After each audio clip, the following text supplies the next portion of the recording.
Good morning, everyone. Please be seated. And please remember that the council meeting and public participation will be live streamed. So I don't have any apologies for today, but I do have a couple of announcements. First of all, I'd like to give you Matariki greetings. Ngā mihi nui o Matariki kia tātou katoa. And it's amazing the number of events and festivals and theatre that's on during Matariki. The recognition of this unique event has grown and grown. Secondly, I would like to acknowledge our wonderful Botanic Gardens staff who have topped a national competition for young horticulturalists. So we've got Carl Nolden winning the finals of the Young Horticulturalist of the Year, and Ray Dean taking out a prize, and Dan and Maggie, two of our apprentices, also entered the competition very successfully. So I just think it's lovely to always acknowledge some of the prizes that our staff win, and of course we had the Rose Garden winning earlier on. But the big announcement for me today is to farewell Sally Dosser. I don't know if we can make sure that the cameras are trained on you, Sally, for this moment. I'm very pleased to have the opportunity for us to say thank you to Sally Dosser, Director Governance, who's made a very significant contribution to the Wellington City Council, and she's here today for what is her last council meeting. Of course, unless she likes to come and make public participation, which she'd be very welcome to do, Ms. Dosser. Her time with us at council spans some 24 years. First as a trusted legal advisor while working for Phillips Fox, and then for the last 6 years she's been council's general counsel and latterly director of the Chief Executive's Office and Director of Governance.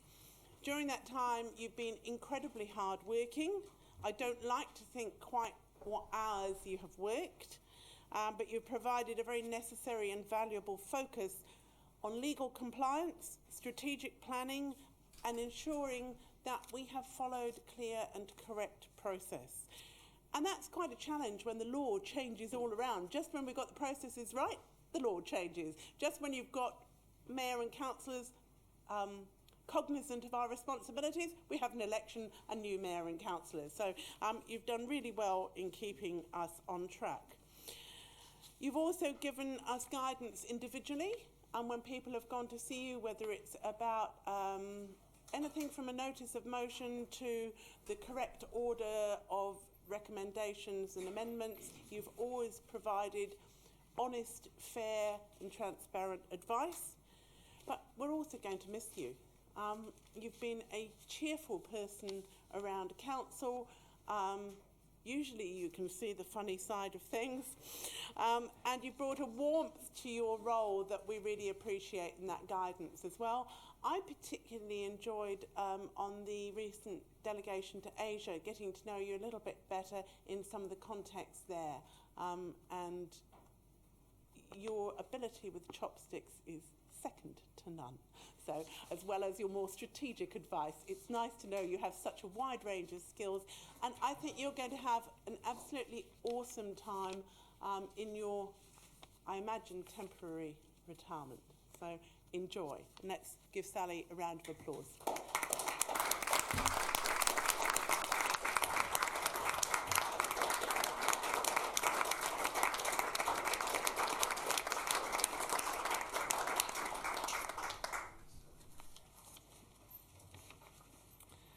So I just want to make a note of the order of matters. We're going to take the items in the agenda in the order they appear. We will have Anne Patillo will address the councillors regarding the Island Bay Working Party directly after public participation. I would now like to call on members present to declare any conflicts of interest that they may have in relation to the items on the agenda. I'll start with myself.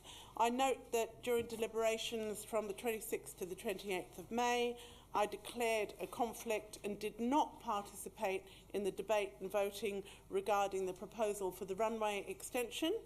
And I record that conflict again, but I've taken advice and we do not need to take that item separately from the rest of the long-term plan. Do I have any others? Thank you. We now have 2 meetings to confirm the minutes of, so I move that we approve the minutes of the meeting held on the 8th of April and the 13th of May 2015. Do I have a seconder? Thank you, Councillor Lester. Please vote.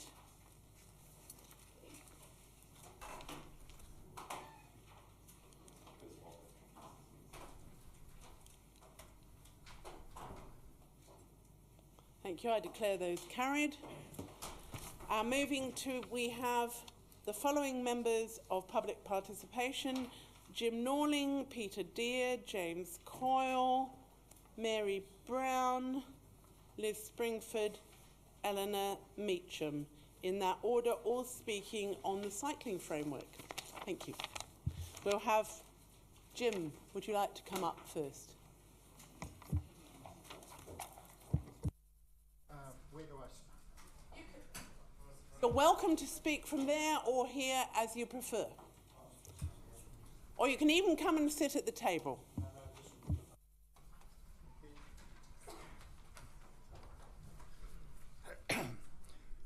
Hi, my name's Jim Norling. I've been an Island Bay resident since 1980 and before that about 20 years in Berhampore. Before making my actual presentation, I must outline my journey to get here today because it is apparently a mistake. I picked up my submission form from the local library and sent it off. I hope you all received it in a timely fashion with time to read it, unlike previous submissions delivered late. Last Thursday I was phoned by Antoinette Bell informing me that provision to make an oral submission was a mistake, but would investigate allowing me to speak. And here I am after several toing and froing calls. This leads to several questions. Who authorised the form? Who decided there should be no oral submissions and apparently withdrew the forms, denying many residents the opportunity to make oral submissions? In fact, there's only 7 people making submissions today, which shows how few people have had the opportunity to speak. What was the cost of all this? Overall, this appears to be yet another underhand effort to prevent democratic opposition to this ridiculous scheme, as today there are only 7 people here to make submissions. Right, on to my actual submissions. Until there is a full and complete overall plan for Wellington, there should be no work on any section of cycleway. As regards Island Bay, all that is needed is an upgrading or refurbishing of the existing cycleway for the full length of the parade. The proposed plan puts all users, cyclists, pedestrians and motorists at greater risks than currently exists. It is also not cost justifiable at approximately $2 million for 40 or 50 cyclists daily to dead end at Wakefield Park. Council seems fixated on stuffing up a perfectly good suburb to satisfy a minority of fanatics and do not appear to be listening to the local community. The same situation appears to be arising in Kilburnie. It is residents who pay the rates and should decide the type of cycle lane to be installed in their neighbourhoods because they know the local situation, not planners sitting in ivory towers playing with themselves. Sorry, I mean playing with models. I also understand the Ombudsman is investigating the entire process on cycleway consultation, and I suggest that nothing further be done until that report is out, and also held over until after the next council elections, when we can expect to see several new faces at the table here. Finally, cyclists need to wear identity labels so they can be reported and prosecuted for the many traffic violations that they indulge in daily, such as running red lights. And an example this morning was coming from Island Bay at 8:30. We saw one cyclist who actually, while we were waiting between Hall Street and John Street, rode down the northbound lane on the wrong side of the road for the entire length, and no helmet. Anyway, thank you for your time, and I hope you vote accordingly to scrub the cycleway. Thank you. Good morning, Jim. I did have you down as speaking on the cycling framework, but you said that we didn't have one. So if some kind staff member could show Jim the other item that we've got today, that might be helpful. Thank you. Thank you for coming in. We now move to Peter Deere, please.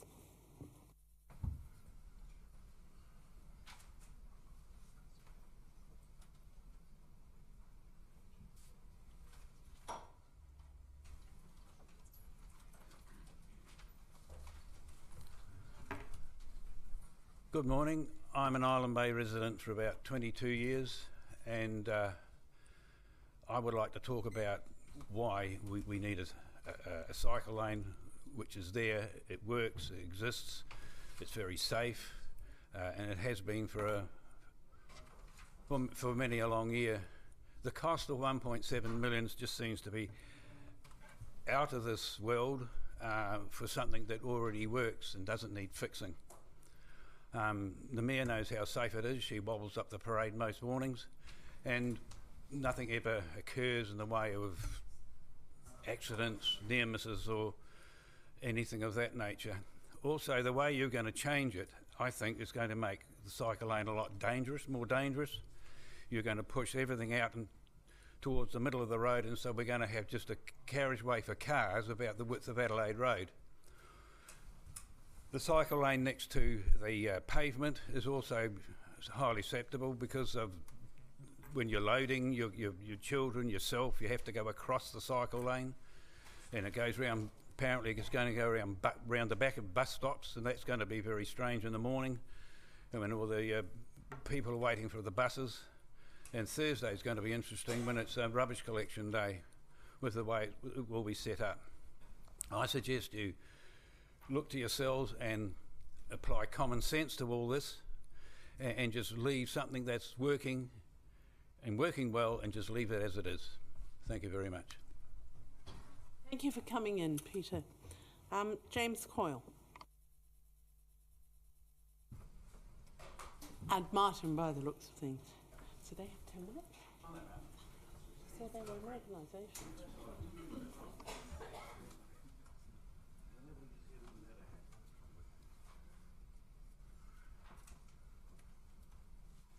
The timer. It's all right. I think that's one of the challenges of the technology, is that the timer tells everyone else how you're going. We'll give you a warning when it's a minute, but you're an organisation, aren't you? Or are you individuals? We're speaking on behalf of the Newtown Residents Association and our Urban Activation Lab. Okay. So I'm Martin Hanley, and this is James Coyle. The key issue that we would like to touch on with the cycle framework is, sorry? Please continue. Can you not hear them or what? Right. You asked the question and it took 5 minutes. Well, I think as an organisation they should have 10, so carry on. If you finish at 5, we'll all be happy. Thank you. The key issue that we would like to talk about is the space that you make when you make cycleways. The work that our team has been doing over the last 15 years, the key thing that we've discovered in the urban fabric that we've worked in is that space for cycling is difficult in Wellington.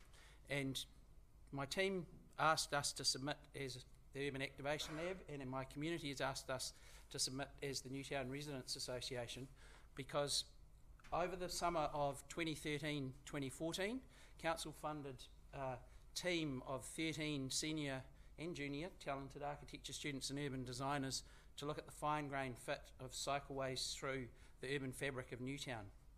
Because they come from an architecture background, they looked at the bits they were going to clip to, which includes Island Bay, and they looked at how you might safely design a city for everybody. They were designing a cycleway, but they were designing it for people who walk and can't stand scooter riders, skateboarders and cyclists impinging on their footpaths. They were looking at people who never cycle and want to park their cars, and they were looking at the people who don't cycle at the moment because it's not safe to. And the solution that we came up with was submitted, presented, and has disappeared into the council archives, and we think it should actually be at the lead of the cycling framework, because the space that we found in the designs that we looked at was the wider cycleway paradigm of the two-way cycleway, which gives way more space for slow cyclists and fast cyclists to work together. It left the space for the residents in the communities concerned to park their cars, so every street we went down, we either maintained or increased the car parking for retail and for domestic owners, and we used those car parks as our cycling safety buffer. And we did it because if the cycleway works through our suburb, people will leave their cars at home and they will ride their bikes. And with the suburb that we live in has no off-street car parking. But we could not believe that we find ourselves kind of archived to the shelves. That should have been political and officer gold. Where have you ever read of a cycleway in the world that increased the car parking in the streets it went down? It would have been welcomed by everybody, people who don't cycle and people who cycle. And the idea that it's not the lead chapter in the cycling framework is the paradigm that you should deploy broke the heart of the team that worked with us, because they worked way more hours than you guys funded for. James is going to talk a little bit about the actual cycling framework, and I'm going to say a little bit at the end. The team wanted us to be sure that every single councillor who voted against the cycleway that increases car parking and would have been welcome in the fabric that it threaded its way through actually heard that they had to turn that down. You guys are going to be famous. So I agree with Martin, and I think the cycling framework, I think it's page 2, actually shows a picture of a two-way cycleway, which was exciting to see. So the submission on the framework from the Urban Activation Lab, run by Red Design Architects, and the Newtown Residents Association, which I'm a signatory on both, they basically is in support of the framework. We think it's a great initiative, and we support the overall concepts of developing the framework and principles to improve cycling and providing key principles that provide clear guidance. So there's lots of good stuff in there.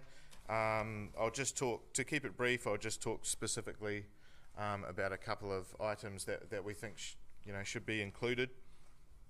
But I please implore you to have a read of both submissions if you've got time. There's some good stuff in there.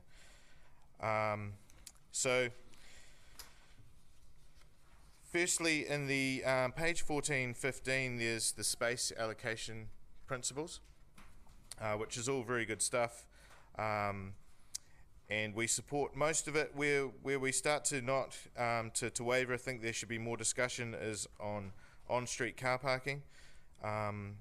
In the framework it says on-street parking will be removed in some locations to make space for the proposed cycle network, and we think that the way it read, that was sitting below as right at the bottom of priorities when it came to designing the cycleway. We think it should be up above that, possibly at a level or even above the traffic corridor as a priority.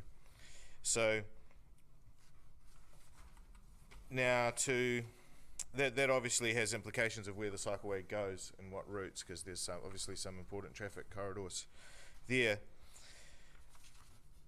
Now the next one is in the network map on page 7.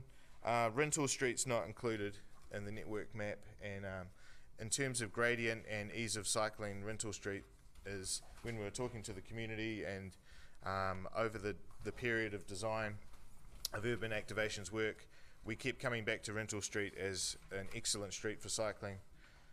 We realise that it's a public transport corridor, but think that more work that should be included in the network map, and more work on how that could fit in there should be done. Thirdly, those kind of things were community-sourced initiatives. We tasked our students at looking at streets that we didn't think cycleways fitted in, and Rintoul Street was one of them. But the public of Rintoul Street and Adelaide Road found a way that you can keep the vehicle movement, find the space for cycleways, and fit it in the gradient that the cyclists love, that's the way good community-sourced design should work.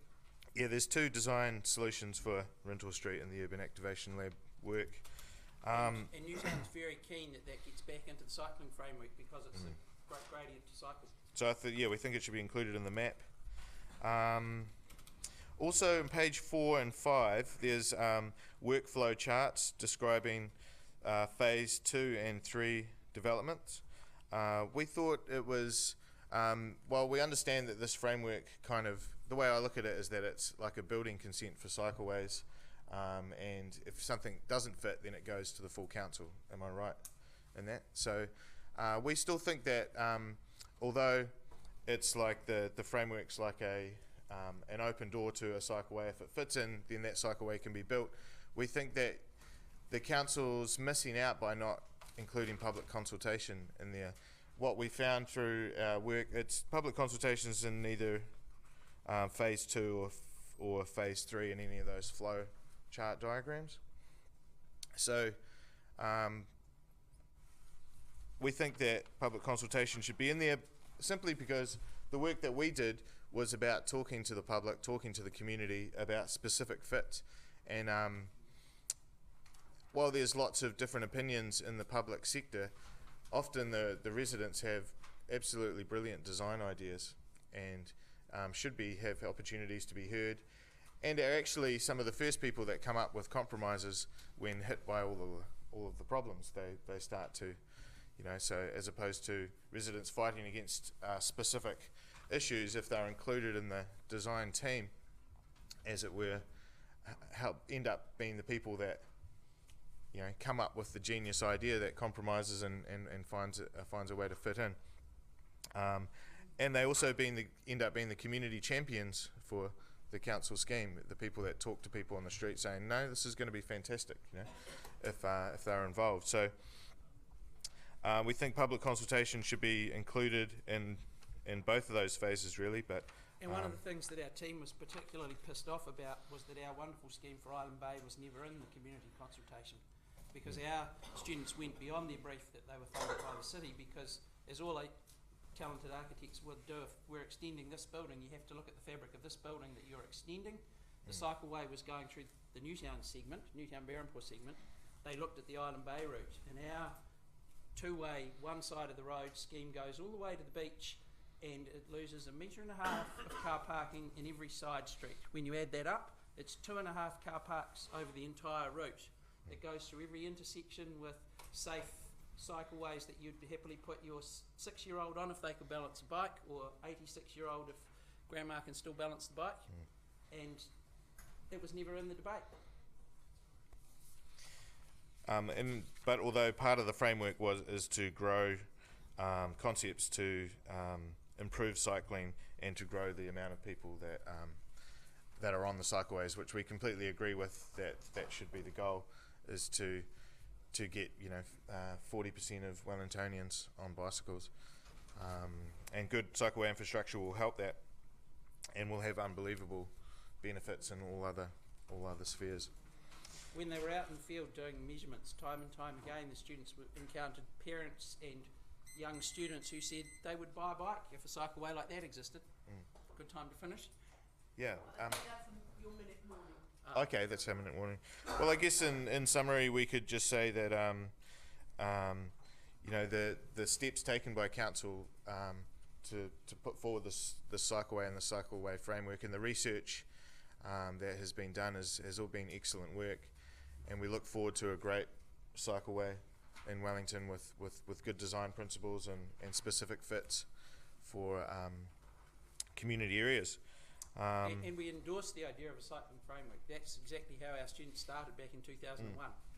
The scheme was framework level down to fine grained fit. And we always thought that a network was the answer. You know, even in the small suburbs, having multiple cycle lanes that fit together. So I think that's it. Any questions here? I think you've used up your allocated time, and I'm sure we're not at the end of conversations about the framework and its implementation, so thank you for bringing your constructive approach. Great. Cool. I'd now like to ask Mary Brown to come and address us on the cycling framework.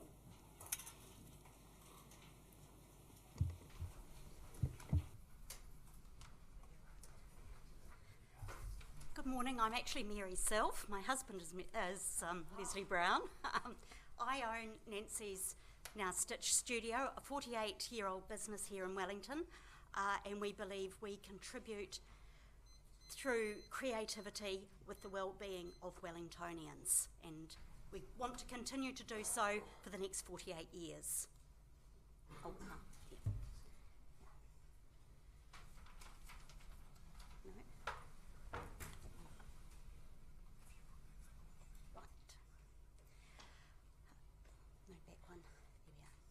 We commend the effort to produce a citywide cycle framework. We see the benefits of that, and we approve in the document of the attempt to connect in some way Thorndon Quay and the Inter-Islander and cruise ship terminal. Why I'm here is as a small to medium-sized business, which are the lifeblood of Wellington. We are considerable employers of Wellington, and we seem to be very underrepresented in this democratic process in general. We urge you to be resolute in your efforts to overcome the obstacles in achieving a true harbour way, actually around the harbour, rather than through Thorndon Quay, with an alternative bike path as described in your framework.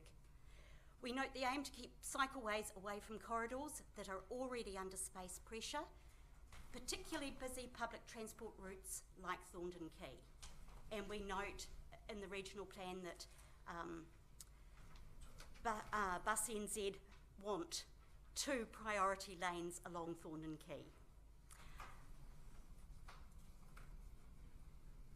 We are dismayed that the harbourway does not exist north of Kumatoto. So there is a gap between the nice access along the harbourway and then where to after that. We fear that any attempt to rapidly reprioritise the space will cause real hardship to those businesses who, like us, depend on our customers being able to reach us. We are conscious as a shop that we cannot dictate how our customers come to us. They choose the mode of transport, and if they are mothers with children and toddlers, you cannot put them on a bike. We have a large number of elderly and mobility impaired customers. Are we going to affect their access to what is good for them? Creativity.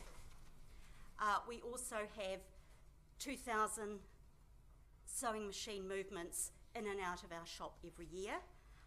I don't think you can balance a sewing machine on a bike, and Sue Kedgley, who supports Biking Way, actually when she comes to classes, she brings her sewing machine in a car.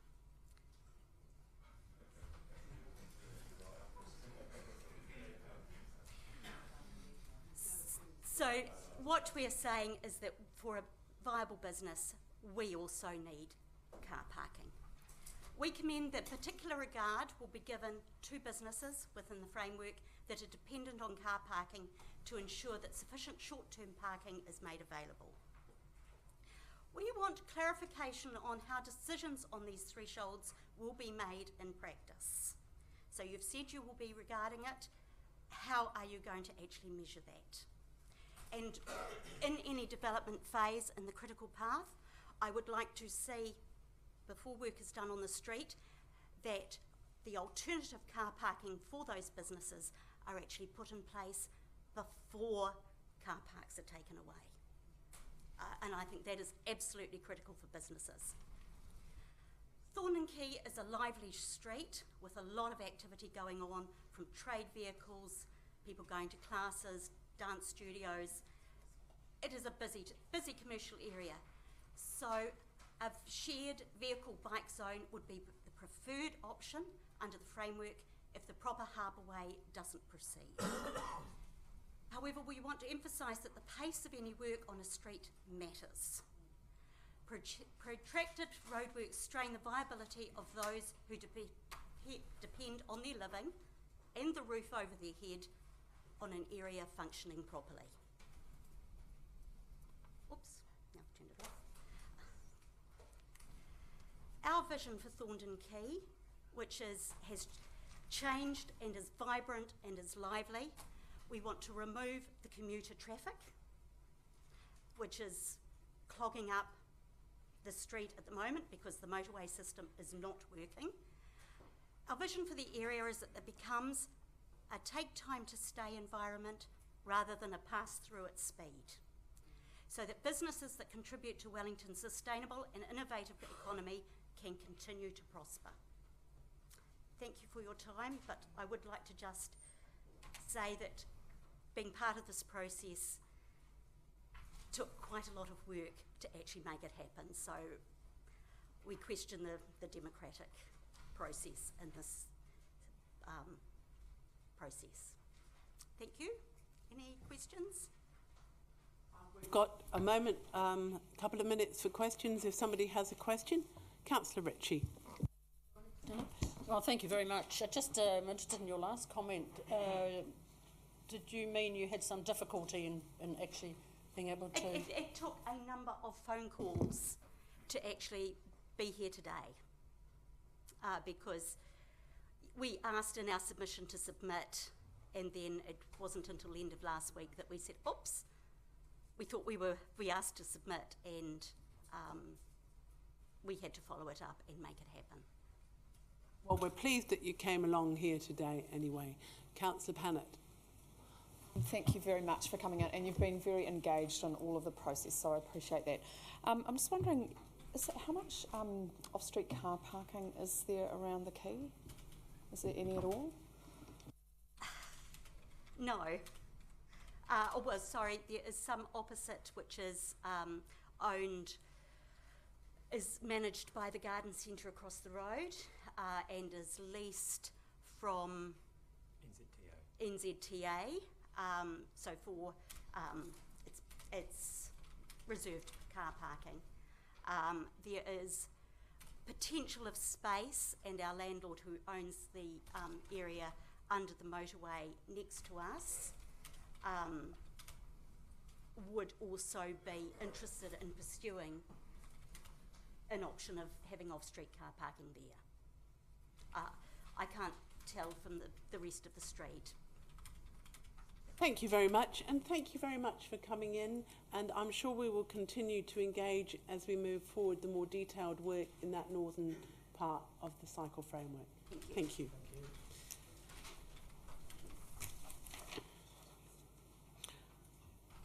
And I'd like to invite Liz Springford, if she's here, to come, to come and talk to us on the cycling framework.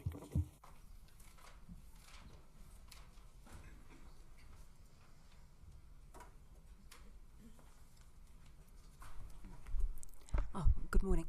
Thanks for the opportunity to speak. I guess we're all increasingly familiar with the benefits of cycling, fitness and health, independence, financial gains. It's much cheaper to run a bike, and I guess the sheer fun of it, actually. But the bottom line for me, and I think ultimately for all of Wellington, as we increasingly realise that climate changes are real, is that we need to decarbonise our transport system in Wellington. By decarbonise, I mean the world is increasingly moving towards zero carbon emissions. We have international climate talks at the end of the year in Paris, and increasingly we're talking about what happens by 2030. So within 15 years' time, looking at a world where we're getting closer to zero carbon emissions. And I believe the cycling framework has to be seen in that context ultimately. It's not just about recreation, it's not just about enabling some households to manage transport or fitness or whatever. It's actually ultimately about making Wellington's transport system work for the future. The more people we have cycling, the less people we have on the roads with cars, and probably quite importantly, the less people we actually have using up car parks. It takes a lot less room to park a bike than park cars, so maybe half a dozen bikes in the same space that's taken by car parking. And that makes it a win-win for everyone.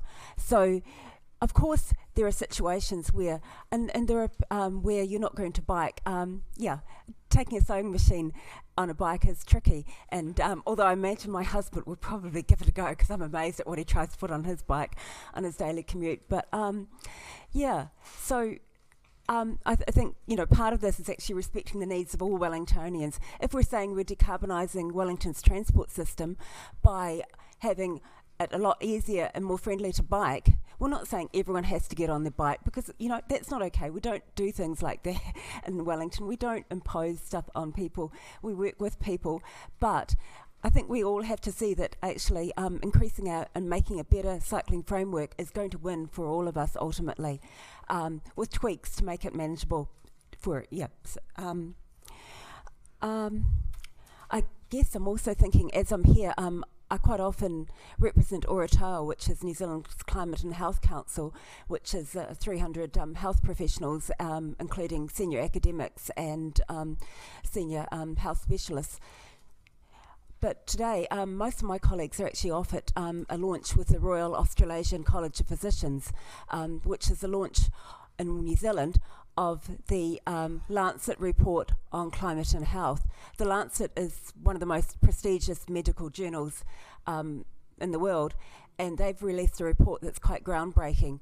They're saying that this is an unprecedented opportunity to have real health gains across the world by moving to a lower emissions future, by actually acting on climate change. Conversely, if we don't act on climate change, we could be going backwards about 50 years in terms of health alone. I think we need to understand that we're a bit slow in New Zealand to wake up to how real climate change is. Gearing up for those international talks in Paris, New Zealand's currently rated as inadequate. We're up there with Australia and Canada and Japan as climate laggards. We are seen as basically freeloaders in the climate world. So Wellington needs to actually see that we have to take action almost independently of our central government. We actually need to get moving because ultimately it's local governments it's going to be left with the problems. And I guess quickly, can I, right, sorry. Key indicators, I haven't commented on the detail of the cycle framework, but I'd like to see us think about an indicator for transport of would you feel safe with your 9-year-olds travelling with their friends, biking with their friends on any part of the cycling framework? Will they be socially safe if they're in a group?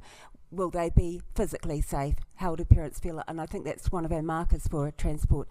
And I'd also like to see what are we going to see before Christmas this year in Wellington, and what are we going to see by this time next year before the elections fever starts. And Island Bay seems ready to go.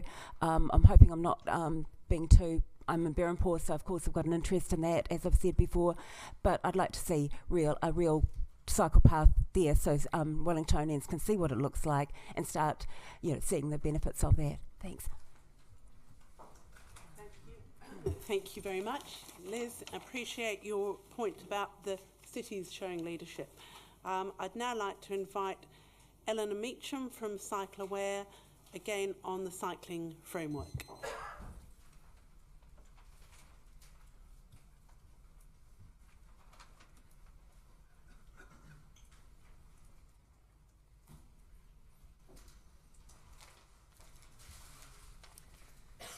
koutou. Okay, I'm going to keep this really brief because I know you've got a lot to do today. I'm here on behalf of Cycle Aware Wellington, and we're basically just here today to say, good on you. We fully support the cycling framework, and we fully support the Island Bay Cycleway, and we'd really like to see you guys build it as soon as possible. The framework looks really sound. It has a bold vision, it has strong aims, it has really clear principles for how you're going to make it all happen. We think your officers have done a really good job of putting that framework together. We're really looking forward to seeing the first parts of it get built.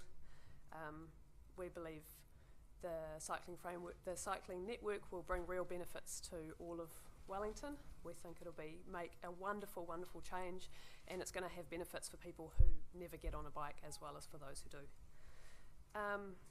The Island Bay Cycleway, we see that some compromises have been made to try to create the best solution for everyone. We think that you've done a really great job of proposing big changes that are going to make benefits for the greater public, while also remaining flexible on the details to accommodate the needs of specific residents and specific businesses, and that's not easy to do, and we think you've done a really good job. We really think it's essential that the Island Bay Cycleway goes ahead now, because it will become an example that the rest of Wellington will be able to look to as the rest of the network projects are planned. And we also think that the fact that you're going to monitor how the cycleway works is a really great idea, because then you'll be able to take any of that feedback from the community and feed that into the rest of the designs. So congratulations for everything you've done so far.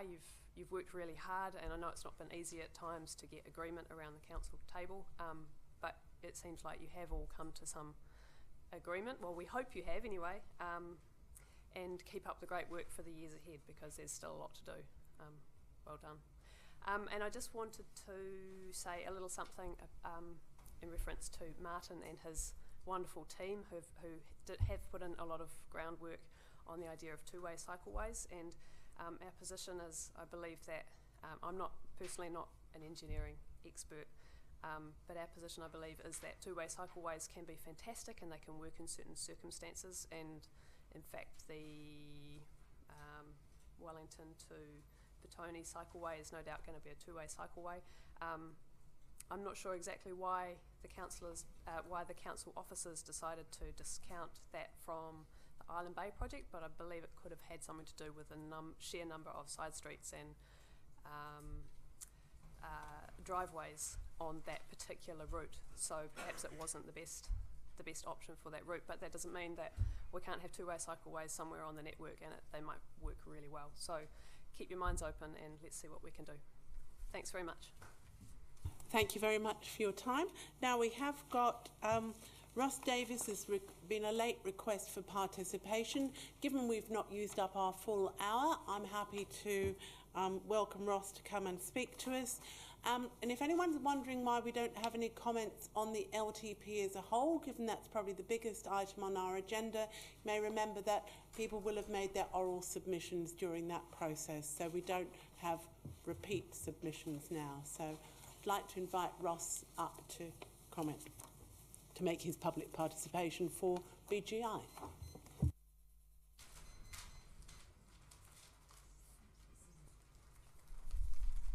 Tēnā koutou. I actually came by bike today, but I think the kids are actually more important. I've got a proposal that BGI will fund the running of your Kilburnie swimming pool if you will contribute just 10% towards that.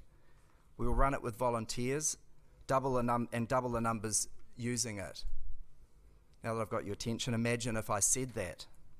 We're already doing something like that. In that, with our 18 youth and family programs, and WCC only pay 5.4% of the cost of that, down from 33% a few years ago. Imagine if I said we'll build a new pool or a cycle lane or a community and youth centre in central Wellington, and all we wanted was the council to pay 10% of that. That's the motion that was turned down because of poor information from your financial advisors, who wrongly said we receive $250,000 a year from the council. That's not correct. Another officer told me BGI would do it anyway, so why would the council fund it? BGI have a farm we could sell. Never mind the income from that farm is paying for the above community programs. So imagine if we build a community centre and then 4 years later the WCC confiscated it for tram storage. That happened in 1892, right on this exact site, and it took 12 years for BGI to recover. Never mind. We'll build a community centre and gym to provide for 1,000 kids, and we outgrew it in 3 years. That happened in Arthur Street.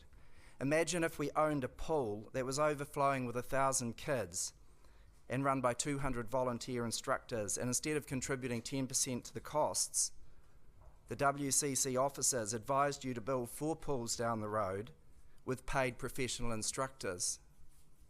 And that put our pool out of business, Tasman Street. No hard feelings. We have another proposal. If you put in 160,000, we'll put in 1 million, and we will guarantee to run a successful suite of youth and parenting and mentoring programs for 500 of the most disadvantaged and suicidal young people in Wellington. And we'll guarantee that at least 499 of them will still be alive and thriving 13 years later. And imagine if you said yes, and then we achieved that, and crime dropped in the areas where we ran the programs. And then you reduced the agreed 160,000 to 70,000 because now the focus is on the economy. And the officers have advised that BGI has money in the bank from the selling of their Hawke's Bay farm that they're using to fund the difference. That's more or less what has happened. Imagine no hard feelings, and BGI has decided to support the reduction in council funds over the last 5 years by BGI staff and volunteers working twice as hard to achieve the above results in the youth projects. We've achieved all the goals and raised a $2 million endowment fund so the interest will cover the reduction in WCC funding. And someone sold their house and gave 1/3 of the funds to BGI so that we could achieve that. And that has just happened. Now, we want you to contribute 10% to the funding of a community centre and kitchen to address child poverty for some of the most disadvantaged in our community. And your officers have said no because we've raised an endowment fund with $2 million in the bank. That's in principle what has just happened. We've been head down, bum up, literally saving dozens of lives, and every now and then pop down here to say, can you help? And every time lately, the answer has been no. So Challenge for Change, a program started with BGI, the council and the community, won't run next program. A councillor told me that he had to fund the surf club because they had saved somebody's life. We've saved dozens of suicidal teens through this program, and you wouldn't have known that till now because it's a strengths-based program. We don't go on about it.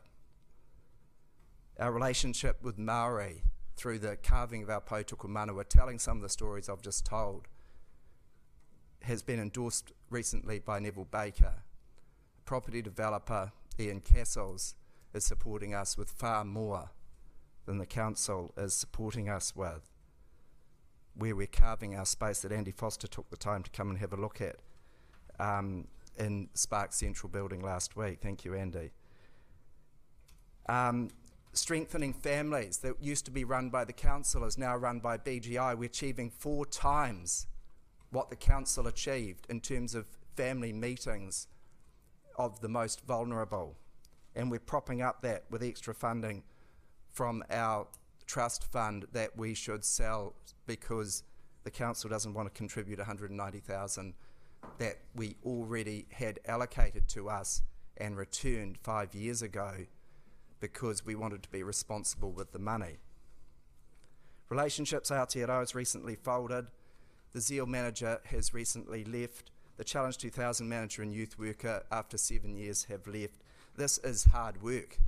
and we need your support. I had a friend, I don't know if you've seen the Dominion today, but there was a death, a teenager, suicidal teenager who murdered a dairy owner in Auckland. This sort of thing, it has been reducing in Wellington, hardly an occurrence. And my understanding is the council said, well, the social problems are not there, we focus on the economy. So part of the reason for this is programs like Challenge for Change. It's part of the safety program at the council. And it's disappointing. We thought that our efforts, councillors come along to the graduation, you see the results for yourselves. And we thought our efforts would speak for themselves. And to date, we've been rewarded with cutting our funding in half over the last years. Thank you. So I'd like the motion that Iona and Paul put at the last council meeting that was defeated to be re-put with the correct information and the plan adjusted accordingly. Thank you. Thank you. We have a question, if you're happy, from Councillor Pannett. Thank you, Ross, for all the work that you do and for coming in and giving that extra information. Look, as I explained to you, it does provide some procedural issues today. So if, for example, we can't find the money and we can't find it somewhere else, if it was delayed until next budget, would that basically cause a whole lot of other issues for you? Or what would be the implication? Well, there's two issues, and they're both interlinked, and on both counts we get hit with you've got money in the bank. The issue is the operational funding that the trust fund supports, and the other issue is the building that we're building. So some of the costs of that could potentially be borrowed, you know, for the kitchen and repaid in the next round, but we could not build the kitchen, wait for another year. There are options, but or our operational funding could be increased back to what it was, and then that would free up capital too. But we're being hit both ways. You know, we're not getting any support with capital. We've never had a capital support in 133 years. We're just coming and asking now, and partly it's a moral support. It's a needed financial support. But what is behind what I'm saying is that we need your support. It's hard to do what we're doing. Thank you, Councillor, and you're welcome to stay for the debate on the long-term plan, but I have to say that we have got to the stage where we are setting the rates today. I also know that there are rounds of funding before we get to the next annual plan decisions, so we have had a detailed response from staff. You have provided some food for thought for us as well, Ross. Right. Thank you. Thank you. So that's the end of public participation. I'd now like us to move to 2.1, the adoption of the... Oh, sorry, Anne. I beg your pardon. I had said you were, and then I was about to skip on to the long-term plan. We'll hear from Anne Patillo about some of the processes in the recent working party. Thank you. Thank you, and thank you for the opportunity to present this morning. My role in the Island Bay Cycleway was that you established a working party in the last couple of months, and you invited me to facilitate initially 2 meetings and what became a 3rd meeting of community representatives with quite divergent views about the first stage of the cycleway in Island Bay.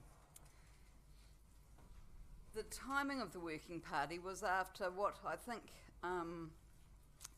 could be usefully described as a period of quite a degree of concern and conversation in Island Bay and beyond in terms of the establishment of the cycleway, And so that when community representatives said yes to being part of the working party, essentially you were inviting them to change approach and tack to be part of a process of saying, is there something that we could do in the design of the cycleway as it's currently proposed to actually address and respond to concerns and opportunities that people had seen. And asking people to change tack after that period of time, I think, was a difficult thing that you asked them to do. And on one level, I'm surprised that they said yes. But they did say yes. And the first two meetings were an opportunity for people really to talk about their concerns in terms of the cycleway, and in terms of also to talk about the opportunities and whether there was room for movement. It was a rigorous process, and I can't pretend it wasn't a series of contested conversations, but for the most part with goodwill. And as a result of that, the document you've got before you reflects both some of the suggestions that came out of the work of the Working Party itself, but actually I think it also reflects that in that last year, the cycleway proposal you've got before you isn't the one that started a year or more ago, that there have been a number of responses and changes to the design of the cycleway based on community feedback and concerns. The particular concerns that were discussed were the impact was really around some specific areas. One was around the D Street roundabout and the use of and the retention of the roundabout. One was around the placement of an associated development, which was putting a bus stop near a church, and also in particular in the end there was concerns around the level of parking and the nature of the parking in front of the medical centre. And there was an underpinning concern about how this would work and whether this would meet the requirements of both increasing or making cycling more likely in a way that would not increase or impact on the safety and the life inside the community itself.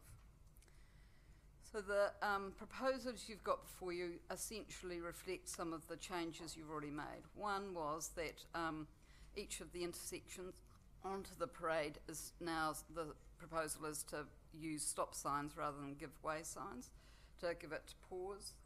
One of the key things where there was shared agreement was in that town element of the Island Bay community, that really speed and controlling action of all road users was important, and that that 30k requirement was important to retain, and also that one of the advantages was the change to the number of pedestrian crossings along the cycleway. Because of the highlighted concerns from community, Council did, I think, extra work with two specific community groups or businesses.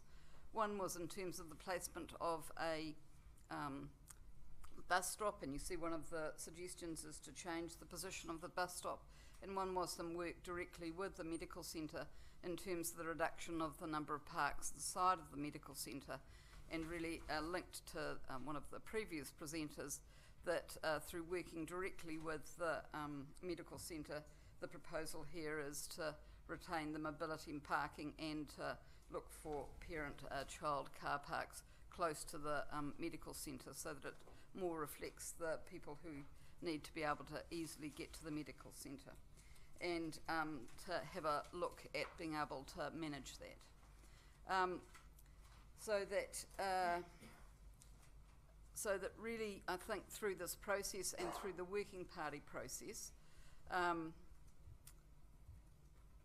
what you've been able to do is to hear some of the concerns that sat in the community, and it actually gave an opportunity also to use the framework, which I know that you're looking to adopt today, but actually we used as part of the working party conversation.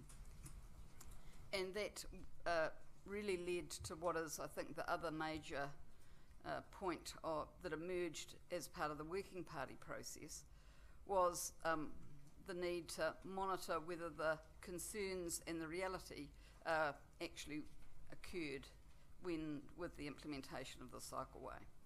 And a critical proposal is to actually, after a 12-month period and after real measurement and monitoring, is to say, is it working? Are the concerns ones that we really do need to address, or are there things that we could do that would make this even better? Because we're projecting what would happen in terms of a cycleway. All participants are projecting on either side of the issue what they think will happen with the introduction of a cycleway.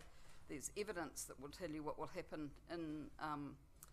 with the introduction of the cycleway, but actually in this community, like any, there's a question of, will it work here? And so I think using the framework and that active implementation and evaluation gives you a capacity for the community to continue to be involved, and for it not to be a set and forget implementation, but to be an implementation that retains the views and the perspectives of the real experience of the cycleway, and to see whether it does the two things that you need the cycleway to do, as you've got it in your framework, which is to increase the level of participation and to do that in a way that doesn't impact on safety of road users. And clearly, as part of that, the positioning of the cycleway closer to the footpath and giving a streamed or a defined set of points of usage is the question of how that will work, and how that will work with driveways, and how that will work with car users leaving properties in particular, so that will it be better when you've got a clearer sense that you're likely not just to get a pedestrian and a cyclist on a footpath. Will it be better if you know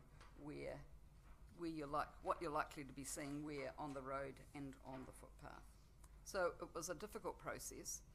Interestingly, we had a third meeting, and two of the participants withdrew from the working party process because, in part, they were wanting to continue their communication of their concerns and their concerns about the process through other means. What was interesting to me was, despite their lack of presence in that third meeting, that really these recommendations reflect the conversations that they were part of, and actually they would be able to see some of these recommendations coming from their own voice. And so that I thank all of the members for the working party for their participation. You asked them to do a very difficult thing, and actually I think they deserve some thanks for saying yes, and some thanks for participating in that process to a lesser or greater extent.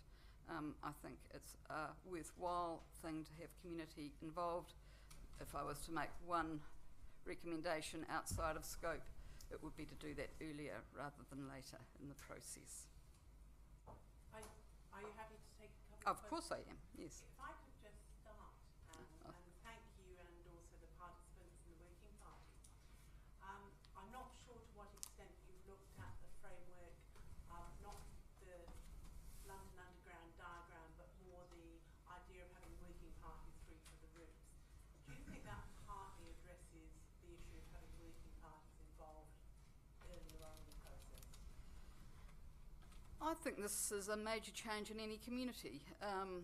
In this one, you've got a cycleway. It works for some, but the assessment is it won't deliver your objectives. And so when you involve people earlier in the process and actually invite them to get their hands dirty, it adds confidence in the community to the reality of any design, not sitting simply in council offices, smart offices, but also in the reality of the community. I think that was a missing element in this process. And so yes, I think it will make a huge difference. Thank Simon. Yeah, getting there, Your Worship.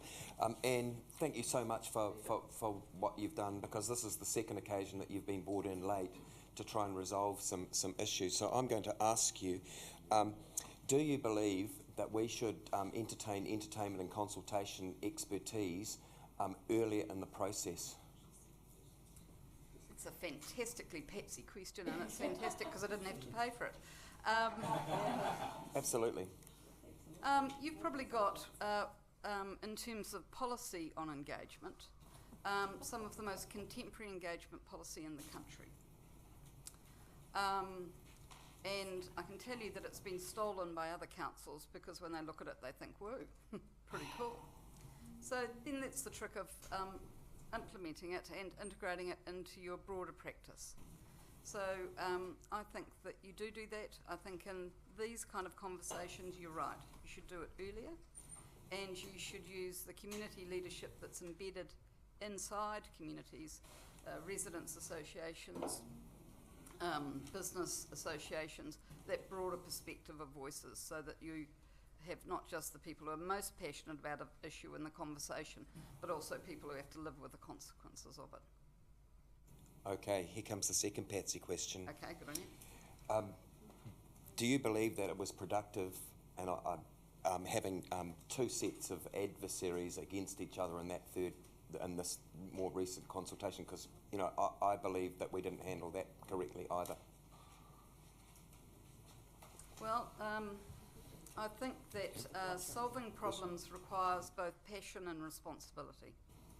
And so that the working party, you absolutely had people who were passionate.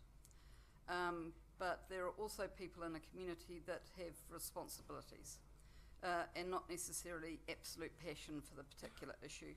And I think it could have been even better if you'd had a broader group, but that is not to be critical of the people that you had, and is not to be critical of the perspectives that they added. I think that there's a broad set of views that make a community work, a business, social, young and old. I'd just like to say thank you, because you couldn't have put it any better. Thank you, Councillor. Councillor Lester, then Councillor Free, and then, Councillor, his question has no doubt been answered. Councillor Free, briefly.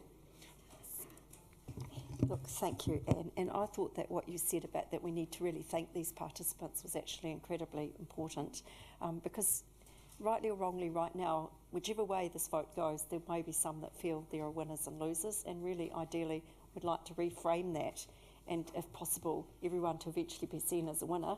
And I liked what you said about, there is a question coming. I really liked what you said, that in fact the recommendations do reflect the contributions of people who left a little earlier than others. But what was the most genuine way in which we can at this point reflect our thanks to these participants? You know them better than I do.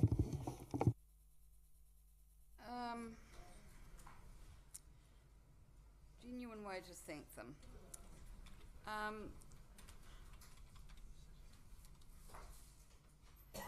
That's a good question. I think that some of the things that you could do is to link the decisions you've made with the things that you've heard from their contribution to your deliberation is one thing. I think when people have been advocating for a particular position for a long time, that it's sometimes hard to step back from the sense of win and loss. And so that I think that in the short term it will be difficult for people to hear the genuine nature of your thanks and recognition. Conflict isn't a problem in engagement. It what makes people listen harder when you do it well. And so that I think what I noticed, I was late to this, is that actually that the council had made changes to their proposed design, and the visibility of the response to community voice wasn't present, and so that people weren't feeling heard. And I think the other way of thinking is to acknowledge what you've learnt from that process.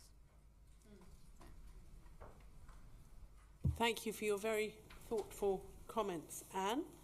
And I would like to thank you and also the public participants today.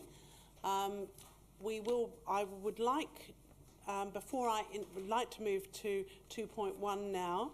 I will introduce the long-term plan after morning tea, but before I introduce the paper and before we debate it, I would like to call on our auditor, Mr. Bede Kearney, to address the meeting and provide us with his audit opinion on our 2015-2025 long-term plan.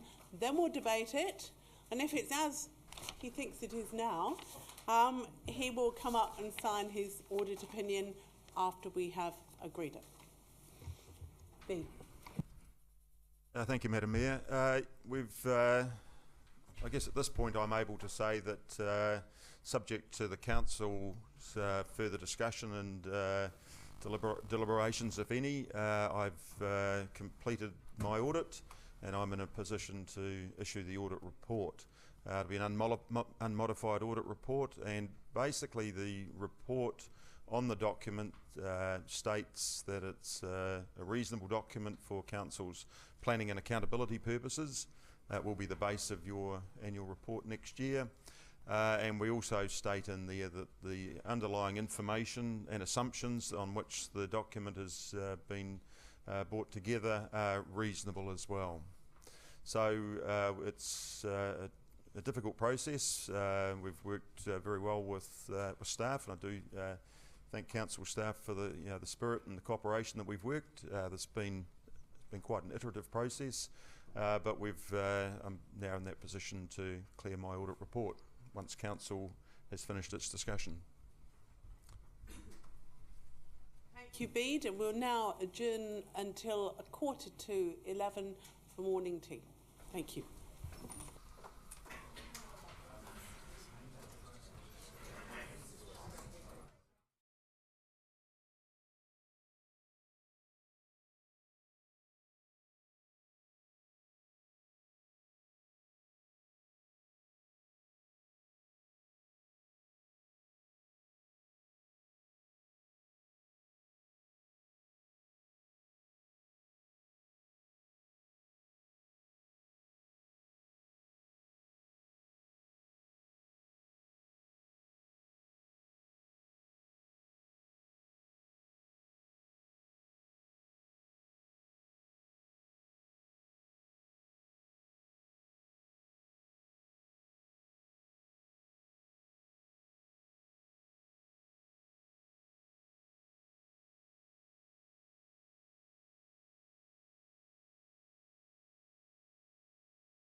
Councillor Sparrow.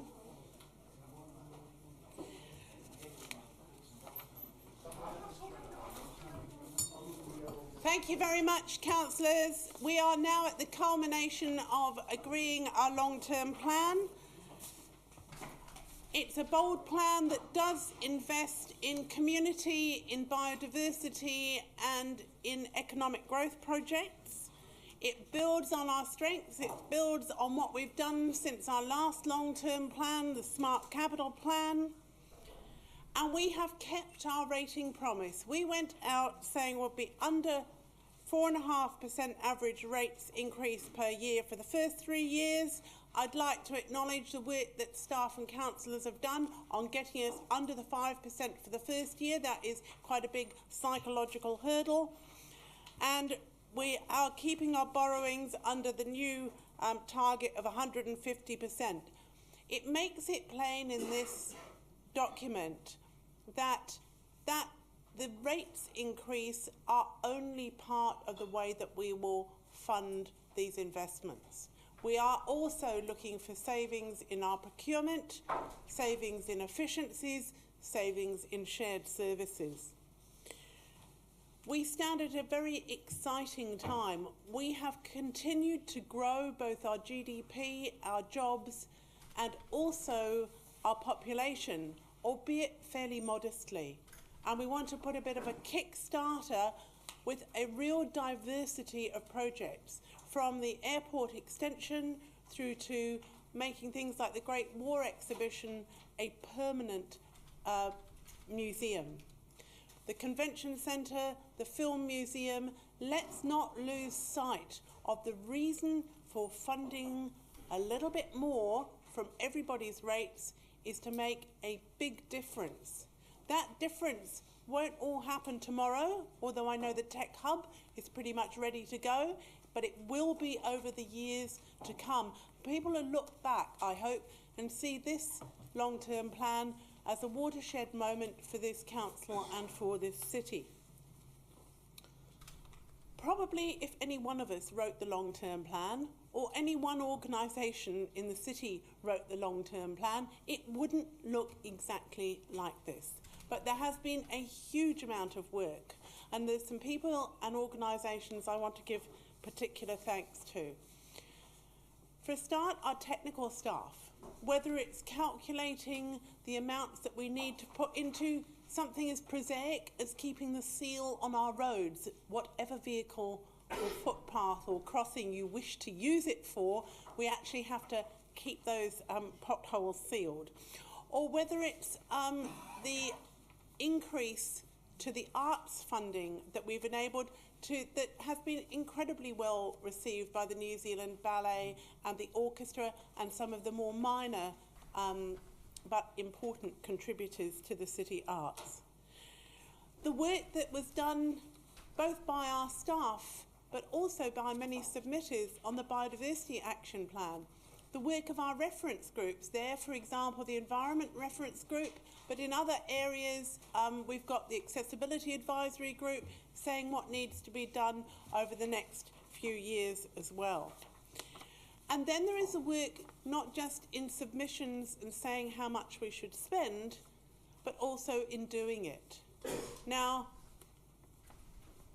we will always face some criticism from groups for not sufficiently funding them.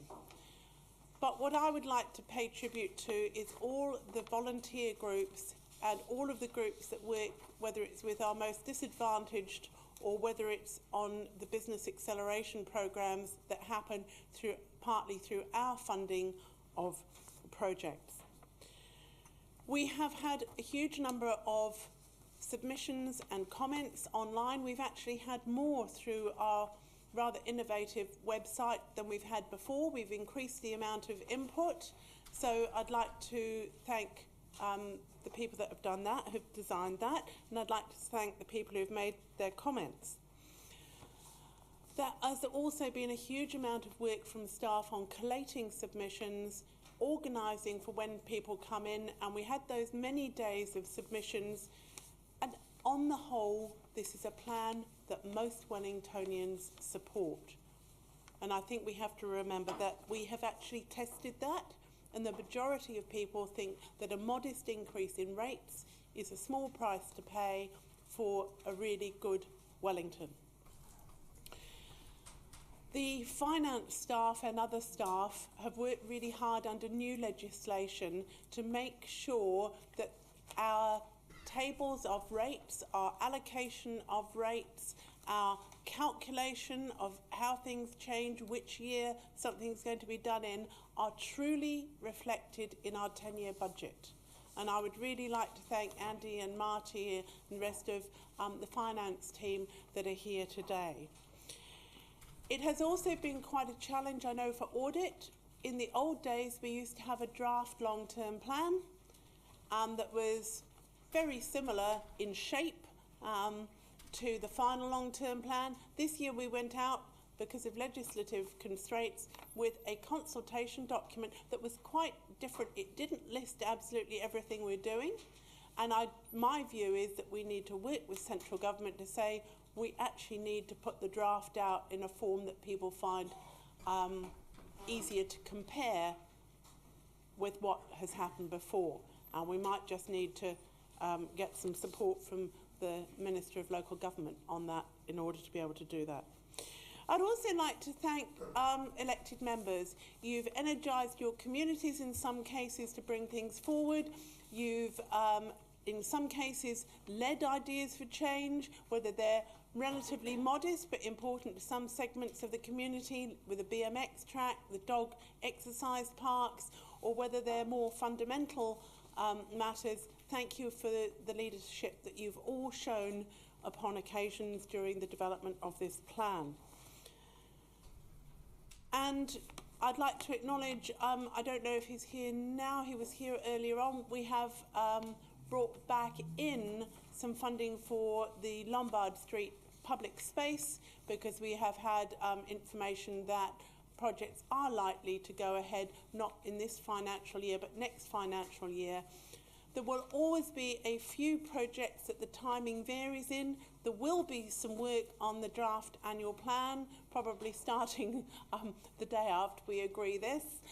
Don't forget also the grants rounds. We have got a far more generous grants round than any other council in this area. And that's matched by the huge generosity of the citizens of Wellington in the way they offer their time as well.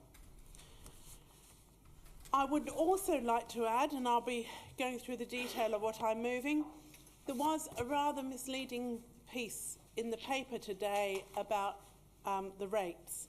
Ratepayers need to be reassured that our growth estimates are good. In fact, the growth is slightly higher than originally thought.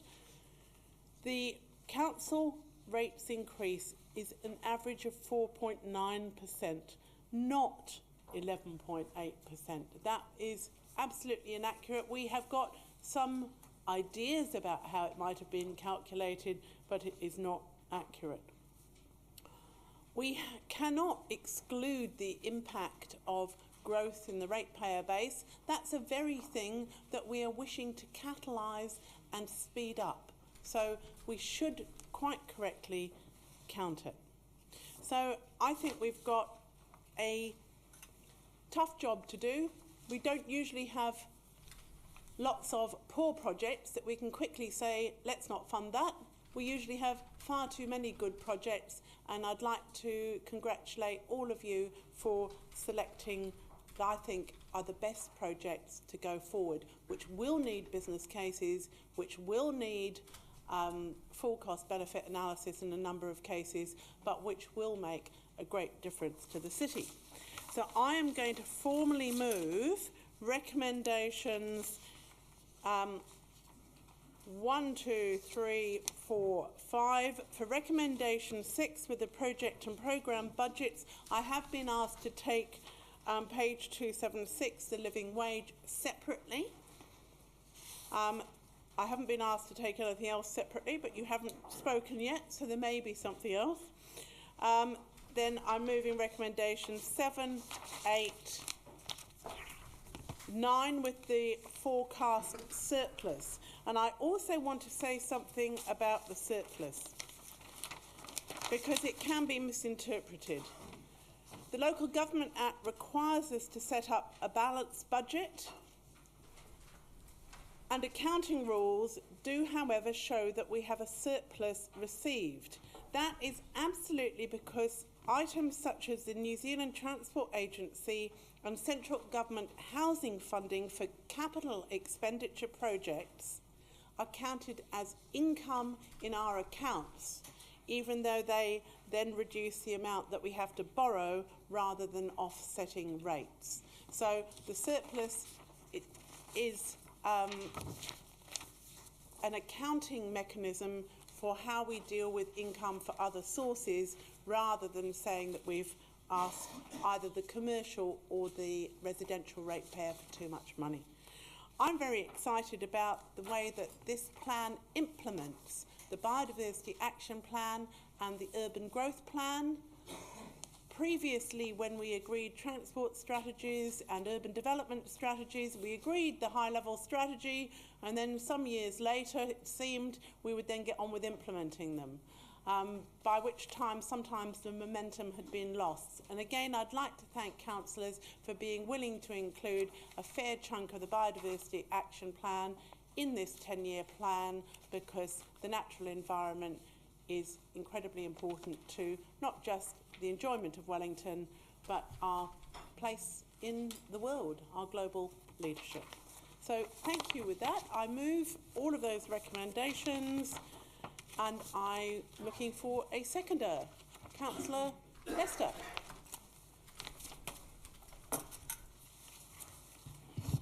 Thank you, Mayor Wade-Brown, and I had to speak to and endorse all the comments you've made.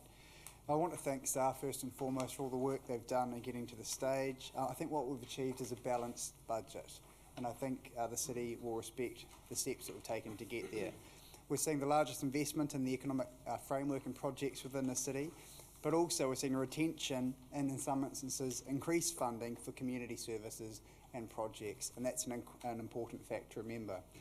Now, when people external to this organisation, and perhaps I was one of them when I first came in too, they come in with the notion of removing red tape, of slashing budgets and making some real savings. Unfortunately, those assessments and assumptions are grossly misinformed. They're grossly inaccurate. The slightly unfortunate and warped perception of council as being some ivory tower, well, you only have to pop upstairs to any of the floors to realise that this is in fact not the case. Anyone who's been here recognises these are not ivory towers. The staff aren't here because they get golden handshakes, share entitlement schemes and annual bonuses. They're here because they've got a love and a passion for the city and they want to do a good job for it. Slashing budgets actually means closing Kandala Pool, closing Brooklyn or Kandala Library, closing Vogelmorn Hall. But what we know is that doing any of those types of activities is unacceptable to Wellingtonians, and we know that because they tell us.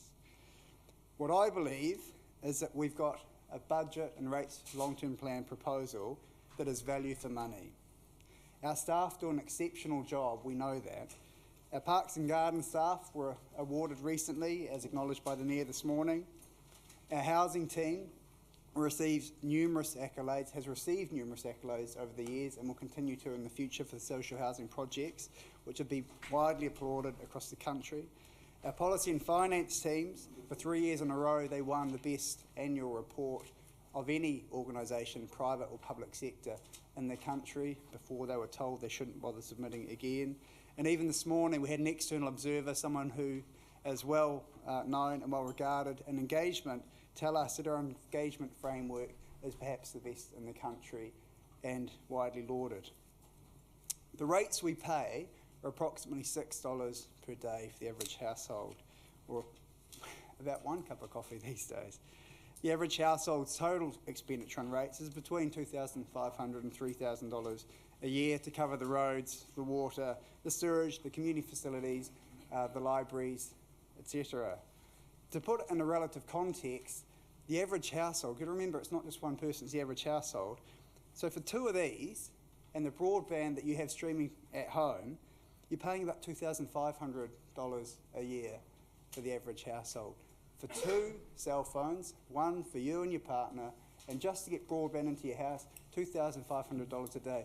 If you look at the relative comparison around the value for money you get with your rates, well, it's just a bit ridiculous, really, for what you get. Power, likewise, the average household in Wellington will spend about $3,500 to $4,000 a year. Insurance, about $2,000. And tax. Well, tax for the average household, who might be on about $100,000 a year, looking between $20,000 and $25,000 being spent on tax. Relative to that, the rates burden is very affordable at about $2,500. So I just want to remember that and put that into context when we're being accused around this table of being unaffordable, not doing our best by the city. That is completely false. I want to thank and I acknowledge and respect staff for the job they do and look forward to the next 10 years under the long-term plan also. Thank you, Councillor Lester. Councillor Coghlan. Thank you, Madam Mayor. Well, it'll come to no surprise to anyone that I'm going to focus on the economic development part of our LTP today, and you know, I'm just really pleased actually. We know that we have been growing, albeit we can do better, and it's great to see that our 2011 strategy is coming to fruition, and we are now investing in this plan today. We're all about trying to further support growth in our economy, and you know, why are we doing that? Because we want to attract business and talent to Wellington, and of course we want to retain and support our vibrant tech and entrepreneurial community and all of the other great businesses that are here. We've got nearly 300 million tagged for exciting projects to further grow our rating base in our economy. Obviously, as the Mayor's already pointed out, business cases have yet to be developed and completed, and final approval will depend on those. However, we're sending a signal, a very strong signal, that we're confident about what we can do and that we're open for business. So we've got the airport extension potentially, the tech hub, the development of Reader, the film museum, the convention centre. We're increasing funding for major events, and you can see today about the rejuvenation of the Sevens. We're increasing support for the New Zealand Festival. We're supporting the World War I commemorative exhibition and have a capital allocation there for a permanent museum. We're also looking at urban regeneration projects to stimulate housing supply in Adelaide Road, Kent and Cambridge Terrace. We're looking at an urban development agency to support creation of vibrant mixed-use inner-city neighbourhoods. Decade of culture, we've put some money towards that. We want to retain and strengthen our national arts organisations in the city. We are the natural home. The capital is a natural place for these organisations to belong. We want to revitalise Civic Square and the Town Hall. And we're looking at our potential partnership with the New Zealand School of Music to relocate that in the CBD. We set a path, the councillors set a path for growth with our economic development strategy in 2011, and now we're actually budgeting for some of these big infrastructure and development projects. Yes, we're looking for partners, but we're serious about being open for business. We want to be the cultural capital and retain our place there, and we want to grow our Wellington economy.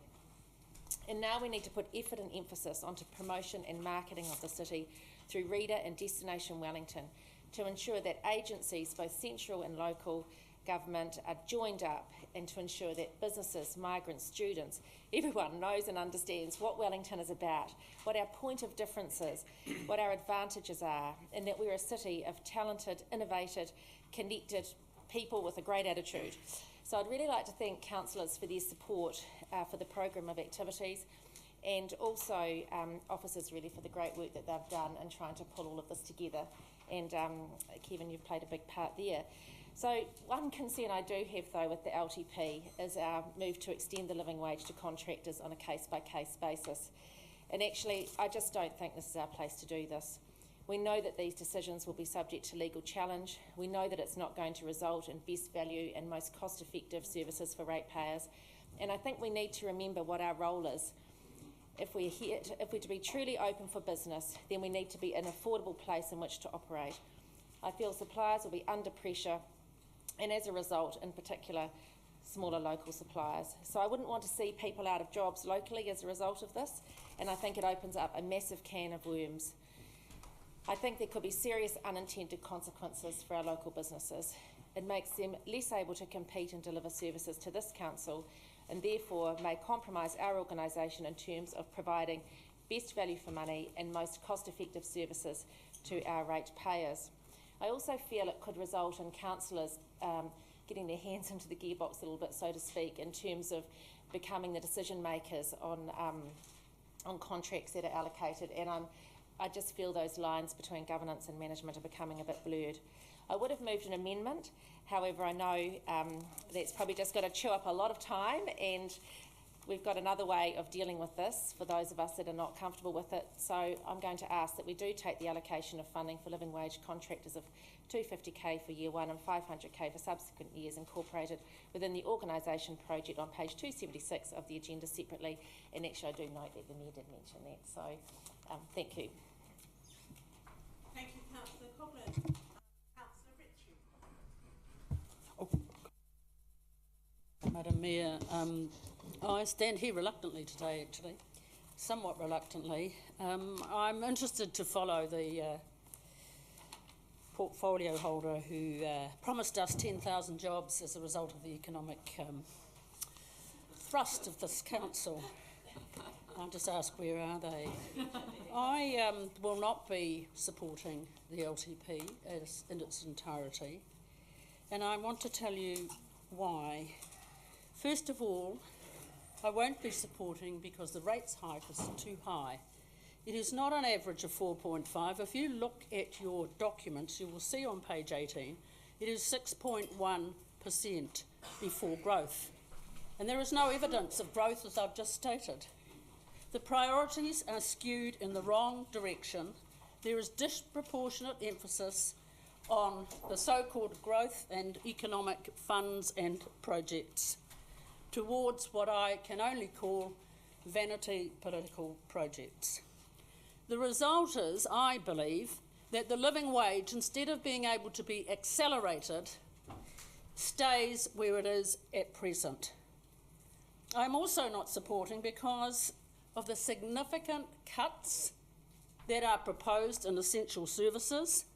In the plan, $101 million reduction in infrastructure renewals, deliberate delays, $45 million delay on the Basin Reserve and the flooding of the After Hours Medical Centre, stated by a capacity engineer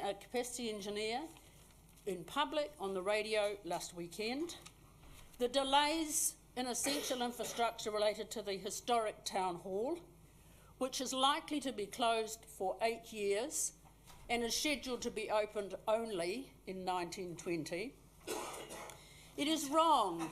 In 2019-20, it is wrong for the Mayor to say that we have kept our promise of 4.5 average when actually it is 6.1 according to the documents you have received. It is somewhat disingenuous for the CEO to say in his introduction our growth agenda has significant support, when actually the truth is that fewer than 1% of our voters submitted on the long-term plan, again in the documentation that you have in the introduction, let alone gave support, let alone gave a mandate to push on. That is not acceptable.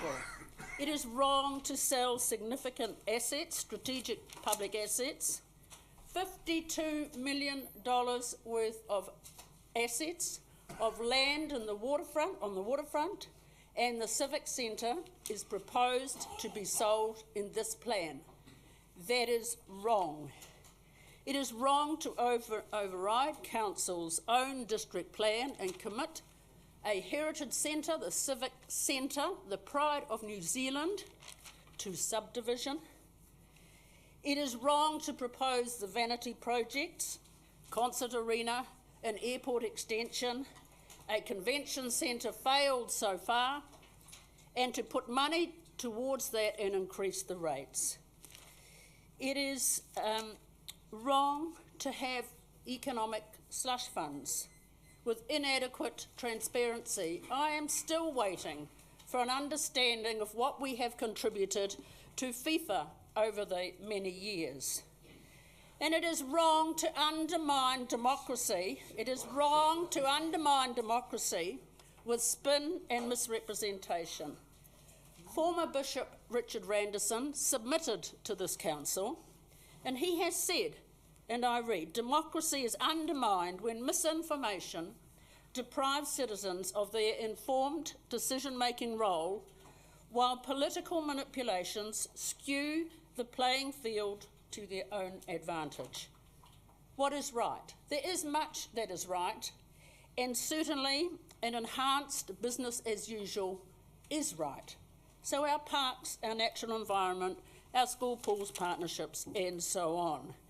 I am very supportive of the living wage. I'm very supportive of strengthening the town hall, but I do not think that the proposal you have here will do that, and will do that in a timely fashion. And I'm very pleased that the Johnsonville Library will go ahead, that there has been extra funding for the natural environment and biodiversity, and that there will be an interactive children's garden. In conclusion, I reluctantly, and very reluctantly, cannot support this disproportionate spend and the cumulative rates hike which will be imposed on future and current generations. Thank you. Councillor Ahipini Mercer.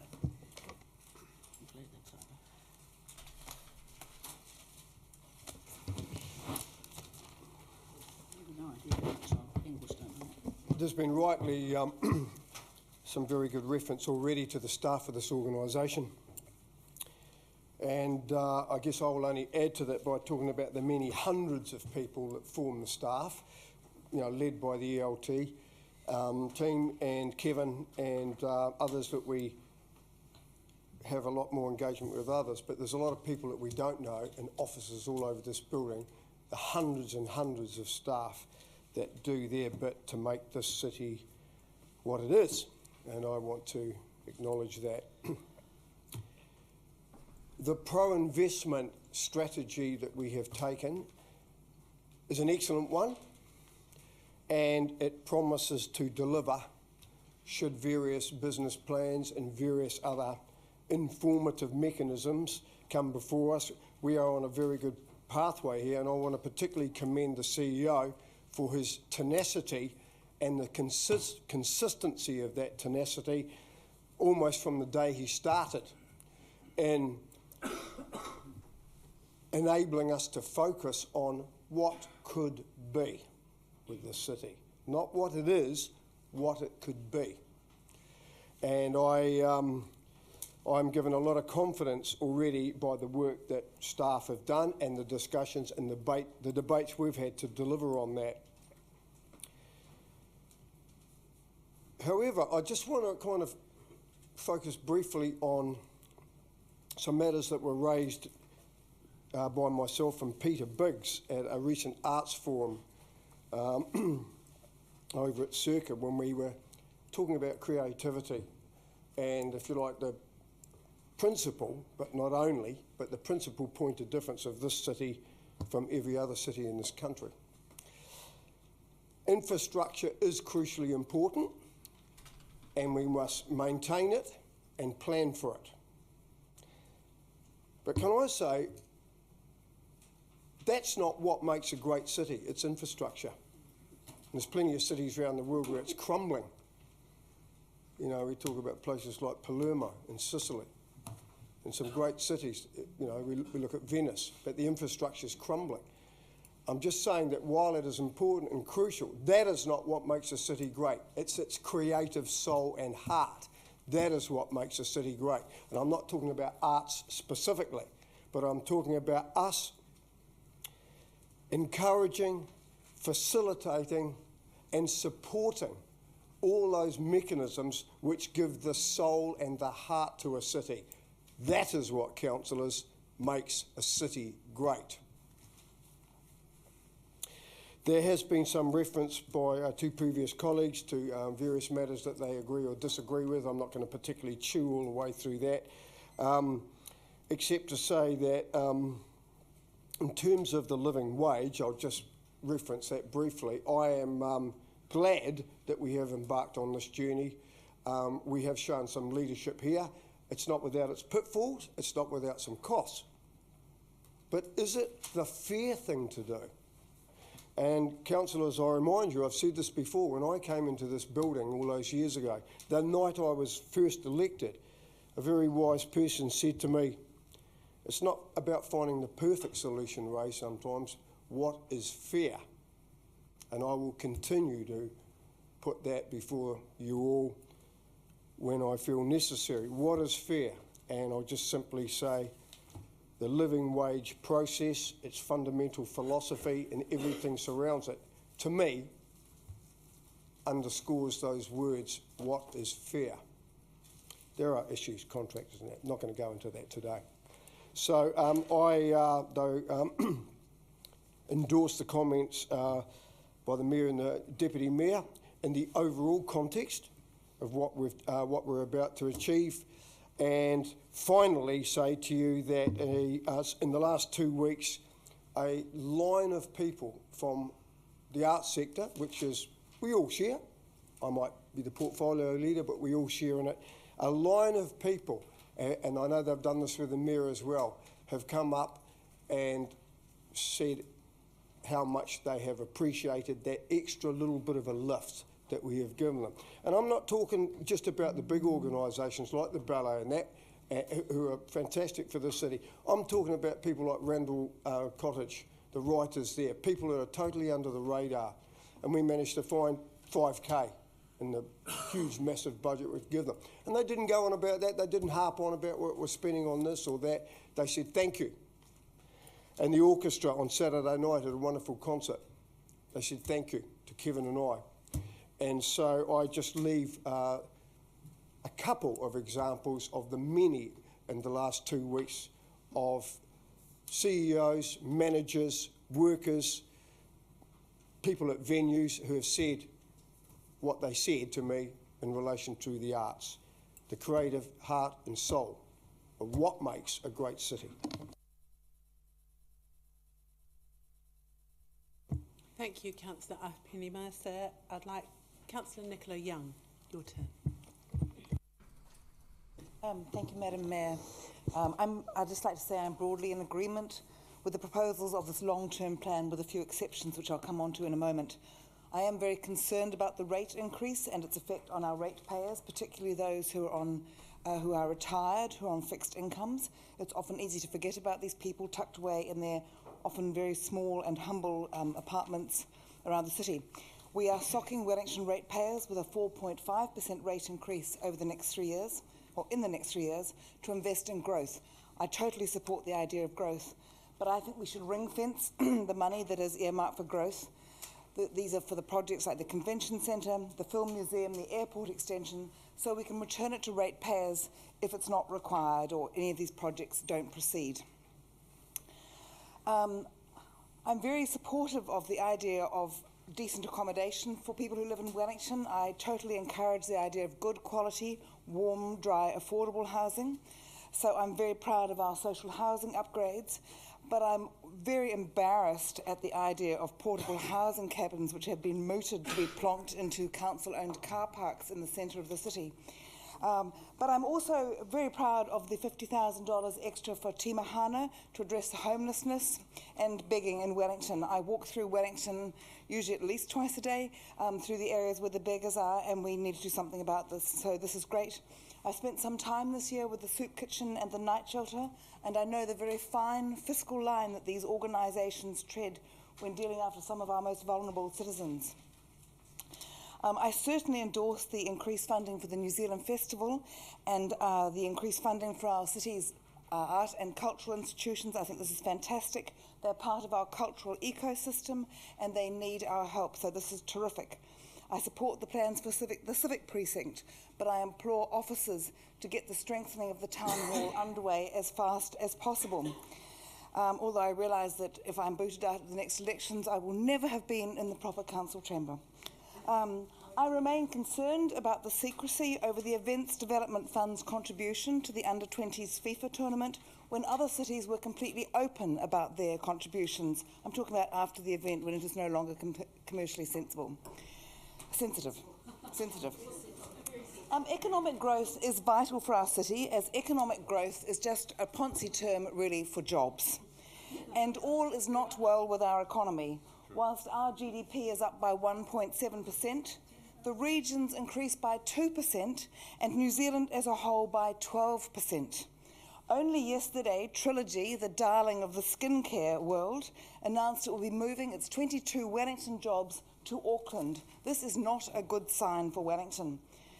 And whilst our unemployment figures look okay, we should be looking across the Tasman, where yesterday Australia's Committee of Economic Development warned that 5 million jobs could be lost because of unprecedented technology advancements. We need to look very carefully at this sector. I remain opposed to the so-called living wage, a well-intentioned, muddled and misguided attempt to do good. Instead, Wellington ratepayers are subsidising New Zealand taxpayers, as many of the recipients will have their benefits reduced. The government addressed poverty in its recent budget, and the government has the right tools, including whole ministries, focused on dealing with these issues. The government is the main beneficiary of the living wage, so we're helping the government when we should be helping the poor. Instead, some councillors feel that they're doing good, when the reality is that they are squandering ratepayers' money. And we're facing the real possibility of an expensive legal challenge down the line. And Wellington ratepayers, including those pensioners on fixed incomes, are struggling to pay their heating bills, especially during this particularly cold snap, and they'll be paying twice, through their rates and their income tax. And of course, officers have advised against our paying the living wage. I think the council needs to focus on the areas that we do best. And we managed last year to successfully fight the regional council, God bless them, on their plans to increase the bus fares. This is a real way to help people who are hard up without the government clawing any of the money back. Our job is to run the city, doing things where we can make a real difference. So just one last comment I would like to make. I'm really disappointed at the choice of entertainer to celebrate our 150th anniversary. We have two of New Zealand's best-known composers in Wellington, John Passatis and Gareth Farr. We have the New Zealand Symphony Orchestra, we have Orchestra Wellington, we have lots of groups that are slightly outside my range of experience, and we should be using a local, not someone from Auckland. Madam Mayor, I will be voting in support of the living wage, but I'll be voting in line with Councillor Coughlin against the living wage. Thank you, Councillor Young. Councillor Young. I hope you're not implying that Councillor Coughlin is earning less than the living wage. Now, Councillor Pannett. Thank you, Madam Mayor. And look, I'd just like to repeat the thanks of councillors to staff and, of course, to the public who have put a lot of work and effort. And I hope that they feel that we have responded to their concerns and requests. And look, someone who is often critical of the way that some of the political direction of the city, I think we've made a pretty good fist of having a balanced budget. So for those of us who are concerned with the environment, there is a large investment in this space, as for the social area, as for the arts, as for the economy. So that's a positive thing. I'm very proud to be supporting the living wage. That will definitely go down as one of the highlights of my time here, and also the money for cycling items of expenditure which are long overdue. The Built Heritage Fund, which I've worked on particularly with Councillor Foster, also I am convinced that that will make a significant difference to some of our earthquake-prone buildings. The trial that thank you colleagues for supporting my amendment on that for cheaper bus fares, that will be done at the end of the year, and hopefully that will also be a game changer. And hopefully now that the Regional Council is more in a frame of mind to listen, we might even get some more progress. The stormwater money being brought forward is helpful. Councillor Ritchie, we are going to try and address the basin. It is just going to take time. The money for the biodiversity strategy, excellent, because we're going to pass it today and we've put some money in, so that's absolutely fantastic. The money put aside for the many urban development projects, also potentially very exciting. And Councillor Ahipina-Musa, look, I'm really thrilled by the increase in funding for the arts as well, because we have to retain our capital and creative status. There are a few concerns though, and really this budget is the this is the death of 20th century thinking, hopefully. It is all confused. It's completely confused. On one hand, we talk about how we want to be vibrant and survive into the future, and yet we are not dealing with some of the biggest threats that are facing our planet. And as Councillor Coghlan waxed lyrical about the 300 million for the economic development projects, I want to know whether 300 million is to defend us when climate change hits us, and it will, councillors. It is not. This is not a fantasy of environmentalists. The $65 million cut to network renewals, not 101, Councillor Ritchie, we did put 35 million back, is not good enough. I remain very concerned, and I'm glad that it is on record that we have done that, because infrastructure is critical. Councillor Ahi-Pena-Mercer, I agree with you that infrastructure is not what makes a city great, but I think, again, people have not quite understood the argument.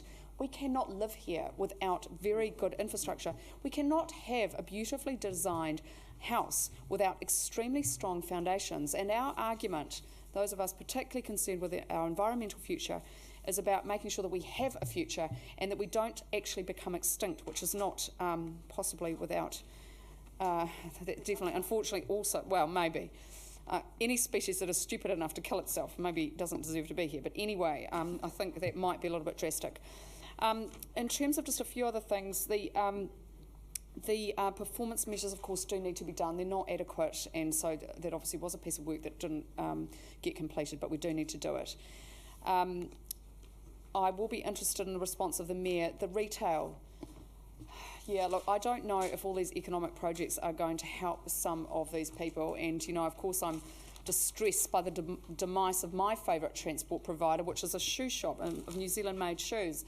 They are, you know, in trouble, and I don't know if they're actually going to survive, and that is appalling. Why should we be buying our shoes overseas? Finally, just the BGI. Look, I'm not going to move another amendment. I did try that. Obviously, there wasn't sufficient support, but Councillor Eagle and I've discussed it, certainly with you, Councillor Free. I think we'll go back and have a chat to them and just make sure we sort that out. I do want to give them some capital funding. You know, 133 years. I think they've paid their dues. But I think we just need to make sure we've got the right project and in the right process. And, you know, I'm not sure that we got perhaps early enough warning about how it all fit in. So we'll definitely reassure you, colleagues, that we will go back, because they are a great organisation doing really important things for young people. Thank you. Thank you, Councillor Pannick. I've got, just give you a heads up as to where you are on the list. Councillor Mark Pack, followed by Councillor Paul Eagle, Swampy Marsh, Sarah Free, and that's all we've got at the moment. Thank you, Madam Mayor, and I too stand to support the LTP. But I want to, first of all, agree with Councillor Young about one thing, which is that the rate increase is too high. I mean, it's just what it is. But I'm in the fortunate position of probably being the only councillor not to come to the council and ask for something to go on to the rates bill. In fact, my efforts around the LTP were about actually reducing the impost to council. Indeed, I supported Councillor Lester's amendments through the process, which saved 3.9 million on the initial estimates. So further to that, of course, there were other amendments which got quite exciting along the way until we finally got down to 4.9. But I don't take that as a sign of success. I do think that you know, hard working ratepayers have to find the money to pay, and I think we always need to be mindful that checkbooks are a little limited, frankly. I also agree with Councillor Young on this point, that it isn't a rock star economy out there. There are some businesses in deep trouble. A friend of mine contacted me recently, and to be blunt, I think his business is in the state where the best thing he can do is walk away. And it sounds like a really sad thing to say, but it's not, to coin a phrase, all beer and skittles out there. It's really tough in the trading environment. I want to acknowledge, as others have done, the work of staff, and particularly those that I had something to do with, Andy and your team. I really appreciated my engagement with you and your finance team, and also to say, while Brian Hanna was with us, I really did appreciate his efforts as well, particularly in those early stages, as we were working through the way the LTP would progress, and particularly working through some of my concerns about the way the numbers were looking at stacking up. I want to also acknowledge the fact that the LTP had a wee process through the Audit and Risk Committee, and we were really, really fortunate to have externals have a look at the documents and be able to comment on them. And I think the fact that we have documents that are of the standard that they are today, they can take a bit of pride as well in the efforts they put in. I don't know whether all councils around New Zealand use external people on their Audit and Risk Committee, but I can recommend it to them. I think they do add value. I want to comment about the way we do record our surplus, because essentially our surplus is zero. That's what it is. We have a balanced budget, but those that want to make mischief with the way the numbers stack up could well say they want the 23 million returned to them. Well, that 23 million is not a surplus in the way that you and I can get our fingers on it. It is money which is provided to the council for specific purposes, such as roads, such as housing, such as projects. That's what it's there for. So, Madam Mayor, that is not something we have available to spend. It's something we have available for the services we provide. One final point, and then I will conclude my remarks. And we did have comment today from John Milford about the council rate increase and the impost this is going to have on business. And while I appreciate and understand where he's coming from, the point I need to make to him about that is simply this. There are two options for business. As a businessman, I understand that if I had to provide my own infrastructure, my costs would go through the roof. So what happens as a result of having a rateable service provided by city councils is that service is provided for me collectively across the entire city. And there is a benefit to business out of that that I think they need to start to get their heads around. The council could well say, well, let's just simply have user pays for the provision of water, of sewerage, of health services, of refuse disposal, street cleaning, etc., etc. And if that were to happen, then I would hazard you a guess that business would be very unhappy indeed. No, we don't like the rate increases as they have been, but Madam Mayor, they would be significantly worse if the council were to move its services in that way.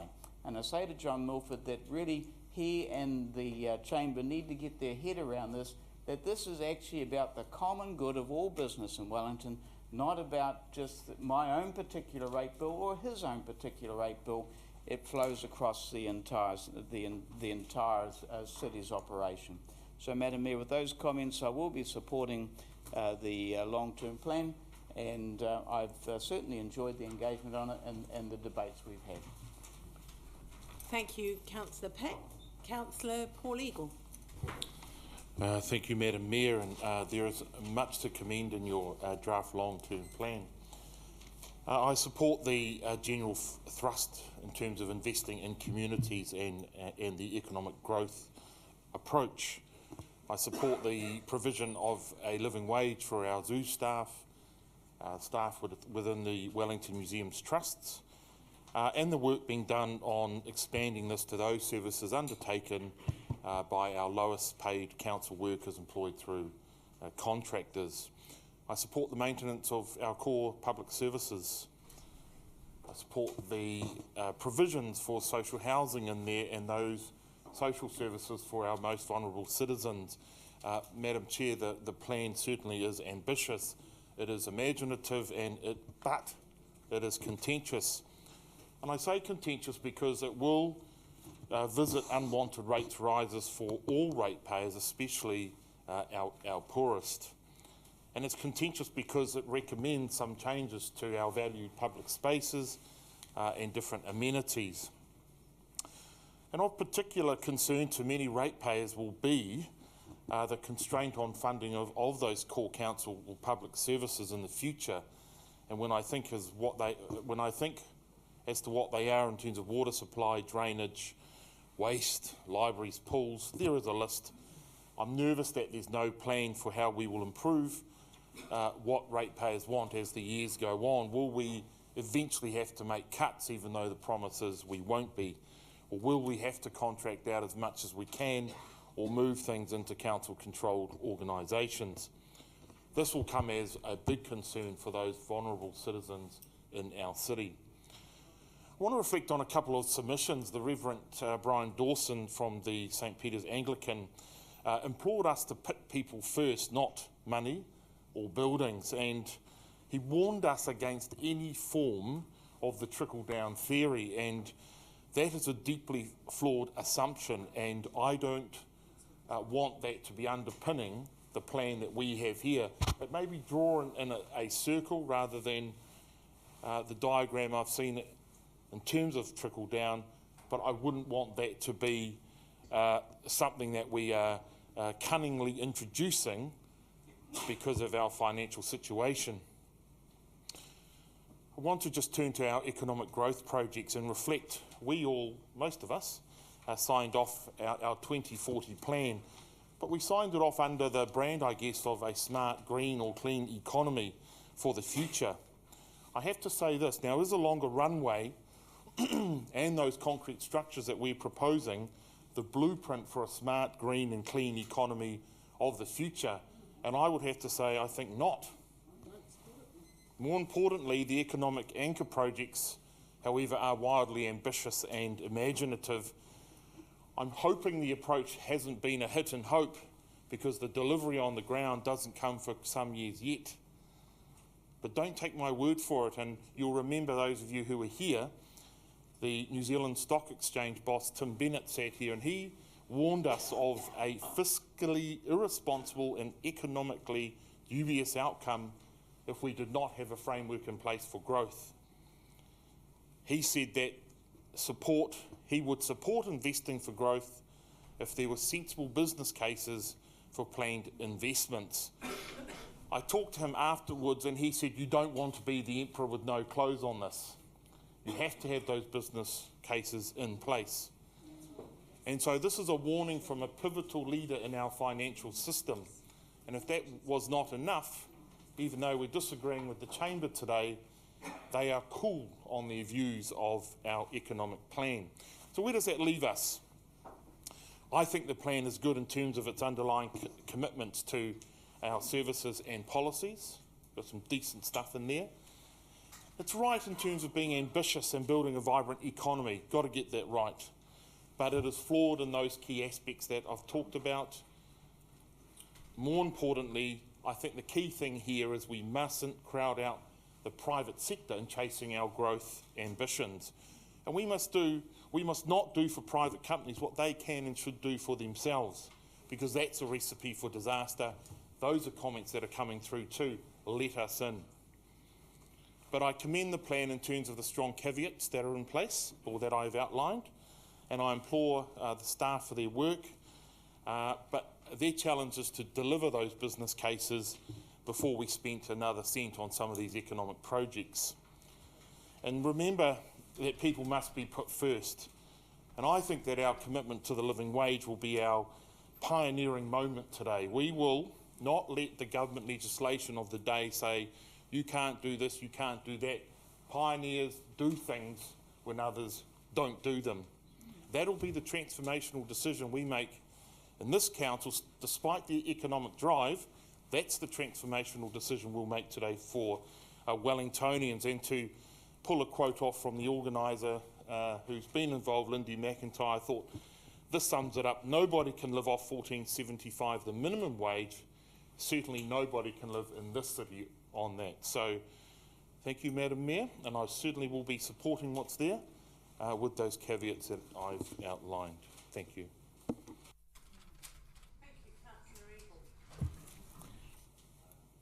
Councillor Marsh.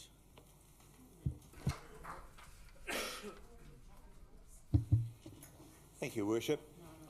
Well, for the first time in its history, New Zealand is part of the world, part of this region that is growing the fastest, the Asia-Pacific region. And Wellington needs to be part of that growth. And look, I agree that economic growth and focus on the economy of Wellington is not all we must be doing. And in the long-term plan, we're not doing that. But economic growth has been, well, to my mind, in the past years, something of an added value. Now we're starting to seriously invest in our economy and plan for its growth. I think that underlying the larger projects that some of you have referred to, there is concern that I have in that the increase for business as usual is too high. And I know a number of you as councillors have added in additional projects into what we were originally looking at. And perhaps I could chide you for that. We should really have been a little bit tighter.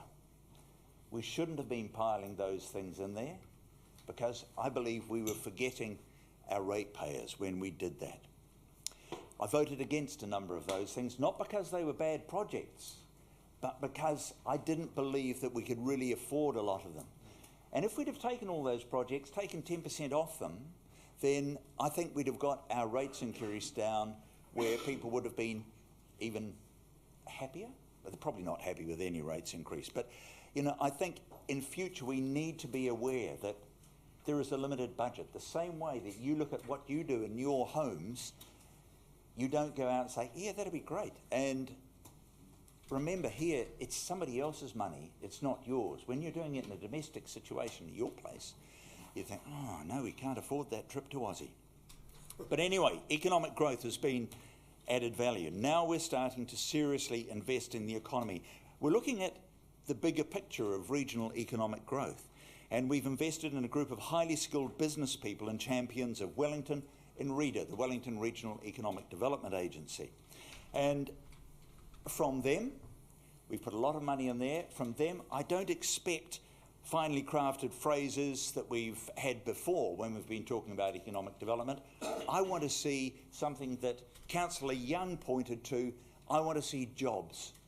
And that's what it all boils down to, jobs in this region for young people, for older people, for people who are coming here from overseas. It needs to be all about jobs. We had a seminar, a workshop a year or so ago. Young people there were all asked, what do you want most of Wellington? They want jobs. But with that bigger picture of the Economic Development Agency, this council can't just say, that's fine, the economic development's being looked after. You know, we've got to continue to be aware of our retailers, our businesses here in the CBD, and Lambton, Tawa, and out in Kilburnie, all of those areas. We cannot forget them, and it's going to be very easy to do that, thinking that REDA's sorting everything else out for us. If we don't continue to support them, the small, medium businesses, then the job growth that we want just won't happen. You know, there are simple things that we need to deal with. For example, parking. Not just say, no, that's fine, they don't need parking. They do need parking, as you heard today. We need to manage that parking as well. And I wonder whether we're managing the parking now that it's in-house as well as it should be. Because when I look at the budget, it seems to have dropped away. Either people are paying their money or not using the parking spaces, or not pinging them when they are overdue. I mean, you come into town, you rent a space, you pay your money, and it seems fair to me. Now, what may actually happen is I may get 10 times the number of parking tickets now after saying that. But still, we need, thank you, Chair of TUD, we need attractive streetscapes. We need safe places to shop. And we also need initiatives to support market days and festivals, and also to support the business improvement districts. We've got Miramar and we've got Kandala in here in the long-term plan. At the moment, Kilburnie meets this afternoon and tomorrow, looking at a business improvement district. This is how council can help organisations and businesses and communities help themselves, and I think that's what we need to be doing. Education. Well, Council has taken some public slapping over this because we have, I mean, to my mind, we haven't been clear communicating how we are actually joining up our economic initiatives with their relevance to education.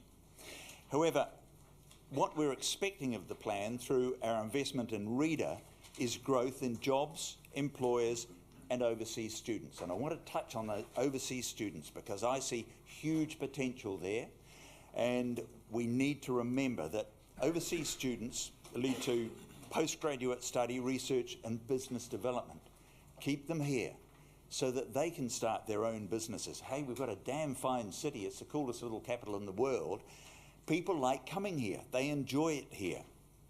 So let's help them. Let's facilitate this issue of students working through and setting up businesses, or at least being postgraduate students and doing research. And they impact hugely on our economy. You know, one overseas student, have I gone on too long? Up to 7 minutes. 3 minutes, but I think we're about double at the moment. So if you could just sort of move along a little. It's very wonderful and very positive, but if you could just move a little. Yes, what I was doing was actually taking up all the time I hadn't used for the past 4.5 years, you see.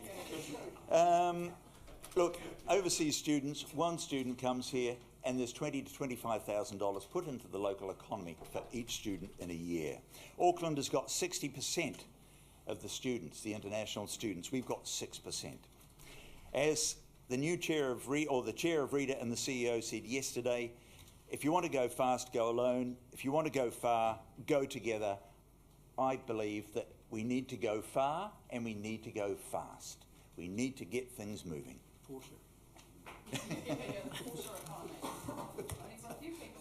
Councillor Free. Thank you. Look, I am generally in support of this LTP.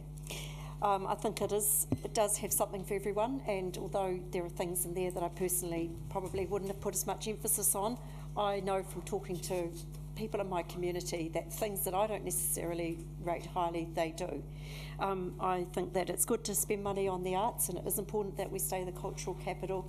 It's good to look after our economy. I'll be looking for results with that spend, because no doubt there's millions that we are spending and we need to see the results. But I'm happy that we're putting some money in that area, and hopefully we'll see the results for it. Just in my own portfolio area, I'm delighted that we're going to have a new library at Johnsonville. I also want to point out that we have put money towards business as usual in terms of refurbishing many of our suburban libraries and keeping our programs going. I'm really pleased that my colleagues agreed for an extra $100,000 to be spent on grants for our community centres, and that we've also voted extra money to help specific projects such as the Karori Events Centre project, the Kaka project. There's money being spent on the Glenside Halfway House, and there are other exciting projects, in fact, in the pipeline that we'll probably hear about in a few months' time. I want also to pay tribute to our wonderful staff. It's just so nice to feel that when a project starts that you know it's going to be well done and generally run to time and generally to budget. And you know, there's a huge amount of expertise we actually have in this organisation. Some of it I'm only just realising, you know, because I'm relatively new. But I also actually wanted to pay tribute to Wellingtonians, and because my portfolio is the community facilities space, we have so many people who put so much time and energy for nothing into running management committees, into volunteering, into helping out with all sorts of wonderful initiatives in our environment. And really, we're just so fortunate in Wellington that our citizens are so actively engaged in making this a really special place. Look, my concerns about the LTP, I just would like to highlight some of them. I was very worried about what we're doing with our civic centre. Look, reluctantly, I'm having to concede that the majority around this table have agreed to the long-term leases of some of our special parts of the civic centre, and I just really hope that what does result out of that is something we can all live with, that really enhances our city. I do want to say that I think we need to be really cautious about the way in which we grow. We are on a growth agenda. That means physical growth. Look, it all needs to be managed really well. As I said, we've got great staff. Hopefully this is all going to result in a wonderful city and growth that still maintains livability. the living wage I'm really in support of. It was said this morning at the march, how fair is it that an employer could take the best hours of a person's day after day after day, and not actually remunerate them in a way in which they can afford to live and thrive? $14.75 an hour times a 40-hour week, actually, it's a pittance to live on, and it's not fair. And I appreciate what my colleague Councillor Ahipena Mercer said. We are about fairness. The other main concern is, well, we should be about fairness. We're a public service. It's actually our job to try and come up with things that are fair. We are a public service. People do have pay rates. I don't really accept they're unaffordable. That we are about spreading the burden across the people who can afford it to pay for things that we all value. The City Council was actually founded for the first time in 1840 because of, I'm going to talk about infrastructure, because of actually people getting sick from poor water, lack of sanitation in the city. It was founded to provide infrastructure. The City Council, the original City Council, was founded because of infrastructure problems. And it was called a City Council, I believe. It was probably one of the bigger settlements at the time. At any rate, the infrastructure problems that we have can't be ignored. And I suppose is my other concern, is we are facing unprecedented damage to our coasts. And I think that we can't look past the fact that that's going to cost us quite a lot of money. So I'm a little bit worried that we possibly haven't put enough money aside in this plan for that, but I guess it's something we can keep an eye on. And in the same vein as someone else, the airport extension, look, I'm probably starting to think the evidence of that is still being assessed, but that's a lot of money to spend on a finger out into Cook Strait when actually we might need to be shoring up our coasts. Thanks. Thank you very much. I've got Councillor Wolfe. Thanks, Madam Mayor. I won't take up too much time. I again am going to thank the officers, and especially those that I am looking at currently from the Research Policy and Planning team, and also we shouldn't forget the Democratic Services team either. Just a few little notes that I've got. I believe that this LTP was an empathetic process. I think that around the table we dealt with the submissions very fairly and very reasonably, and with a great degree of empathy, and I repeat that word. So I'm proud of that. I obviously have a few concerns in a couple of areas. I previously mentioned Frank Kitts Park. I won't be voting for the living wage. And I am concerned, as is a number of the councillors around the table, that the Town Hall project proceeds as quickly and as effectively as possible. Councillor Peck, you stole a little bit of my thunder. You actually chair audit and risk, and people should be thanking you and particularly the externals. I think the externals have done a major job in seeing that we're accountable and transparent, and what appears before the public is something that's solid and robust, and I believe that it is, and I congratulate your chairing of that committee for that process. It gives Wellingtonians confidence that we can move on. Councillor Free, you actually stole my thunder in regards to the community and the volunteers, and I'd just like to congratulate all our volunteers in what is National Volunteer Week, and thank them for the hours and hours of volunteer work that they put into the city. Without them, we wouldn't have the city that we do. In concluding, I just think that we've done a good job. We've done what we could do, and we've done it to the best of our abilities, and in some areas, in somewhat trying sort of situations. So I'd just like to congratulate those involved, and particularly the officers in that little front row over there. Thank you very much. Thank you, Councillor Wolfe. And we've come to the end of the speaking list, so I will make some brief remarks in right of reply. First of all, I echo everyone's accolades to the staff and the submitters, and I would like to acknowledge the contribution of this long-term plan where so much of the policy work was led by Brian Hanna. I'd also like to acknowledge that because you all have particular roles to play, you were able to refer to some of the advances in the investment in those areas, whether it was Councillor Coughlin with the number of the economic projects, whether it was Councillor Peck referring to the contribution that the external auditors make, or whether it was Councillor Ahapini Mercer on the beating heart of our city, the arts organisations, which I have to say, finding it really tough with the flat or declining funding from central government and from the gambling organisations. It is a fine line. Councillor Young and a number of others referred to what we should be doing, what's our knitting and what somebody else's, in other words, and it's just hard to stand back. And the relationship between our most vulnerable citizens and the retail and the flourishing of the city is important too. And you could argue that it's not our business to be fixing homelessness. It's central government's business. But I don't think the retailers in Willis Street and Lambton Quay would thank us if we didn't take any role in that. I'd like to thank Councillor Eagle for his contribution in actually putting some more funding into the homelessness and explaining how that was not to fund further research. On the thinking about environment or the economy, I think that's old thinking. It should not be a paradox. We've got a Chief Resilience Officer going to join us. We're funding an external audit of our greenhouse gas emissions, and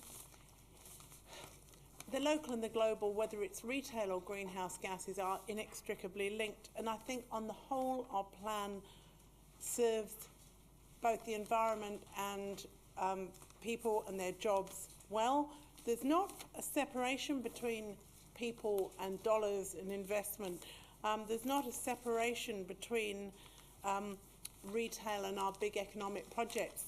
If our city was in decline, then that would be problematic, whether it's fixing infrastructure, whether it's reducing emissions, or whether it's for our retail. So I'm really glad that people have generally joined up the dots.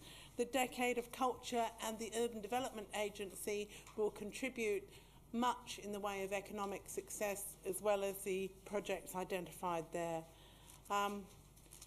Councillor Marsh, you're right, we can't do everything. I don't think you have to go to Aussie, because we've got the Wellington Cup, the Sevens, the Tattoo, the New Zealand Festival, Cuba Duper, Lux and Wow, and probably many more events in the coming months. So I look forward to you investing your holiday and your enjoyment in the capital. Thank you. We will now take items, recommendations 1 through 5. I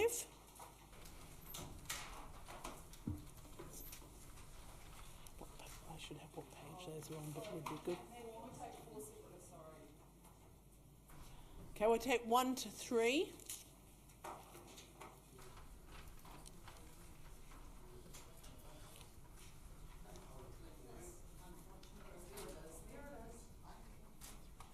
You have not been disenfranchised, Councillor Ritchie? Okay, thank you. Those are carried. We'll take the Waterfront Development Plan.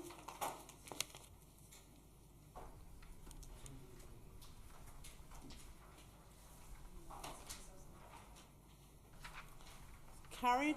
Councillor Ritchie, I think you voted the wrong way. So, no. Shh. Councillor Ritchie has done the right thing and alerted us immediately after the vote's taken. So that is 13-2 in favour of the Waterfront Development Plan. Thank you.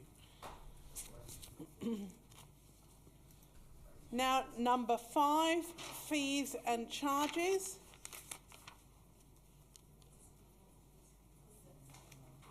Just cut, you'll be fine. We're going to take the living wage bit first. Councillor Sparrow, fees and charges, especially dog fees. Thank you. Too late to press the button. Now we're going to take number 6, everything except the living wage. So everything except the living wage numbers on page 276.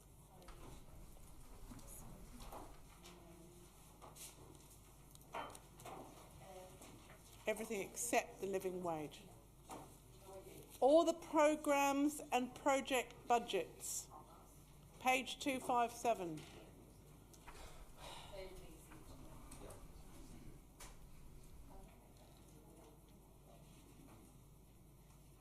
Councillors Ritchie and Marsh? Okay, so you're the... Okay. No, this is fine. So Councillor Ritchie, you're happy with your vote?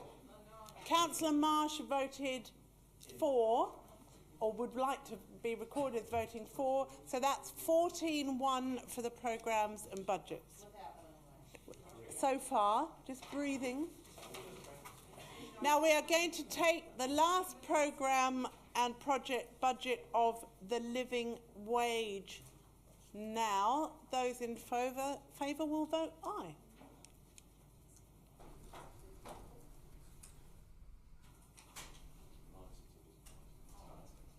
And I declare that one carried too. So we will now move to recommendations 7 through 16.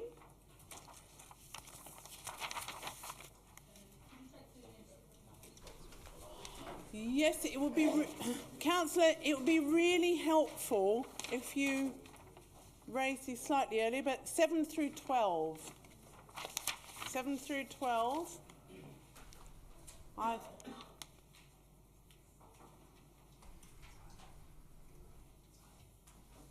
Keep your eye on the flashing lights, councillors. Thank you. Carried.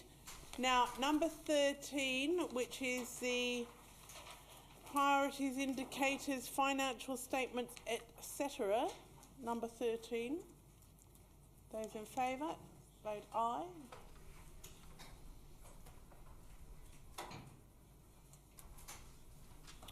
Everyone happy with their vote? Yep, so that's carried, 14-1. 14, 15 and 16 we will take together.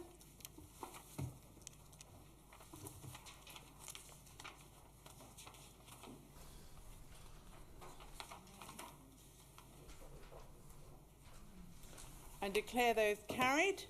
So I would like to move on before we have a break and do the next two papers that are a consequence of what we've agreed, and then we can have Bede come up and sign the report, and then we can break for lunch. So if you just move, we are now moving to the setting of rates 2015-16.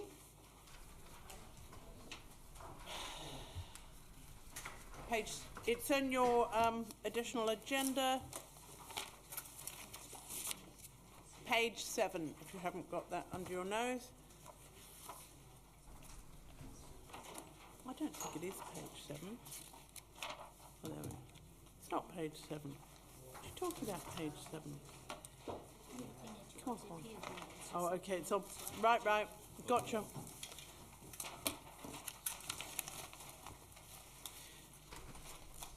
So, item 2.2, setting of rates 2015-16. Given what we've decided before, I just want to make one point about the rates. They are generally based on capital value. A number of you talked about some people finding it tough. Yes, there are elements who find their rates payments tough, but let's remember, because it's capital value, if you are living in a modest home at the lower end of that capital value, then your rates are considerably less than the people living in the larger mansions of the more wealthy spots in the world, in the city. Also, we have got a very small proportion as fixed charges. The uniform annual charge is very small compared to some councils, and again, that is an item that I think creates a fairer society. So I'm very pleased to be moving those items from 1 through to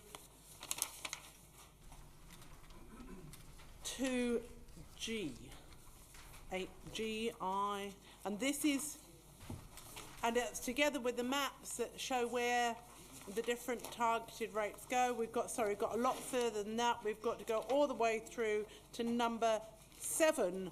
Otherwise, you wouldn't be able to use your credit card if we didn't agree that one as well. So, all the way through to number 7. Does anyone want to speak? Does anyone? I do need a seconder.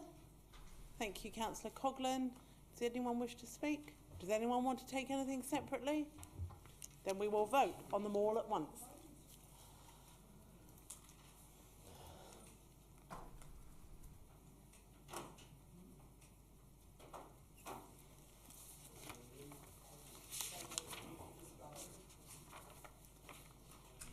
Thank you. Carried 14-1. And we will now move to the Development Contributions Policy, which Councillor Lester will introduce. Thank you, Madam Mayor. Very briefly, just to say, there was an extensive review of the Development Contributions Policy, but the determination was that there was no change required, aside, of course, from legislation changes around contribution to reserves and community facilities. No changes otherwise. Thank you. Do we have a seconder? Thank you, Councillor Foster. Do you wish to speak? We will now put those 5 recommendations. 1, 2, 3, 4, 5, isn't it?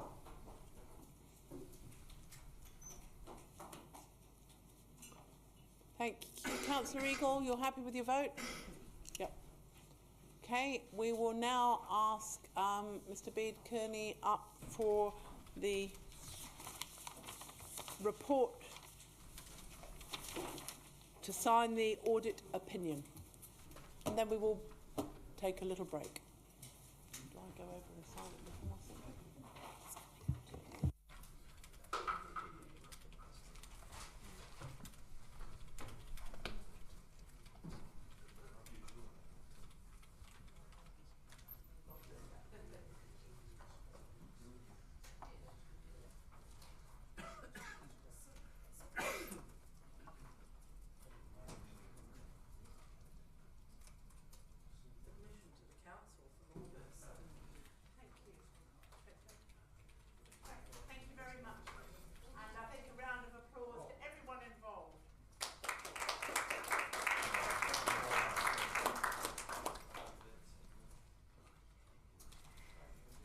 And I think we will now break till 1:45.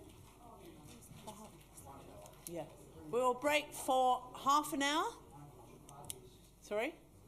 No, we're not battling on. We'll break for half an hour. I see you've been handling some of the hot troubles again, so I never see her name. When there's any ship has to clean, I never see her name. I only see yours. She gets the glory. Yeah. All the problems I just give to him. Oh, I think I'll pass this over and we'll see how you handle it. No.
cycling framework, and also how we will actually work on the next steps through to implement that cycling framework. The recommendations on page 103 and 104 cover both the principles and thresholds of the draft Wellington Cycling Framework, the Wellington Cycling Framework, and they set up a working party which we will then call for nominations for. Back in 2008, we agreed both a walking policy and a cycling policy. Walking has increased hugely, although of course not everyone is utterly happy with the amount we've done there either. But the cycling, there's been a big demand and a huge increase in our budget. I was just conferring with the Chair of Transport and Urban Development, who says back in 2008, cycling budget was around about 70,000 per annum. And we did have some lines on the map then, but given that level of budget, it would have taken probably about 50 years to do it all. So I'm absolutely delighted that, first of all, by increasing the budget for Tawa, and then by increasing the budget overall, we have got a realistic go at putting into place the cycling framework for this city. And the idea that it links many places is hugely important. It's not just the spokes of a wheel that always end up inevitably at the CBD. This is a framework that connects people with the destinations they want to go to. Most of you will either in person or through YouTube have seen the delight on the faces of the kids in bikes in schools, whether it's at Johnsonville or at Holy Cross. They are hugely delighted. We need to make cyclists free range across the city, and while it was referred to that I have cycled for many years from Highland Bay, I don't think you should need to have the nerve to cross the Cook Strait kayaking in order to be able to cycle on our roads and byways. I also think we've done some excellent work with the Leonie Gill pathway. We've been able to put that in a place in a non-controversial way, but once it does come to reallocating road space, it's tough. Think back to the diagram, or some of you will have seen the video I sent round about Amsterdam. Amsterdam in the 70s was no paradise for cyclists of any age, whether they're going to a sewing class, whether they're going shopping, whatever. There were cars all over the footpaths. Councillor Ritchie has obviously got some personal experiences to share that we look forward to finding out about. And some of those cities actually took quite a long time to turn around to be places where people felt welcome cycling. More recently, we've seen cities like New York and Paris do some much more rapid change. And there will be some places where temporary urban activation will make things possible. There will be some places where we can try different ways of doing things. There will also be some places where there is some immediate loss of particularly commuter car parking in order to get space for safer cycling. I think the examples used here are hugely helpful. The combination of, there will be some quiet streets. We can think of one or two that actually already function like that already. There will be some protected cycle lanes. There will be some off-road links. The challenge is to make that into a proper network, and that there might be some quite attractive little portions, but if they don't actually link significant population with a significant destination, they shouldn't be our priority. Now, as well as us increasing our budget significantly, so has central government. They've kept the buckets slightly increased over the previous 3 years in the National Land Transport Programme, and they've also added the Urban Cycleways Fund of 100 million over 3 years. That's going to be spread pretty thinly across the country, but it is a great start, and we certainly want to access that. Their priorities will not always be the same as our priorities, but we will get the best bang for the Wellington ratepayer if we do match. If we've got 10 things we want to do and they've got 3 things that are priority, let's go for the 3 things in common first and get those implemented. So I'm really looking forward to a more inclusive early engagement. I know that officers and elected members had a go at doing that in the Island Bay one. We'll come to that later. But this is a much more structured approach within a good framework. So I'd like to thank the officers, all of the submitters, some of whom we heard from today, and also the people who have answered surveys and made submissions on our long-term plan that support this more inclusive approach to transport, including the urban growth plan and the hierarchy there. So I shall be moving it as it is, and I look forward to hearing your views, and I look forward to people putting themselves forward for the working group.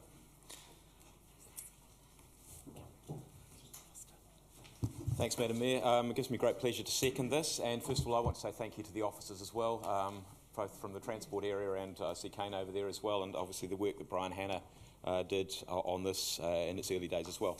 Look, I think what we've got in front of us is a very good piece of work. I'm pleased that we've got here. It's been a reasonably long journey. We started this, I guess you could say, in August of last year, and obviously got accelerated during the early part of this year. The framework essentially is about setting some standards and some processes to facilitate doing what so many people are calling for us to do, which is to get on with it, to deliver things. I think it's important to say that cycling is a part of our transport system. Some people would wish it wouldn't be. Other people think it's the only thing we think about, but neither is true. The reality is it is a part of a comprehensive transport system alongside of the private motor vehicle, alongside of public transport, alongside of walking. They're all part of our transport system. What we know is that cycling in this city is growing dramatically. It's over 200% growth in the last 6 or 7 years, 21% up in just the last year alone in terms of our cordon counts. And that is without us doing a heck of a lot. We've been doing bits, but it's without a comprehensive network in place. And I think the experience that we've seen internationally is that when cities invest in cycling, the cycling numbers grow dramatically, because the biggest barrier to cycling consistently is safety, or the lack of safety. And the risk is not just perceived, it's real, because a ton of motor vehicle, or more than a ton of motor vehicle, occupying a space right alongside you is clearly a risky situation. So we can see that cities around the world and around New Zealand are investing in cycling. We obviously want to be part of that. That is part, I think, of being a modern, progressive city, and part of being a livable city. There are some weaknesses in the document. I guess we've had highlighted to us. First of all, we didn't have an oral submission process. And I guess that's because it's coming from Council and straight back to Council. And I guess that probably would have improved some of the detail in the document. The cycling reasons which are set out at the beginning of the paper, why are we building this cycle network? I think there's a few things there any of us would look at and say, actually there's a few things missing there. For example, there's nothing on tourism, which it clearly is good for. There is nothing on decongestion. There is nothing on the environment or climate change. All of those things you think really ought to be in there. There's nothing about it leaving more money in people's pockets so they can spend more money in retailers' shops. That's not there either. So those are the sort of things that ought to be there. It's lacking in a wider strategic context, and that's something NZTA said. But all of these things, officers have said, hey, look, we could actually improve this as we go through the master planning process, and some of those things we might be able to backload into this and say, just give a little bit more of the rationale behind why we're doing these things and further improve the document.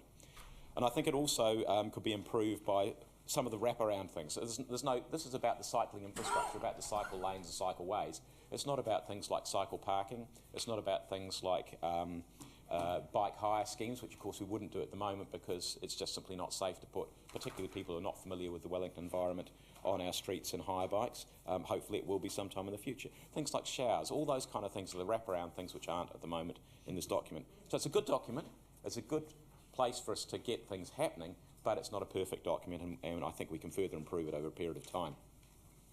A clear implementation plan will be useful, and we're going to get some very clear steer tomorrow with some announcements by the Prime Minister and the Minister of Transport about where the urban cycleway funding is going to go, and I think we're all reasonably familiar about that, but that will be clear tomorrow. What is really, really good in here, though, is we have a useful set of principles.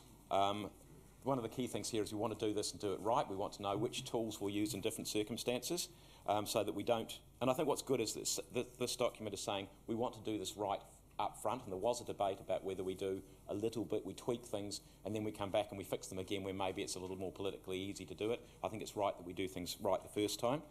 There's a useful set of design options in there. And we had today the Red Design Newtown Residents Association saying there are some other things in there. Two-way cycleways are provided for in here. In the right circumstances, that might be something you would use, but not in all circumstances. There's a useful set of thresholds which are in there as well. There's one threshold I'm not particularly comfortable with, which is the 40% time differential between the most straight route and some other route, and I think that's probably too big a gap, and several submitters said that as well. So I think what we've got here is what we needed. It's a set of principles, a set of thresholds, a framework for us to take this forward. But the key thing now, councillors, is we've all said a lot about how important cycling is, about how we support cycling. The key thing now, and we have a decision to make later on today as well, is to actually show that when the rubber hits the road, we are prepared to say yes. We're prepared to make a difference on the road, because that's where people cycle. They don't cycle in bits of paper, they cycle on the road, and that's where they want decent cycle facilities so they feel safe and they can let their children feel safe. So, because this is about targeting the people who currently don't bike. It's not about targeting the lycra clad brigade, it's about targeting the people who currently will not cycle because our roads aren't safe enough. We want to make it safe so that they have the choice and they have the ability to make that choice to use the transport system and the transport mode they want to use. Please second. Thank you, Councillor Foster. Does anyone wish to speak? Councillor Ayapini Mercer.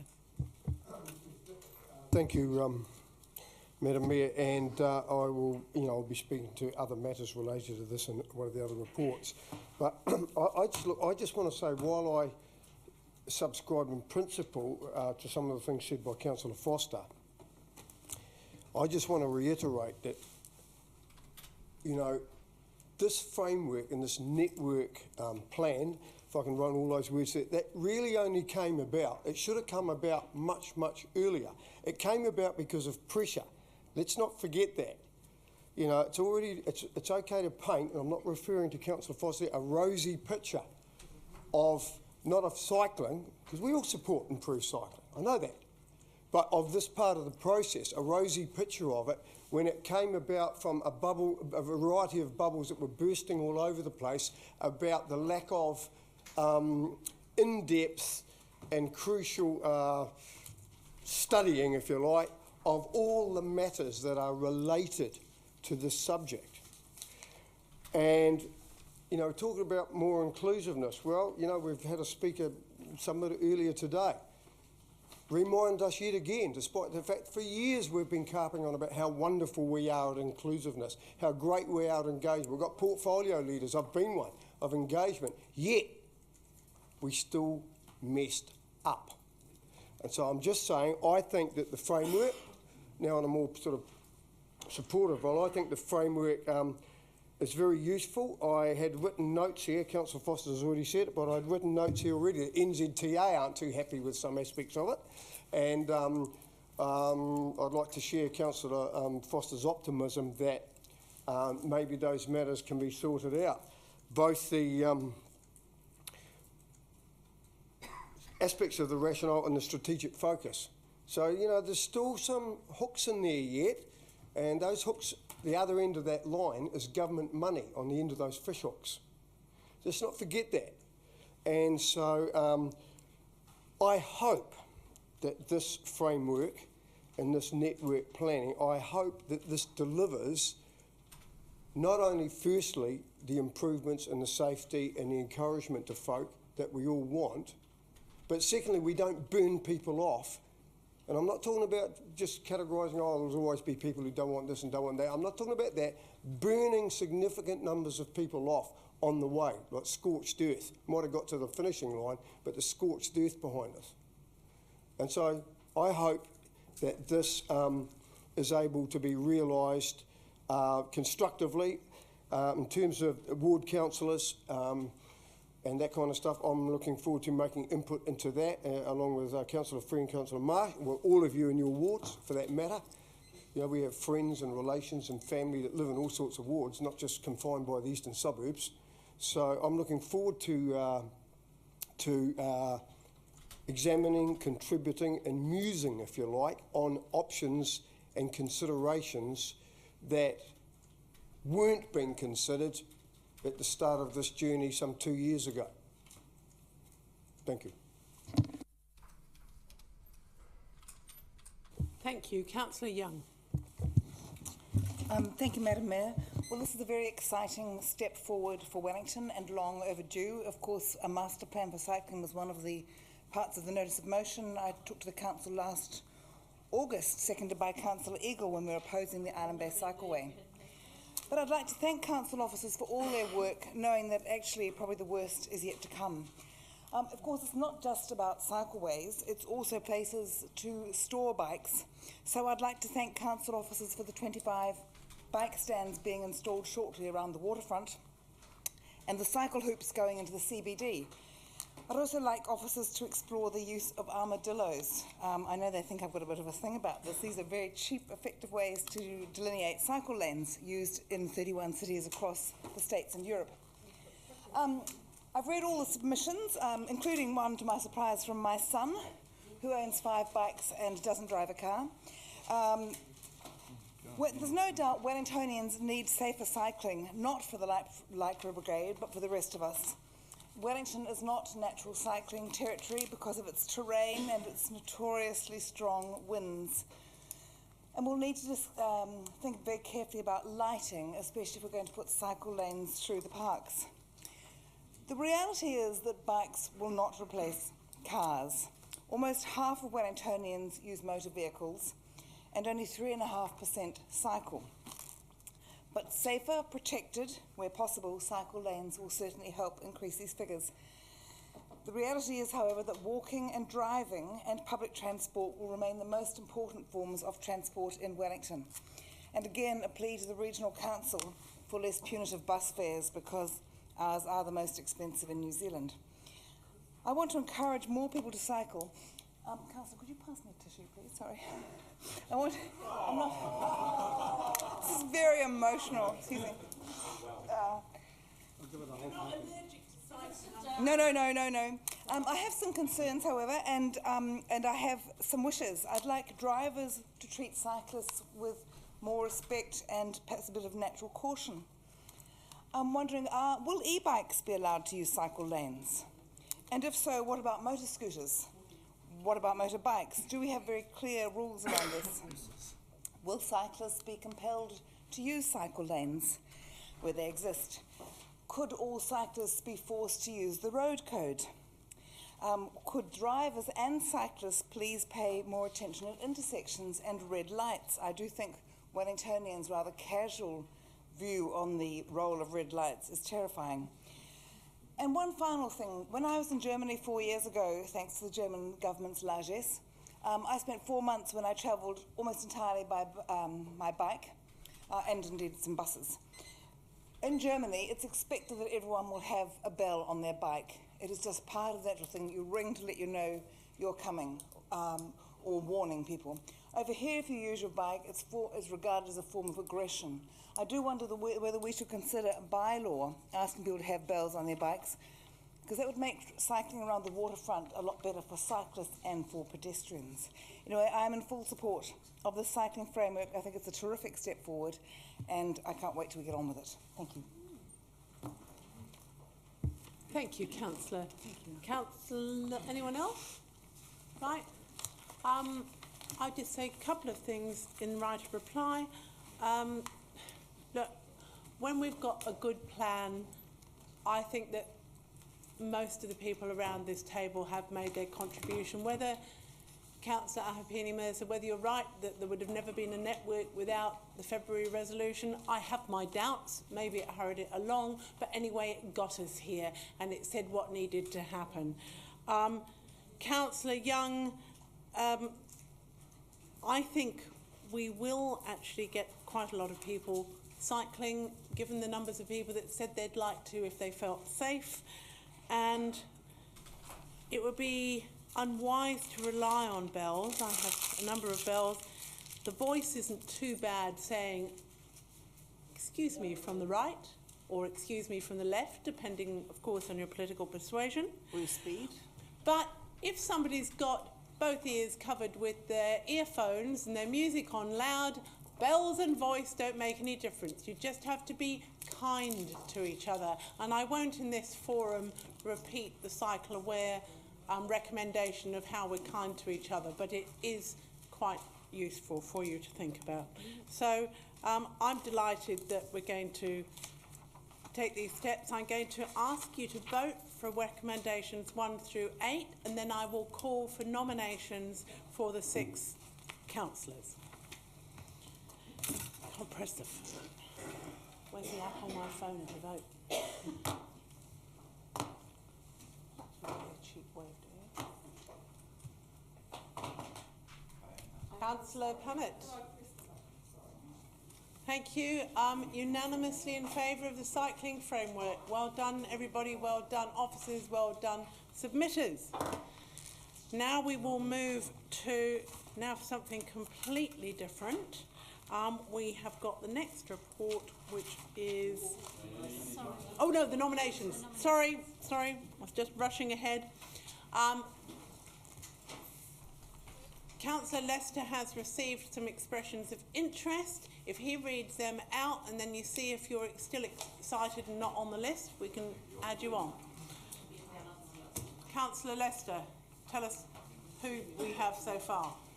Thank you, Madam Mayor. I saw and have received a number of expressions of interest. We've got Councillor Foster, Councillor Wolfe, Councillor Free, Councillor Peck, Councillor Young, Councillor Lee, which would leave 7 if I nominate myself as well. I'm happy for Councillor Lee to undertake that role, and I'll exclude myself on the basis. Sure. Well, Councillor Ritchie, you could take upon that burden yourself. So can you just... Sorry, I think that was a little fast for the staff. Can you say those again? Councillor Foster, Councillor Wolfe, Councillor Free, Councillor Peck, Councillor Young, Councillor Lee, and maybe if we've got 7 nominations then, and I'll... That's 5. Sorry? 1, 2, 3, 6. No, that's 6, and me is 7. No. Can we amend it to have 7 and realise that there may well be times when not everybody can be there? Sure. So can we do a retrospective amendment to 7? With the leave of the meeting, we'll make it 7? Thank you. Okay, so thank you for doing that work. Excuse me, with the leave of the meeting, we've had a late but highly motivated and determined expression of interest from Councillor Sparrow. If we could include it to extend it to 8.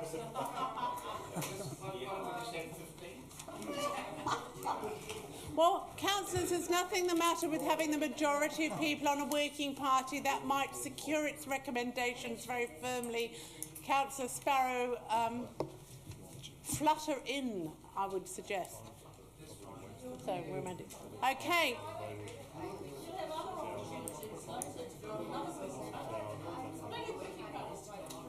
Do we have the leave of the meeting or not? Talk to your Western Ward councillor. Justin's moved.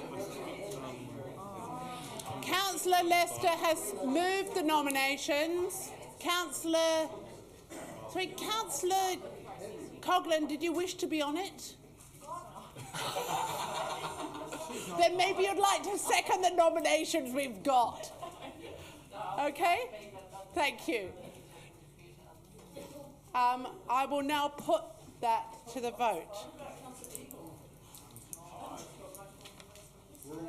Far better things to worry about than stupid wasted money. Councillors? Green Party initiative.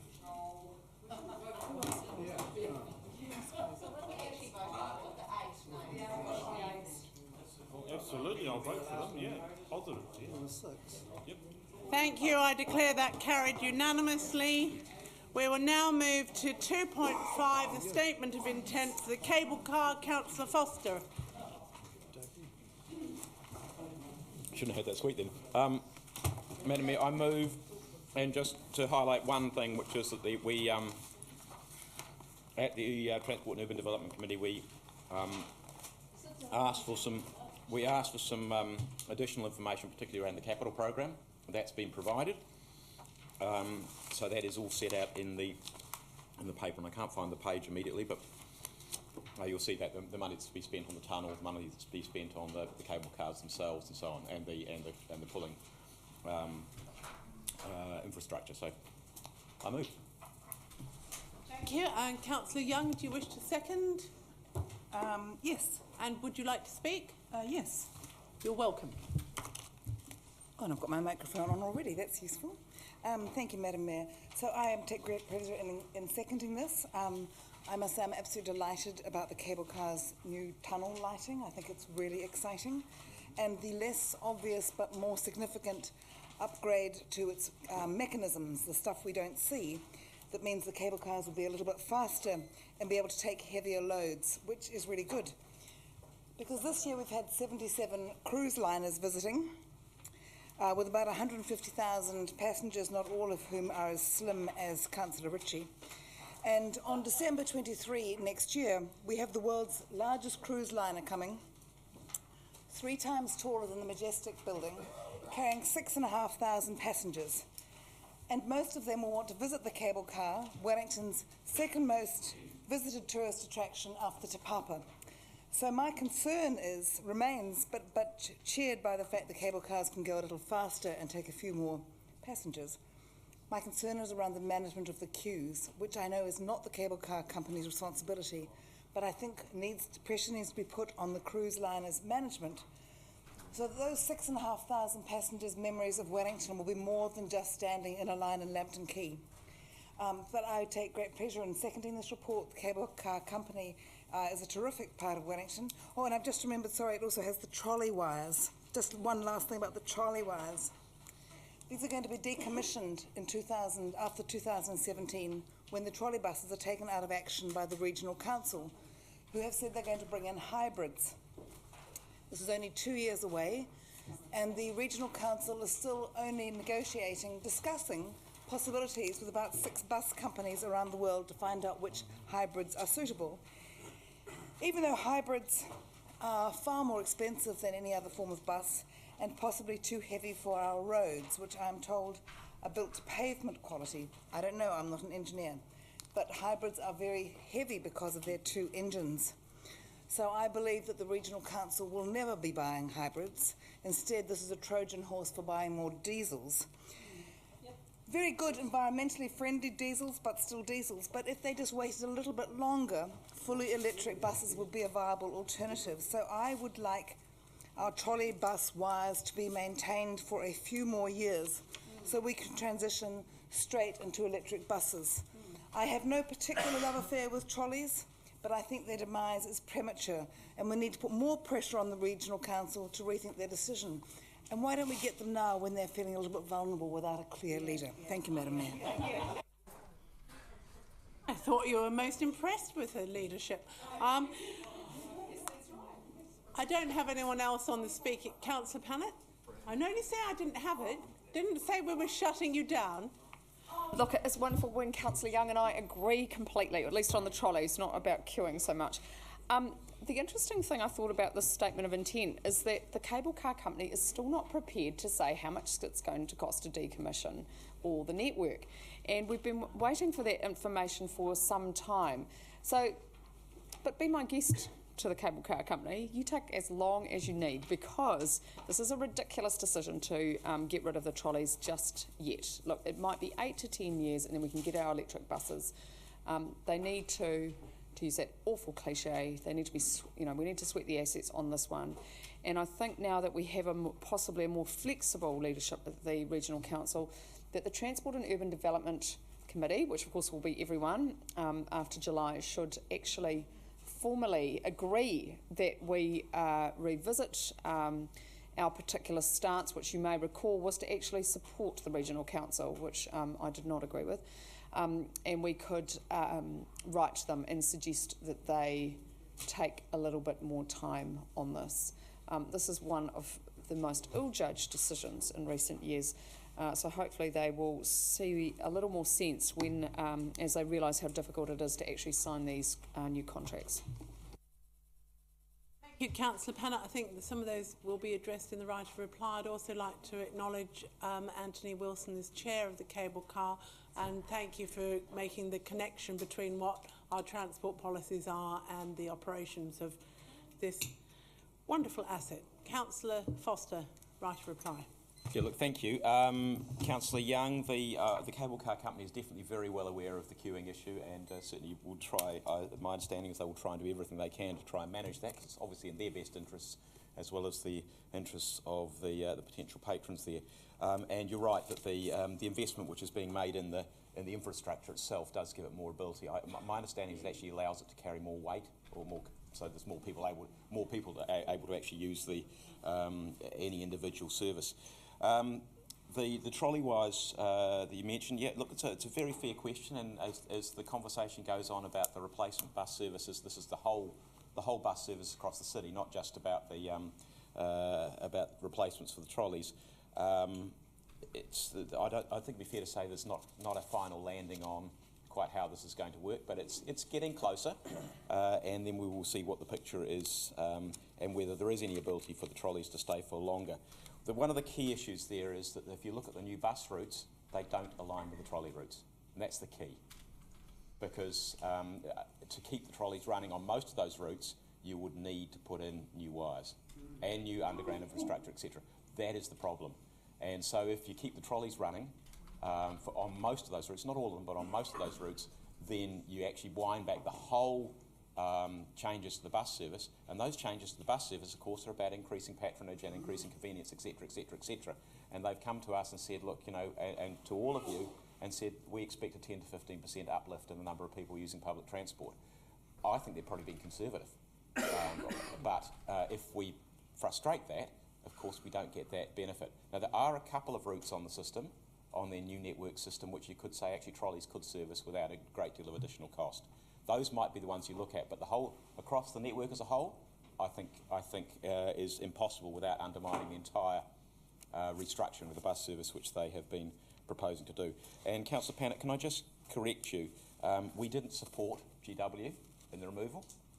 We noted it was their decision and not our decision, but we certainly did not support them. We were, you know, we noted some of the concerns we had, some of the issues we had, and we certainly that we would like to have fully electric buses as a replacement. We said all of those things.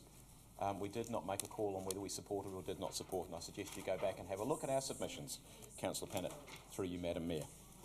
Councillor Pannett. And finally, just the last thing to do, you're absolutely right. I think Councillor Young, you said this about sweating the assets. You did right. The trolley wires, bus wires, most of them will have a lot of life left in them. The problem that the Regional Council keeps pointing out to us is that the underground infrastructure that supports that doesn't, and that's where the challenge lies. So this is not a simple thing, but I'm inclined to agree with you that if they can stay up a little bit longer, that's not necessarily a bad thing. Oh, and the final thing is the costs. If you have a look at on page 295, Councillor Pannett, there are a collection of different things: contact wire and overhead fittings, poles, and building anchors. The costs to decommission depend on which bits you decommission. Whether you decommission the lot, like for example take all the poles down, or in fact you might say actually we've got another use for those poles and want to stay there. So those are the kind of things they're not telling us because they haven't worked it out. And what they don't want to do, quite reasonably, is stick a number up in the air and for us all to say that number is gospel when it isn't. So that's why the cable car company is still doing that work at the moment. We'll now vote on recommendations 1 through 3.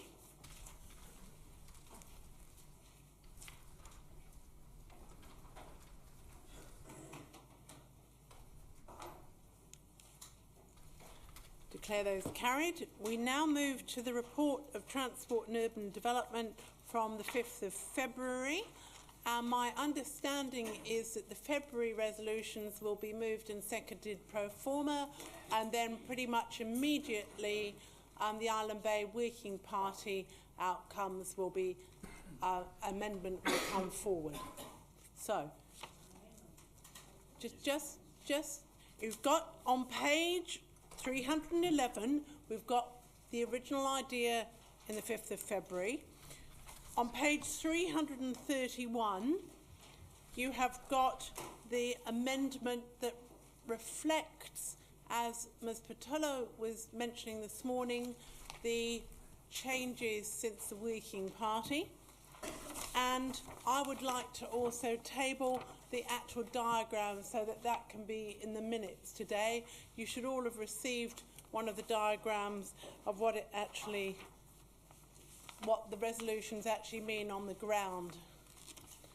So over to you, Councillor Foster. Thanks, Madam Mayor. Look, I'm pleased that we finally got here on this one as well, because this has been a long and tortuous and tortured process. It happens with many transport things, and cycling is no different, but this has probably been one of the worst ones, I would say. The question here, councillors, is we've just passed unanimously a cycling framework. Now is the opportunity to actually do something, to actually say we're going to vote to do something and to actually make something happen that cyclists, or that people on bikes, I should say, or potential people on bikes can actually use. The Mayor's said what the process is going to be, so what I've got to do is I've got to move the recommendations that came from the Transport and Urban Development Committee meeting.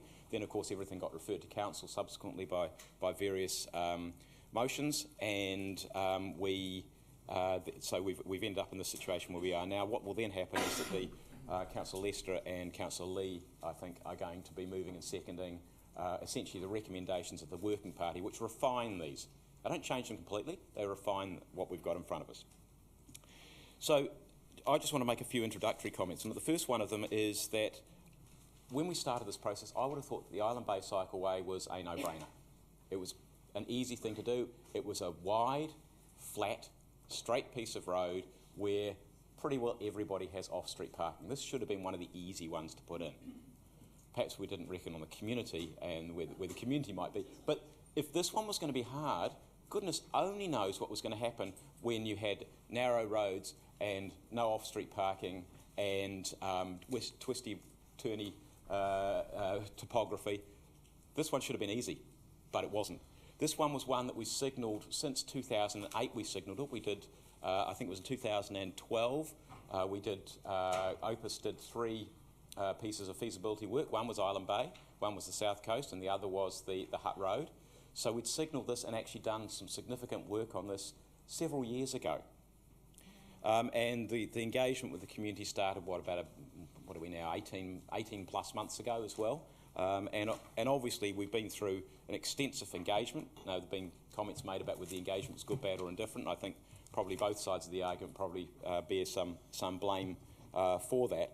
But I think where we are at the moment, it will be impossible to say that anybody who has any interest whatsoever in this has not had the chance to have a say, and that we don't know what they think. In fact, most of the people, if they turned up today, we would go, we know exactly what they're going to say, because we are very familiar with it. They've had not 1 chance, not 2, possibly 3, possibly 4 chances to have a say, so we know what people think, and they've had that chance to have their say. And so I think now is the time for us to say our answer is yes, or our answer is no. But we do have to make a decision. We can't leave, and the Chief Executive has encouraged us to make a decision so we can actually move on, whether it's a move on to deliver or it's a move on not to deliver. And obviously I hope that the decision is to move on to deliver. Last couple of things I wanted to say. In any cycling network, and the framework that we've just approved, the London Underground style map, very, very clear that there is a route going down to Island Bay, absolutely crystal clear. Why is Island Bay a logical one, apart from all the wide, flat, straight routes? It's where we actually have the highest number of cyclists in terms of the census data for that whole catchment. There's a very large number of cyclists coming from that catchment, so it makes sense to support those who are already there as well as those who might be there. It's also clearly identified on the Regional Land Transport Plan. That's the one that's just been approved, and was also in the Regional Land Transport Strategy, which was the previous one, as a regional priority cycle route. So there is no getting around from that. If you took that one off, you'd be going, well, why would you put any other ones on there as well? So it's very clear that whichever way you want to do it, there should be a cycle facility in Island Bay. So the question then comes down to how do you design that? And we had those discussions about inside or outside the cars.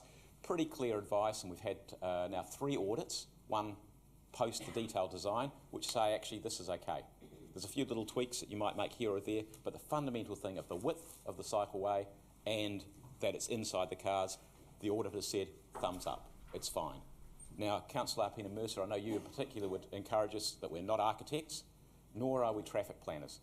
Although we all try to, we all dabble in that from time to time, but we're not. But the advice we've got from every expert is that this is an okay way to go, and it's an appropriate way to go. And I think, councillors, now is the opportunity to say, if we say yes and we build this, then people will be able to look at it and say, actually, there's a lot of people there now cycling who previously weren't, and that really is what I would encourage you to think about. It's those who currently do not cycle, who would like to cycle, who will be empowered to do that because they are in a safer environment. So I will look forward to the debate, I think, and I think I look forward to the debate, but I hope that. A lot of assumptions. But I hope that at the end of this we can make a decision and hopefully to move forward and get some runs on the board.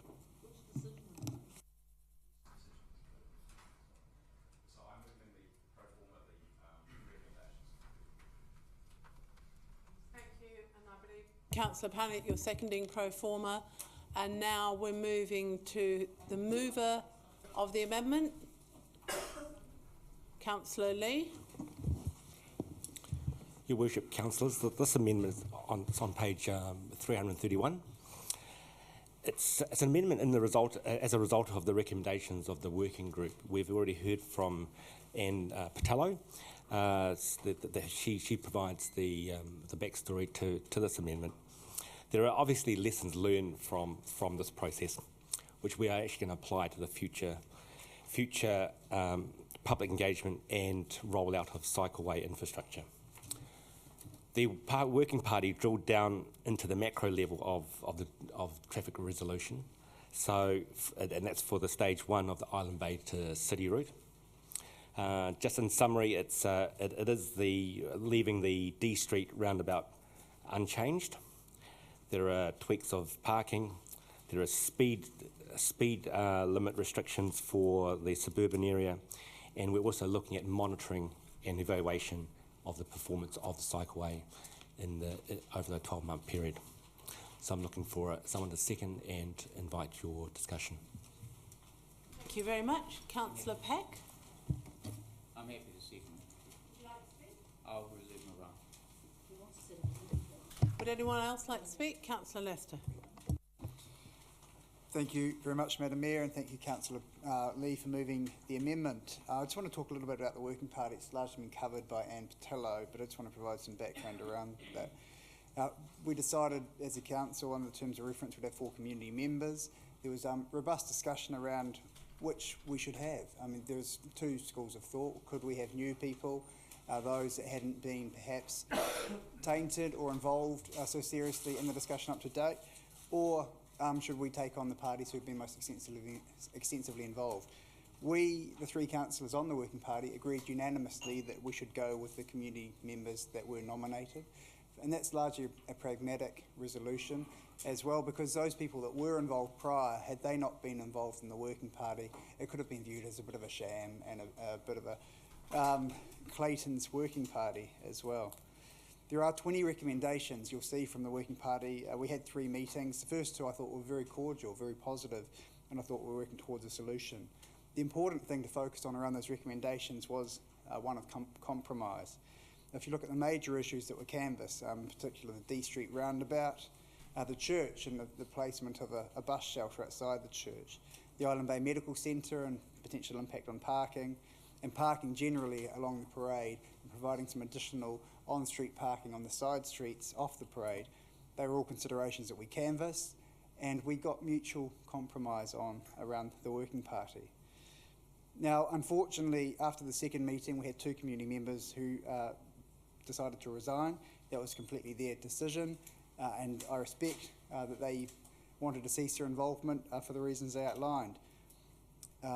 As I mentioned, I thought up until then we were working towards what I thought could have been a good compromise, and I want to thank all participants, but also the staff that supported us and went beyond the call of duty, Paul Barker, Anna Harley and Brett McFedrin for standing in, the councillors, Councillor Eagle and Councillor Lee, who did a good job and brought into the process. I want to focus on a few aspects that we realised as we went into the process as well. The most important one being, of course, the cycling framework, which we've just unanimously agreed. The Island Bay Cycleway complies with every aspect, with all the parameters of the cycling framework. It does not sit outside of any aspects of that framework. Had we now brought the Island Bay Cycleway to the party or to the council today, it wouldn't come to the council for a decision, because it would have complied and would have been left with officers to determine. What also became very clear, and I want all councillors to understand, is essentially, after the first two meetings, it came to a decision around, is it going to be a curbside cycleway or a non-curbside cycleway, and sit outside the parking? Because all of the built infrastructure would remain the same regardless. So you could build the infrastructure, and then, if it didn't work, you could move the cycleway from curbside, and it's just paint on roads, to the outside of the parking and bring the parking back into curbside. That option still exists in the future. All parties recognise that important fact, they began to understand that fact, and I think it was good that it was highlighted from the staff to the community members. The third most important aspect was the provision in recommendation 17 on page 328 of the monitoring committee. And this would involve a similar group to that involved in the working party to consider whether it was having its desired effect, whether it had caused problems that weren't anticipated, or were the consequences as we'd planned. There was good buy-in around people being involved in the monitoring committee. It would need to be determined who they may be, but I think it's a useful process to go through, and it should be led by our staff. I think the working party was very useful. I thank Councillor Peck for designing the process and coming up with a solution that at least gave us one last opportunity to go through those resolutions and to try to make some improvements. 20 improvements have been made. Of course, there wasn't unanimous agreement around that, and won't necessarily be unanimous agreement around this table, but I think the outcome has shown that we'll have a better result in the terms of the built infrastructure. So thank you. Thank you, Councillor. Does anyone else wish to speak? Councillor Penny Mercer, then Councillor Eagle.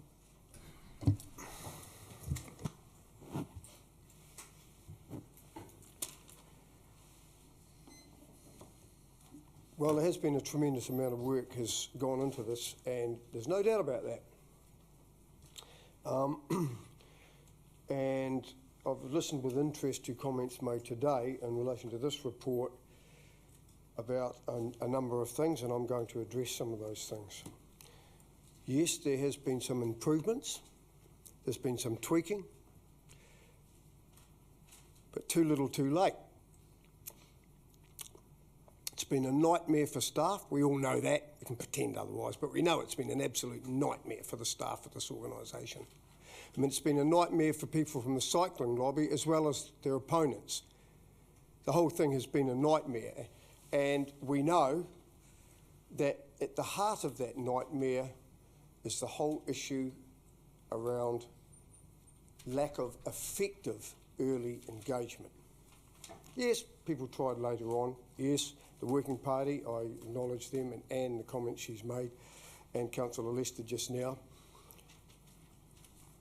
And you're quite right, Councillor Foster, it's not for us here to start designing the width of white lines or how wide a curbside inside a bus stop or anything else in terms of getting involved at that micromanagement deal. You're absolutely correct. I'm certainly not going to.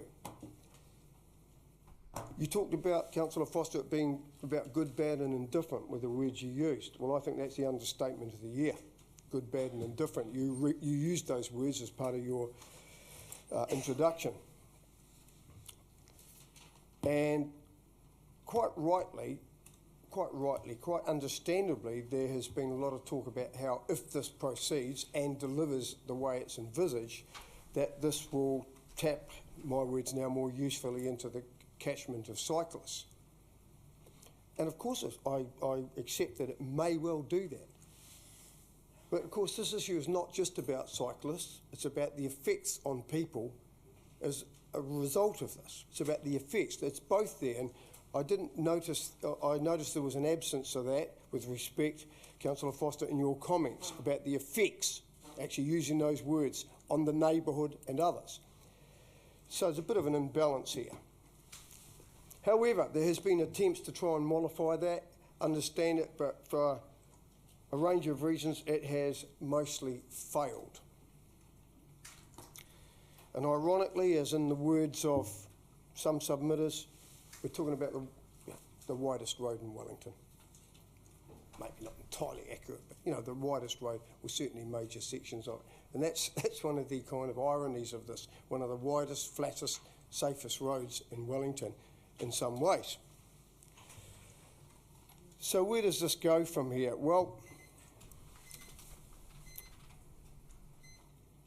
what I know is that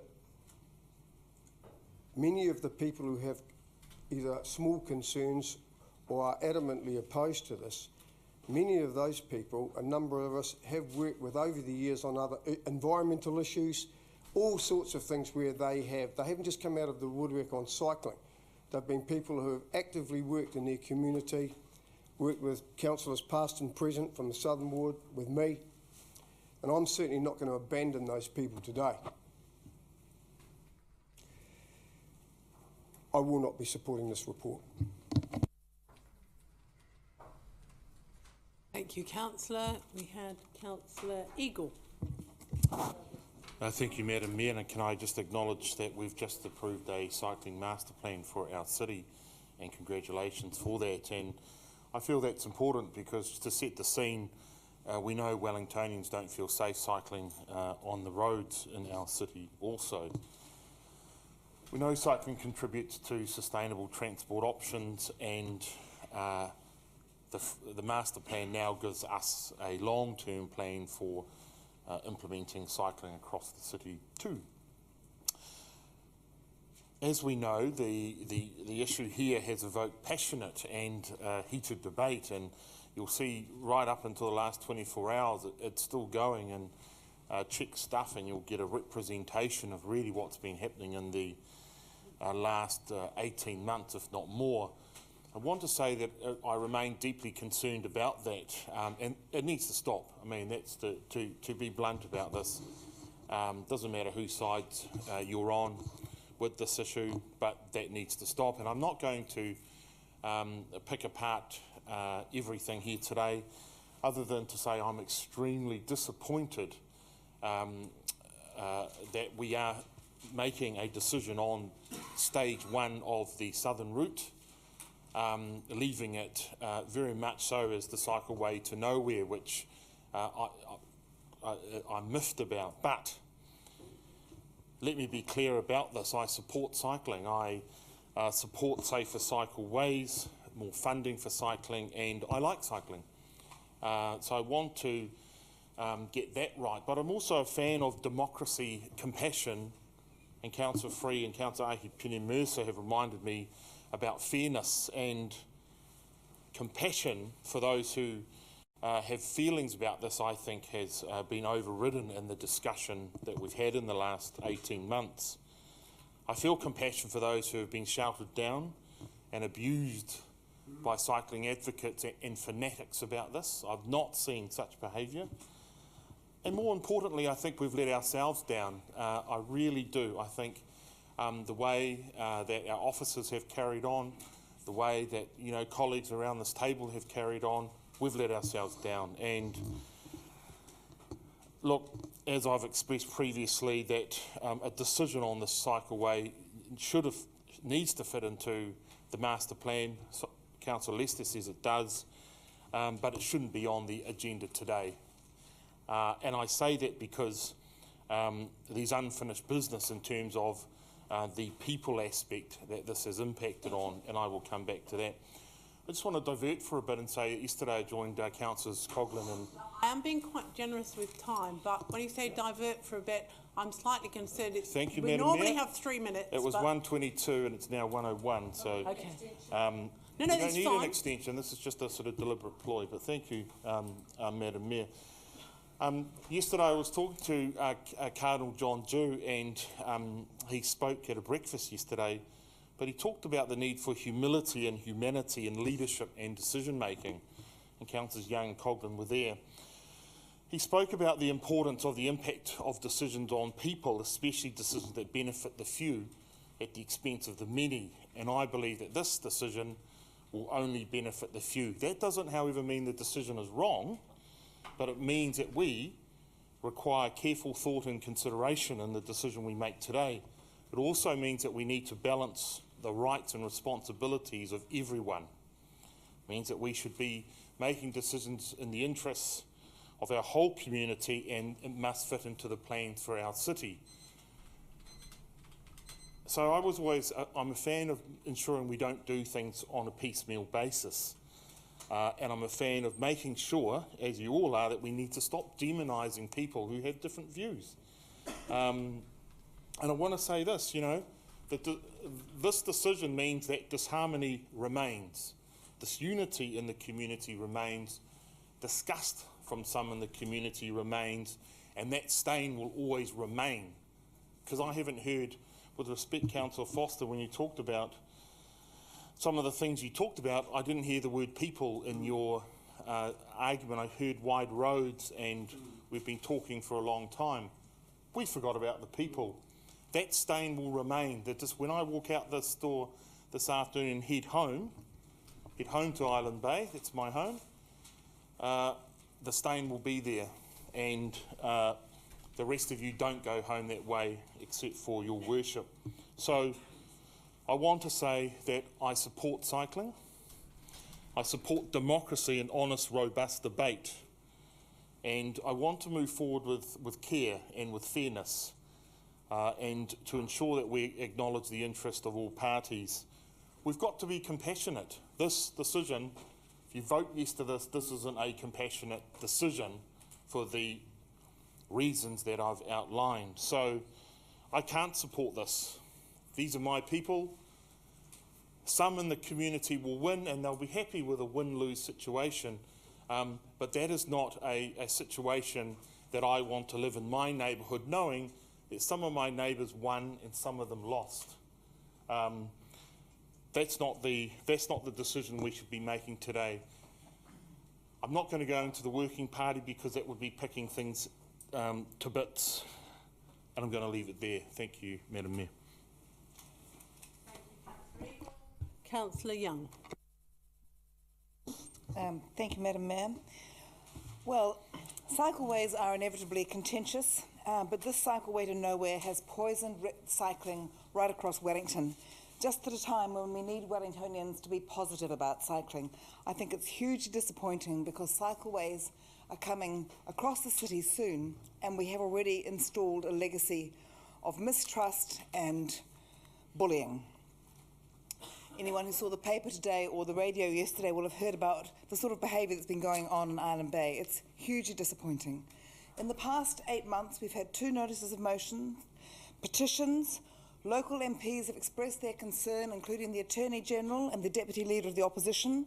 There's a complaint lying with the Ombudsman, and now threats of a judicial review. And what are we doing? We're voting to continue with the cycleway. Where's the democracy? And have our ears fallen off? Safer cycling is an essential requirement in Wellington, but this isn't really about safer cycling. This is about the council trampling on the wishes of Island Bay residents.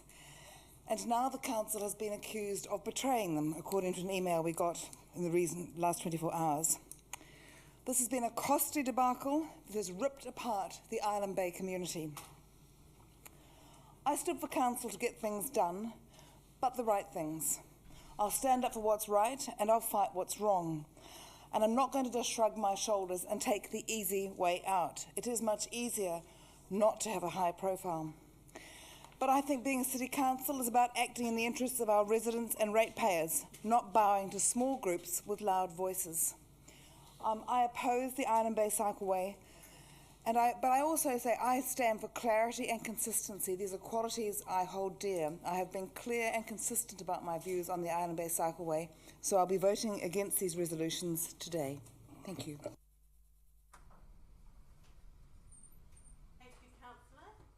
Councillor Simon Marsh. Swampy is fine, thank you, Your Worship. I'll answer to both. But look, you talk about democracy and you say, well, it'll be a democratic process around this table and it will probably be passed. But the democratic process around this table is not the democratic process that concerns the people in Island Bay. Well, the outcome will, but what concerns them is in that area, how many people that live there really want this. And they ask the question that, look at the public submissions on the framework, and we agreed that it was predominantly in favour of that framework. But that didn't drill down to the local area where democracy would probably say, no, we don't want this cycleway. Was it needed in the area? You know, there are these questions that go back even further. Was it needed in this area? Was the potential for injury particularly high? I don't think so.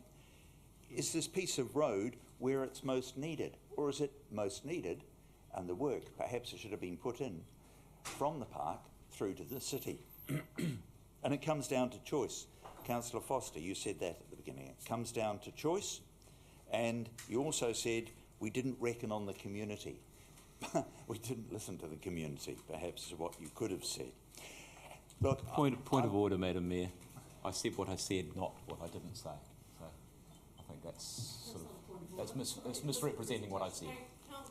I think Councillor Marsh actually said what you did say and what you didn't, referred to what you didn't say. I think may be confusing, but I don't think it's inaccurate.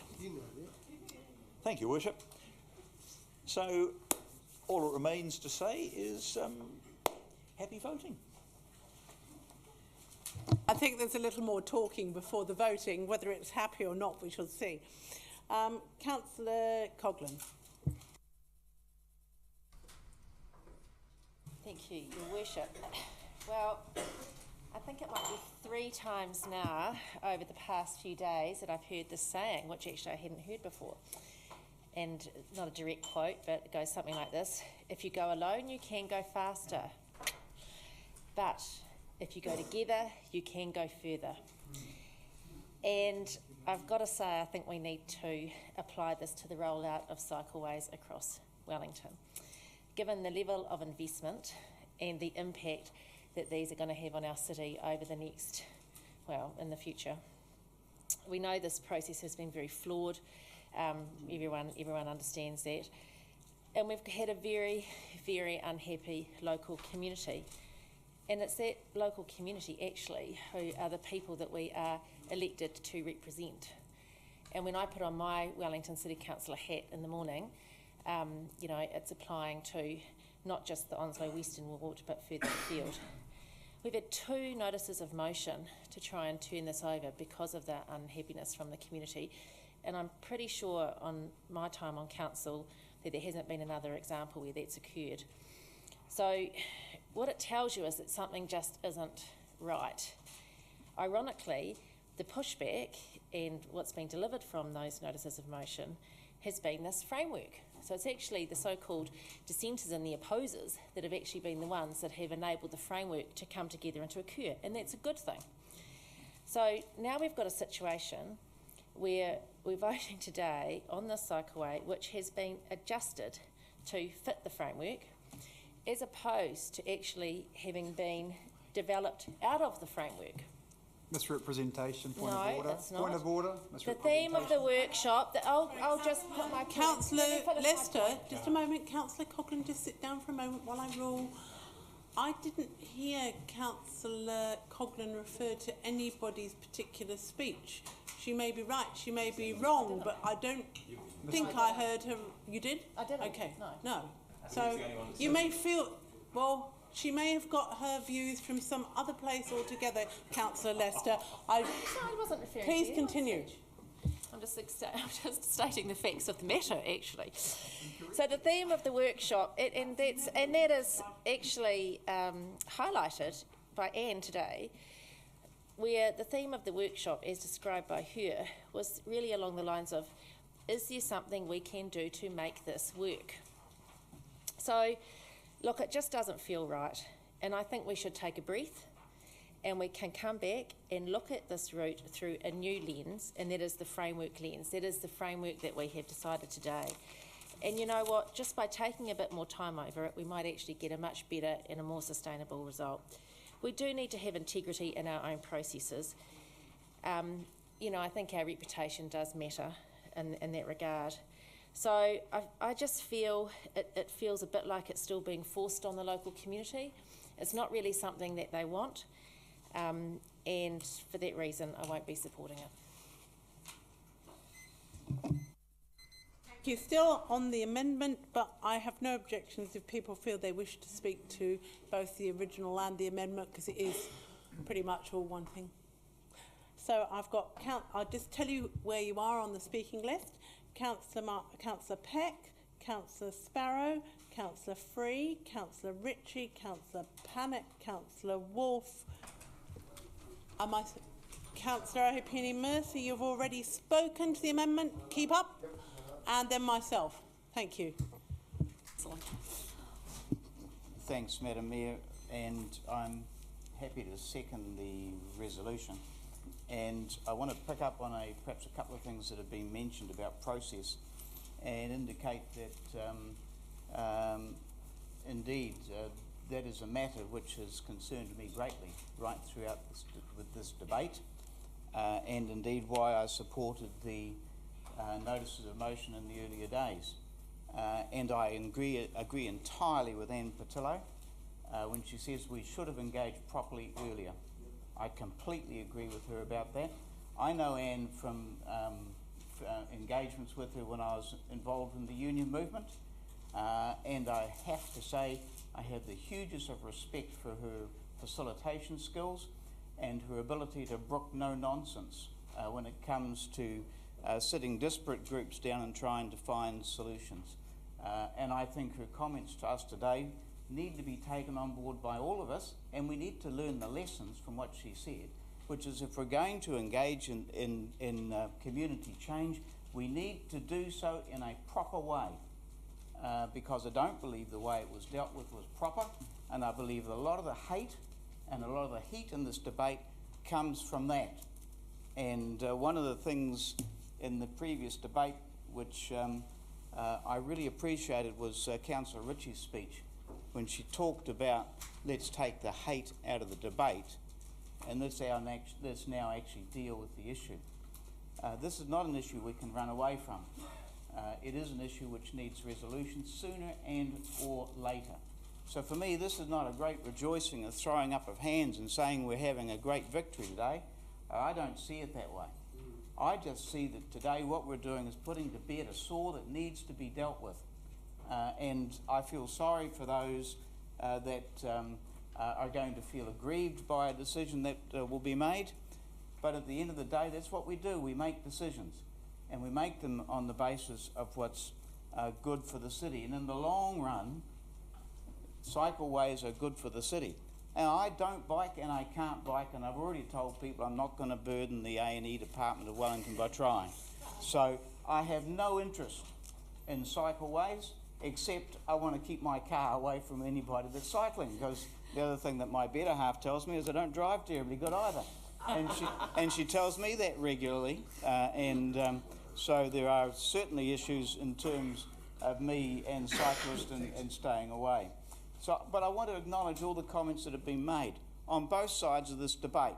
They're all genuine comments and they all deserve to be considered.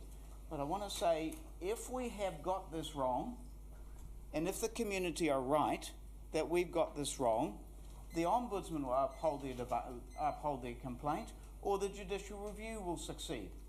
If we have got it right, albeit somewhat stumblingly along the way, then they won't. Then it won't be upheld. And then the decision taken by the council will stand. One way or another, if there's to be another jurisdiction having a look at our processes, they will have a look at our processes and they will put it through a fine-tooth comb. People have the right to do that, and good on them. And I say let them use their best endeavours to do so. And, you know, who knows? If we are wrong, well, then we'll have to come back and address that at another time. Madam Mayor, politics sometimes about taking difficult decisions. In my time in politics, I've had to take several. One actually led to me leaving my political career because it involved, I've mentioned this before, I'm going to mention it again, the closure of 11 schools in my electorate. No way in the world was I ever going to be able to justify to the mothers and the grandmothers and the kids of those schools that it was the right thing to do. But there were limited resources available for provision of schools in New Zealand, and we did not have the right to hang on to that luxury in Invercargill at the risk of putting at risk people's education in South Auckland. Sorry, not an easy message for an MP for Invercargill to sell, and it cost me my seat. And that's the truth of it. And Madam Mayor, in this situation, this is not an easy decision, but it's one that we need to make today. We need to make a start. I want to say to my friend Councillor Eagle, I'm sorry, mate. I'm really sorry. And I hate putting anybody in a position like this, and I completely understand your position. I'm saying to everybody involved in this debate, let's take the heat out of it. Let's recognise it's a public policy point, and let's move on from here today, and let's learn the lessons so the next times we put in the cycleway here or there or the next place, we do it properly. Because I will never again be part of a decision-making process if I think that the way it's been handled has been improper. I think the way we started on this was wrong. I think we started to get it back on track. And the thing I think that gives us some confidence that we will get there at the end is the review committee. 12 months out, this will be reviewed. And I think that will actually give us a lot more comfort than we've got right now. Thank you, Councillor Peck. Councillor Sparrow.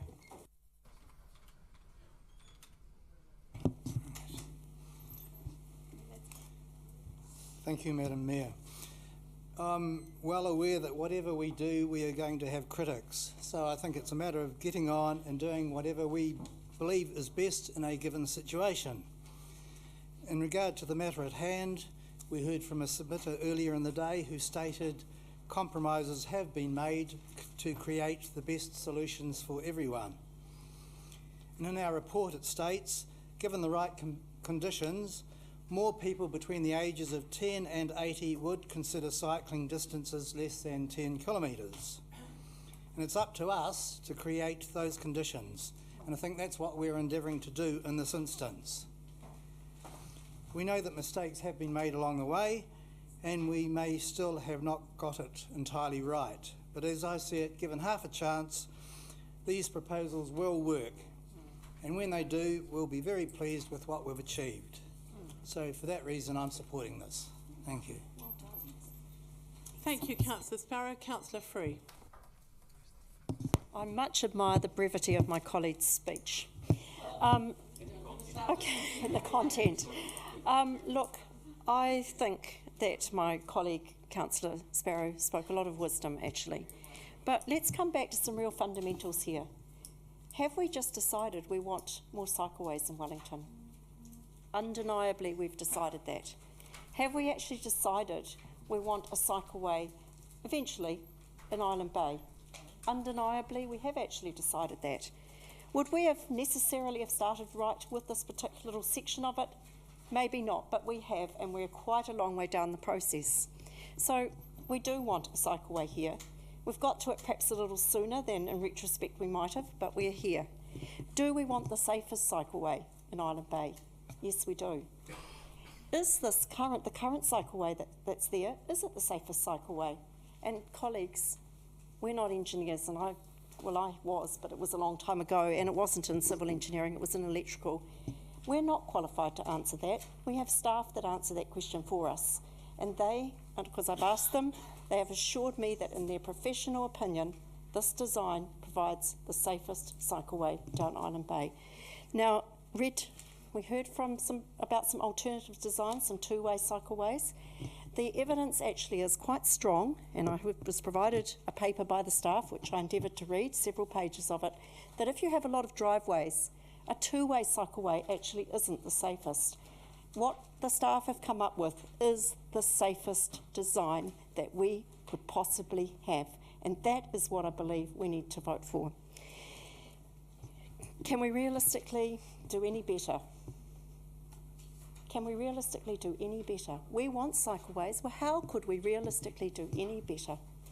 We have listened to our community, maybe somewhat retrospectively. We've been through an arduous consultation process. We've absorbed a lot of heat from both sides. We talk about the community not wanting this, but actually there is a big section of the community that do want this. No, it's not small. It is at least half the community that do want this, I believe.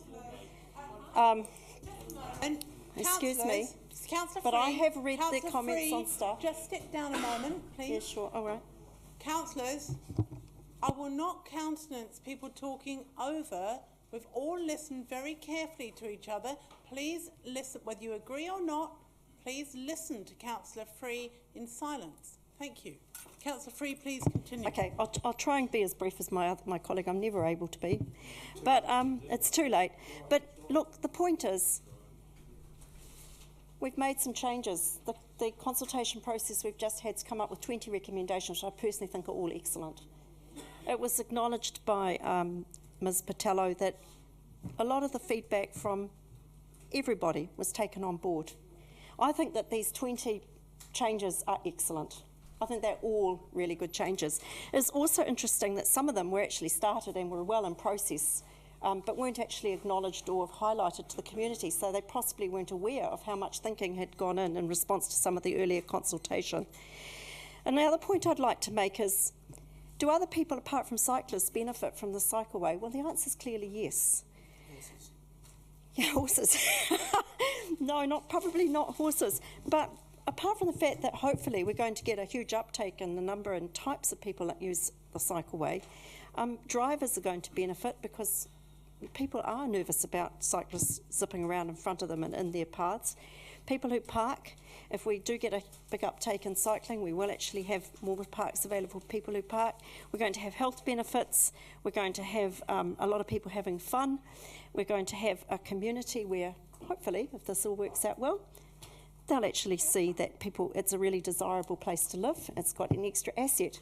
And I personally think nobody likes changes outside their front door. It's always unnerving to have some change to your own environment.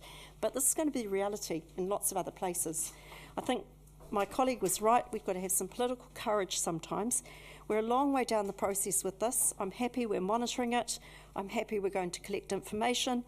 I'm happy to know that if it really doesn't work, we'll respond to that and make some changes. But I do think the time has come to have a little bit of political courage and actually vote for this so that we can move on. Thank you.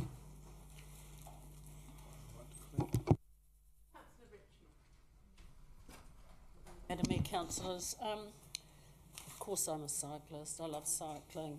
My son is representing New Zealand, all of that, as we all are, except for the last. I just want to refer to the community, largely, and to express a concern in relation to Councillor Foster's comment that he thought, or we thought, or whoever he said, that this would be the easiest decision, that we would basically look at the road, keep our eyes down on the road, and forget that there are people living in this place. Forget that there are people living in this space and make the kind of mistakes that have been made. We should have started with that community. I know this community, as I've mentioned in the past. I know it really well. I represented it at one point, and I might have represented it in Parliament at one point too, had there not been some shenanigans, which we won't go into. We won't go into that at the moment.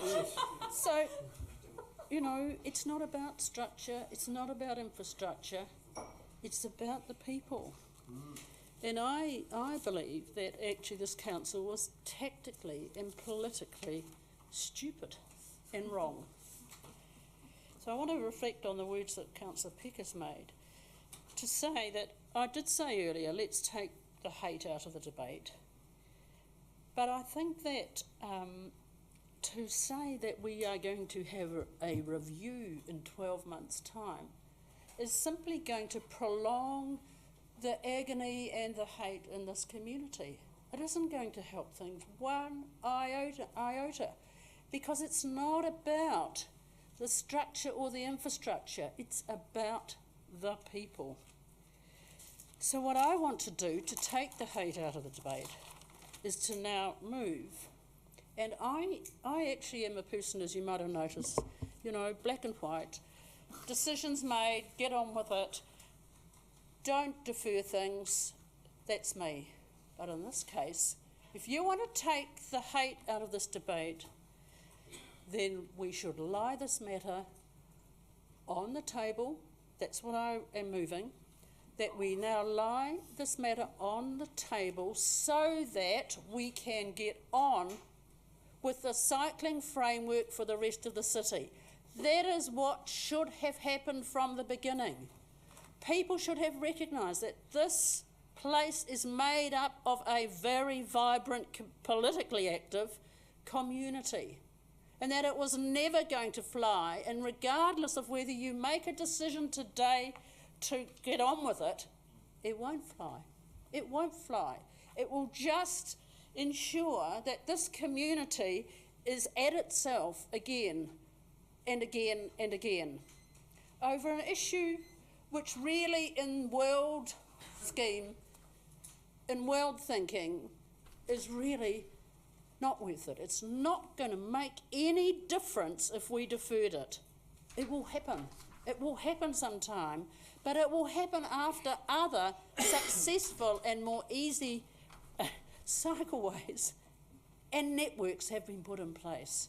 So I move it's a procedural motion that you're actually speaking in debate to, which is I've probably Well, been very I'm lenient moving, letting I'm you. moving it at the end. So, well, it wasn't I'm quite moving- the end, Councillor Ritchie. Do you have a seconder? Yes, I do. Yes, I'm moving that it lie on the table. Thank you. Okay, it's a procedural motion, so there's no debate, so we'll move straight to the vote.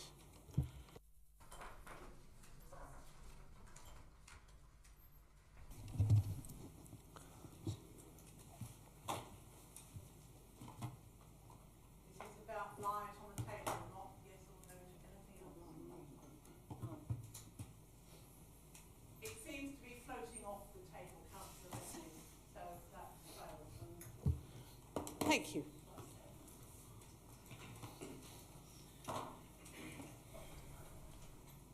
So we now move to Councillor Pannett, followed by Wolf. Oh, thank you for all of the debate. And look, I think we're on rather fragile ground when we start talking about what the community says, because communities often have different views, and I have personal experience of this because I led the charge for a wet house in Island Bay, and I can tell you that was a rather divided debate. The good people of Island Bay didn't want that there either. Well, some of them actually had a lot of courage and said they did. Yes, it may well be. Nevertheless, it is something valuable in a community that has strong views on some of these important issues. But look, we've gone through a lot of process here, and the councillor who said that we should take more time, I'm sorry, I don't agree. It would, look, we could spend the next 10 years arguing, and it wouldn't make the blindest bit of difference unless the sea is coming into the shopping centre, and there might be some recognition that climate change really is here. And yes, I'm working hard on that, Councillor Ritchie. Now, there have been some interesting claims made, like the I had no idea that Island Bay School was a strong lobby group. That's quite a curious one. Generally, I thought schools were in the business of educating students. Nevertheless, they are always, all schools are good on advocating for the safety of their pupils. Look, Councillor Foster will speak to this probably in more detail, but look, there always was going to be a master plan. I think we all agreed on that. I think that there were just some concerns around process, and that the bid to have a master plan was really a delay to actually get on and do things. The argument that this is a cycleway is a road to nowhere is interesting. It is not a fact. It is part of a network which... Sorry. I think we might need to adjourn for a few minutes. I think it's a good idea. I will suggest that we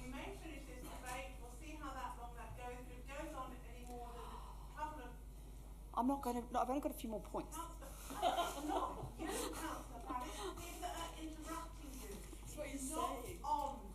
Yes, I didn't listen to everyone else. So it is part of a network, and we know that the next part of the network will be Newtown and Berhampore, and it's the same with the roads, which, as you know, I have vigorously opposed. So is the flyover and the tunnels. They are also part of a network, and despite as I think one should, whatever one's position, make sure you have a consistent network, not large gaps in it. The thing that concerns me about this debate is that this project is seen to be different to other projects, and it's not, because every project will possibly remove some car parking. Driveways are not unique to the parade in Island Bay. They are located in many streets around the city. And I think what really this is an argument about two different worldviews.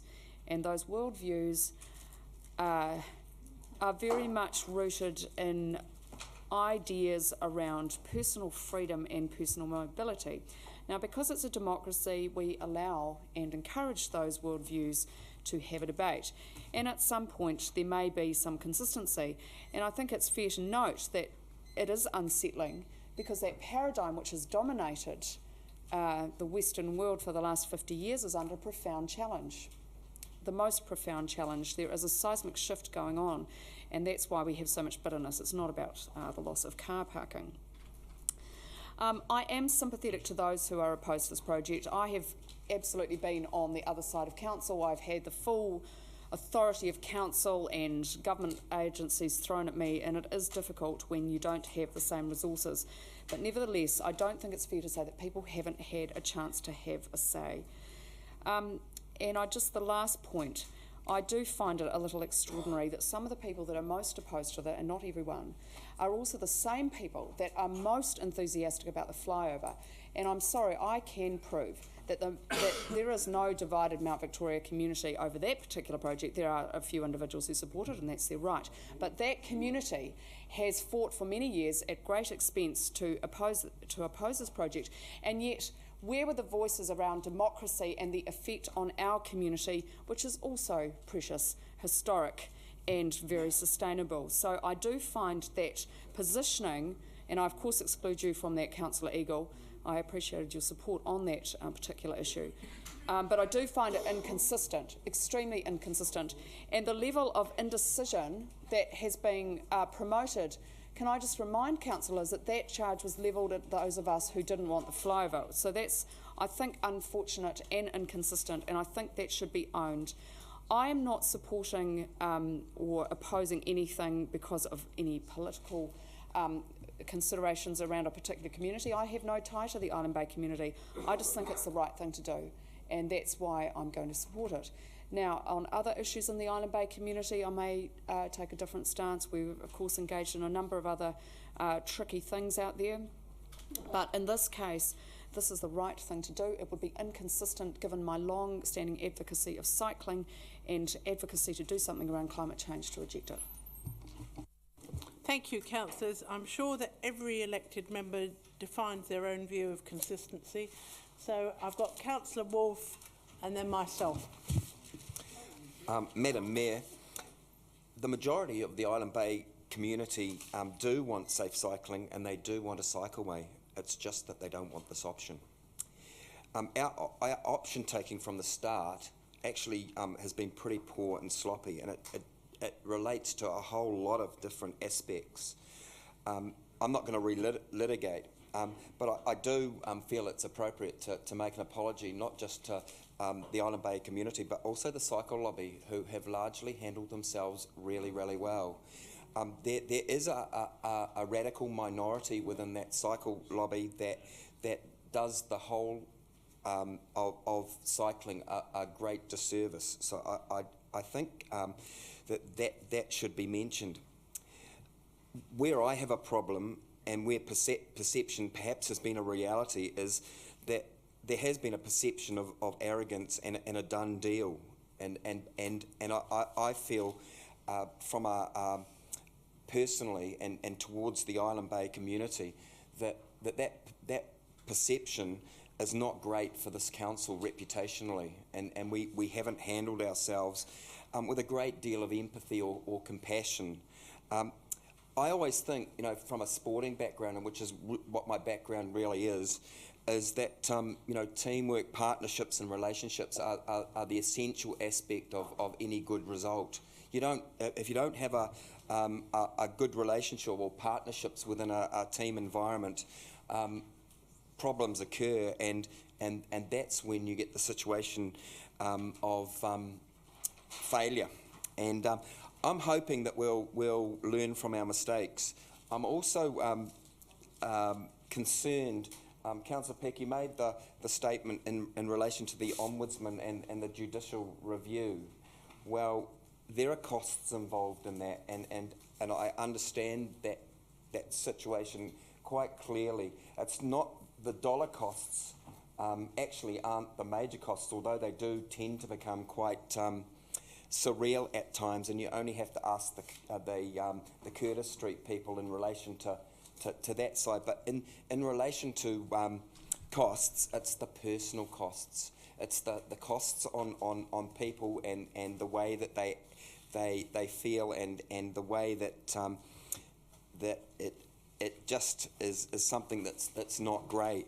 And I would encourage us to learn from our mistakes, to think about in the future taking on board many of the comments that Anne Patillo passed to us, and you know, those comments that she passed to us today, and also at committee the other day, were based on experience and wisdom, and from an engagement perspective in the future, let's listen to experts in the field early on, and let's take those experiences on board, and let's treat people a hell of a lot better, and that includes our own people and each other.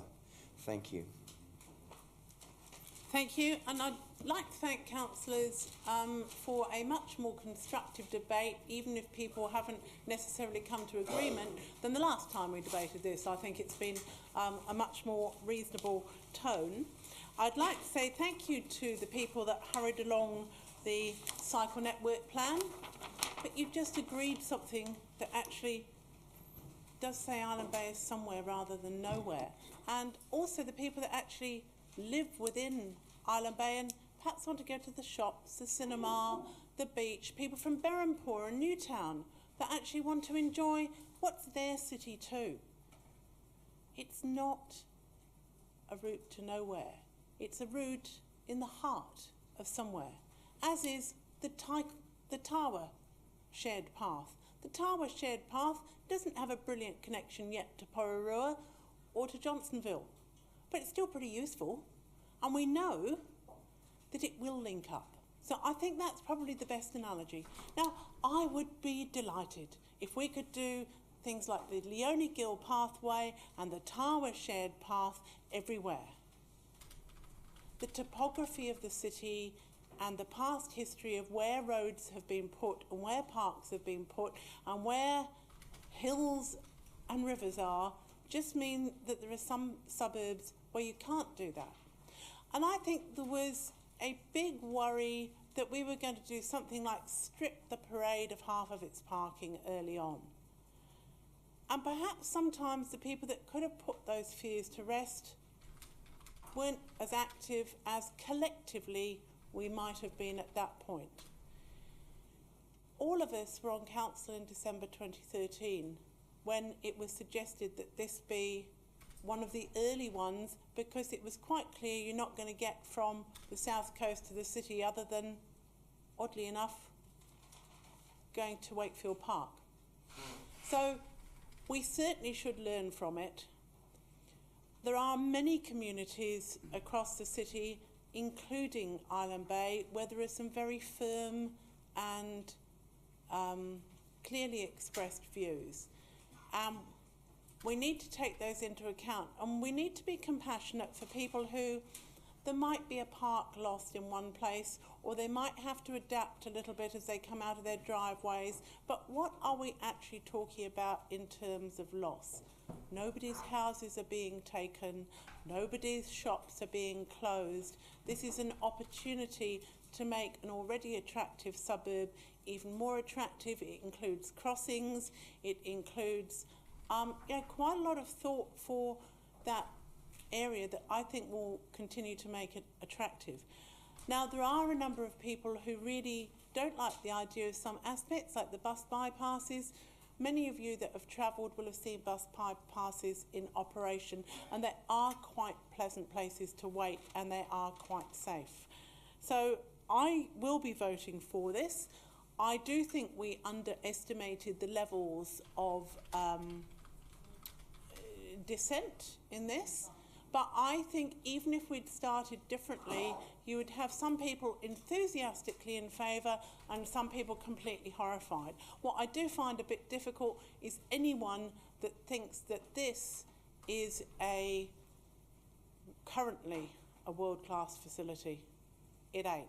And you shouldn't have to be the sort of, and we've got the 5% of dedicated cyclists. As a Cook Strait kayaker, I'm probably in that 5% of dedicated cyclists. I've been doing that cycle route for more than 20 years, but that's not what our 8 to 80-year-olds want to do. They want to feel safe, they want to feel welcomed, and I really look forward to this being somewhat of an exemplar.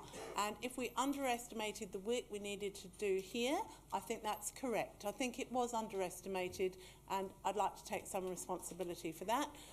However, if we can't do it here, you've all voted unanimously, glory be, for a cycling network.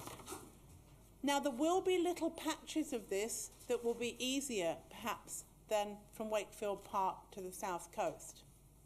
But on average, we work through with the community, we will minimise parking loss, we'll try and put in some more trees, some more crossings, all of the nice things, but I don't know if you think it's going to be a lot easier. I fear that might be a little bit of an illusion of supporting cycling in theory, but not necessarily in practice. While I respect that not everyone, of course, is going to hop on their bikes tomorrow. So we've got now, we could have right of reply, David, on the amendment, if you like, before we vote on the amendment. Thank you, Your Worship. To be quite honest, I truly underestimated the level of public concern over this stretch of the cycleway. I initially thought that this would be an easy win, and the real difficult one would be the Naronga to Petone, and it looks like the Naronga to Petone section could actually be even an easier win than the Island Bay section. I see it as I can see true benefits for completing this section first. It does connect park to park, Wakefield Park to Shoreland Park, provides a very nice safe corridor, and that would feed in for all the schools to those two activity nodes. Everyone wants progress, but no one wants change. I think we hear that all the time. I mean, if we can't even get the cycleway up and running, or cycleway network, which is at a loss of a few car parks, how are we going to roll out BRT? Does anyone even remember BRT? It's bus rapid transit, and that was the thing which we wanted, I think, during the last term, and that's kind of gone silent. If we can't even get that a cycleway down, how are we going to focus on bus rapid transit? I'm not going to comment on everybody's feedback, but I'll just the general theme. I think I picked up a general theme, which is that around a democratic process. We have, as a full council, voted to get on with it. And this is about getting on with it. So why are we relitigating the Island Bay project or the merits of cycling? This amendment relates to a traffic resolution. So we're already beyond the point of relitigating the merits of cycling in the Island Bay section. We've already said that we want to get on with it. This is about the detail now. And that's what the working party was set up for, is actually look at how we can improve at the macro level the Island Bay section. And that's what we've done. We've had 3 productive meetings. We've come up with 20 amendments. We've taken a few things out, left a few things in. So let's get on with it. I spent 6 years at NZTA. It's a road building entity. And if we took this much time to build roads as building a cycleway, we wouldn't get anything done. So let's get on with it. Thank you, Councillor Lee. We will vote on the amendment first.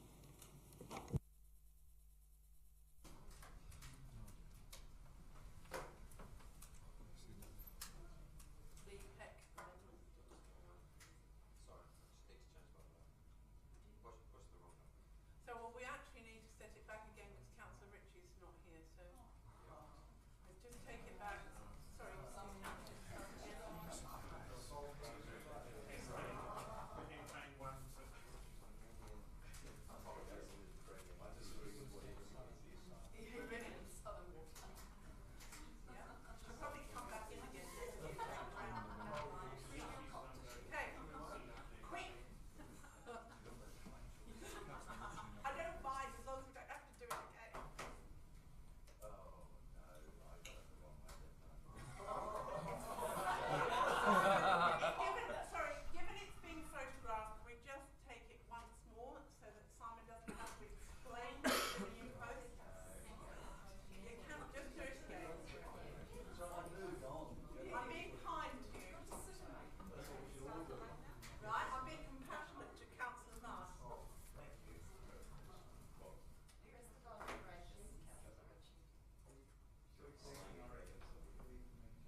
you again for generally the level of relatively calm debate. Now we're moving on to the amended substantive. I hope not too many people feel they need to speak on this. We have got right of reply from Councillor Foster, I think.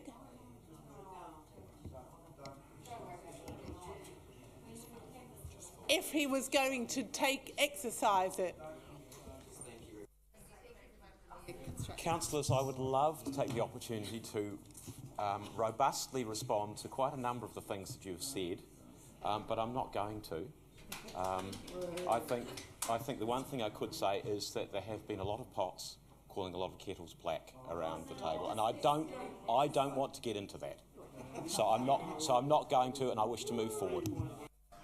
We'll be happy in our collective blackness in that case, and we will vote on the amended substantive. Has anyone got Councillor Ritchie arriving? Just trying to be democratic. Everyone sure what they voted is correct? So 8-6, the cycleway is voted on and carried. Thank you. I think it would be a good idea to have a 5-minute adjournment. Or okay, just a 5-minute loo stop. Come back.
Street.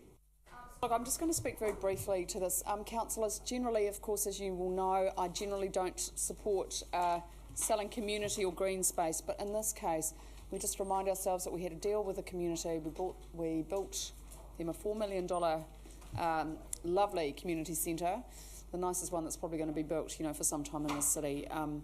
So I think we fulfilled our part of the deal, and if some housing could be built there, then that might be a good use of the land. So look, I'm not going to support the objections in this case just because of this rather long and tense history. Thank you, Councillor Pannett. Do you have a seconder? Councillor Free, do you wish to speak? Councillor Ritchie, your turn to speak. I just want to say that I will have to leave, which is why I wasn't here at the moment, in relation to the town belt. I have to go to Parliament to deal with the town belt, and I'll be leaving at 3:15. So if you want to get some votes through when I'm gone, that's fine. Right. You can keep on. Thank you, Councillor Ritchie, for your advice. I was going to text you with that information, but there we go. Look, I will not be supporting this, and I just want to speak very briefly. This is a small piece of green space in a more and more densely populated part of Newlands. There is an upgrade of Newlands Park, which has been significantly funded, but it is quite a long way away from a space for young families, for people who are living in our pretty poor Bachelor Street housing and so on. I think for the amount of money that we are likely to get for this, it is not worth it. It is worth much more to the community to keep it. So I will be voting against this, and I urge you to as well. Thank you. Thank you, councillors. I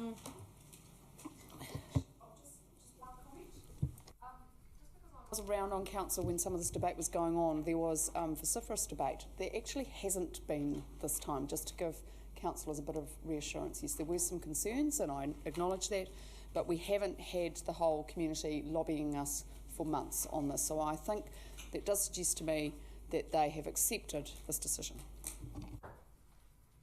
Thank you, councillors. Please vote.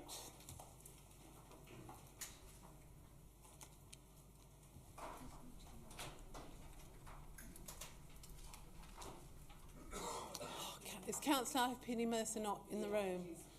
Sorry, we're going to have to start again. Councillor Peck's all right. Councillor Lee, could you please press your button? Can you do it without count? Ray's not here. Yeah. So can we take him out and still count it? Yeah, it seems to. Okay, we've counted it and it's passed. So I now move to the 3.3 Urban Growth Plan Strategy. Councillor Foster. Madam Mayor, I am absolutely delighted to move this. It's been a lot of work over the last year and a half to 2 years or so, and I want to start off just by saying an enormous thanks to the staff who've been involved in that. None of whom are actually here, but to hear that, but I will pass on my thanks to them. And it's been with the changes in staff, there've been a number of changes in the personnel who've been involved in doing this, but I think it's been great. It's been great working with them.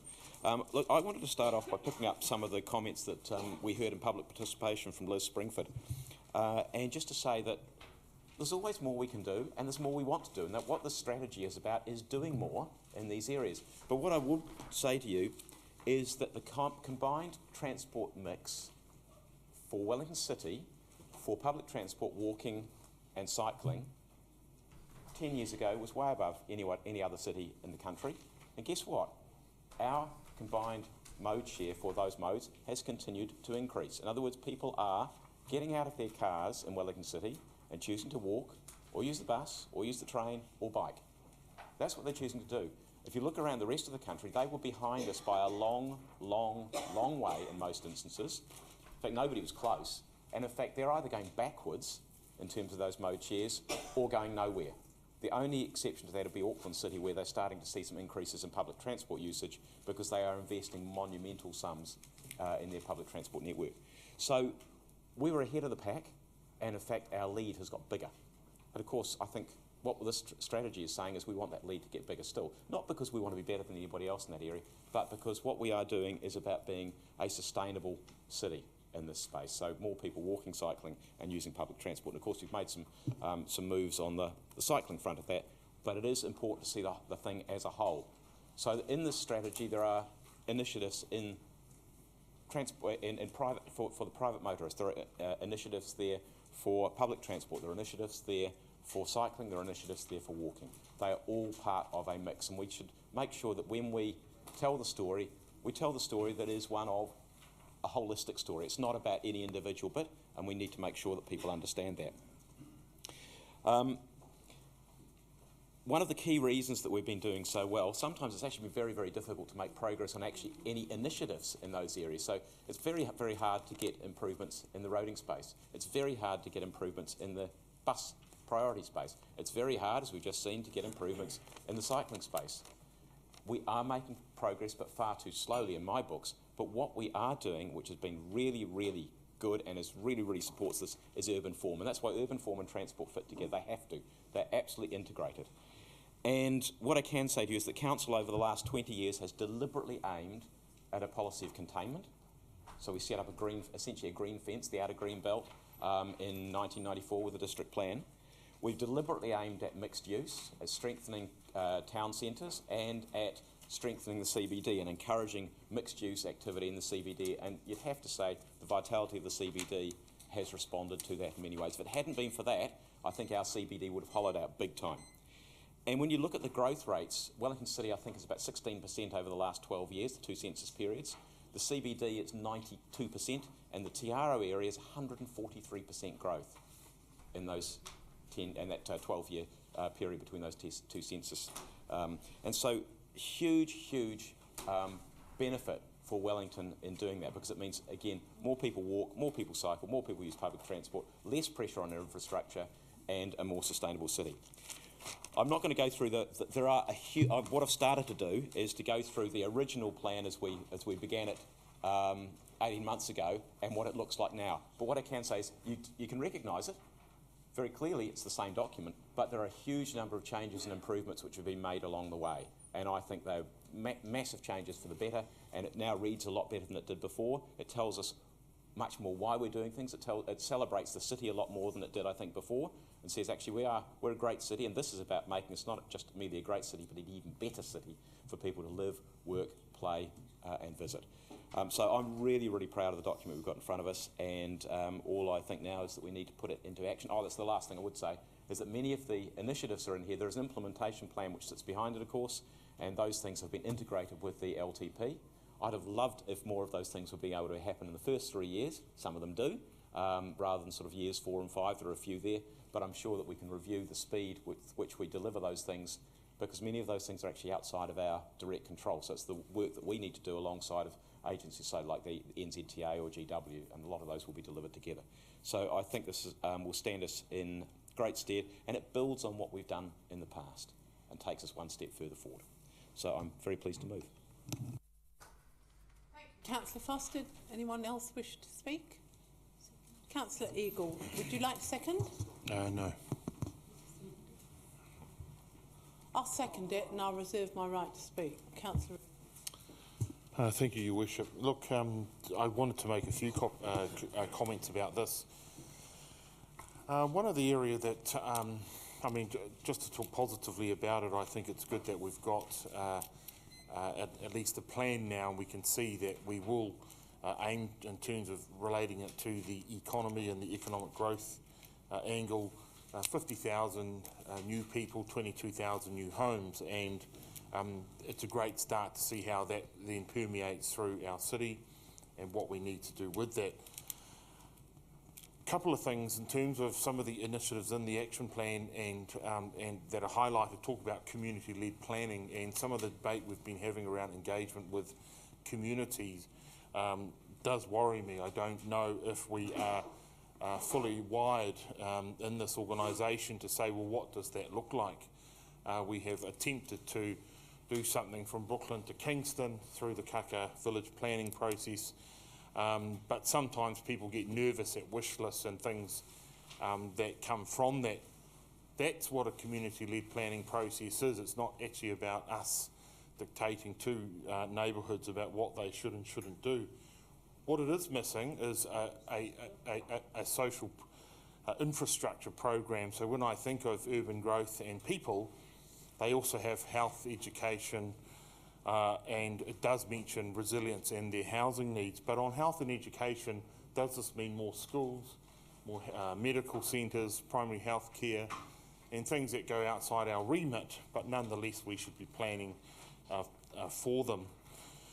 I am pleased to see resilience in there because I think we've seen in the last month that there are issues in that area, and I'm hoping that we have the necessary finance in our budget to cover the reactive nature on what may happen from any major resilience issues, and also housing. Lots of items in there around social housing, and we are coming to the August CSR committee. We will be getting an in-depth analysis around what our social housing needs will look like. If we are going to need 4,000 new homes, then the miracle social housing area legislation better then factor in percentages to make sure that someone will build enough houses for those most in need.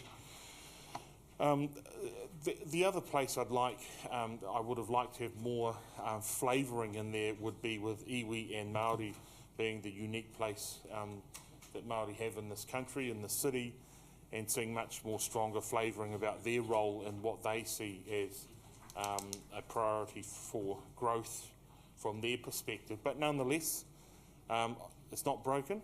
Those things can be worked on, and I think this will complement the social strategy program. We also talked about housing, the need for a housing strategy, and as I said a few weeks ago, that's about leadership. That's about making sure that we don't have a crisis in Wellington, that we do prioritise and get the different types of housing on the housing pathway understood into the program and sorting out who's going to do what. And that's what I think, notwithstanding the effort in the urban growth plan strategy, the need for a separate piece of work that prioritises anything on that housing pathway from homelessness to, who knows, flash houses down the other end, then that should come through in a housing strategy. Your Worship.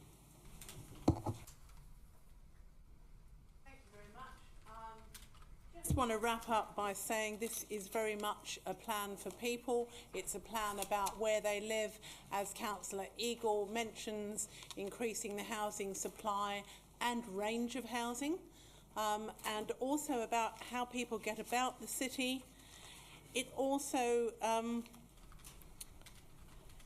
it does build very strongly on our urban development strategy and our transport strategy, but at last it brings them together. And it's really good to have it there, and it's good to have it at the same time we've agreed the 10-year budget to get on with implementing it rather than having it as something decorative on a shelf somewhere. I love the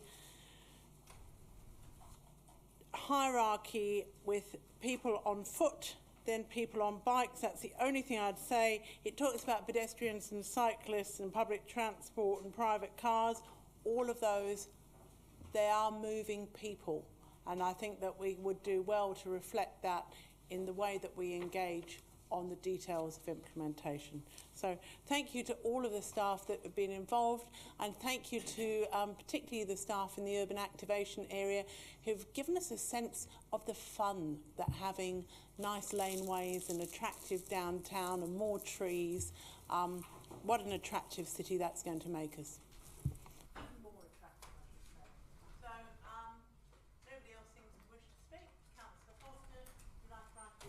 Yeah, look, thanks, Madam Mayor.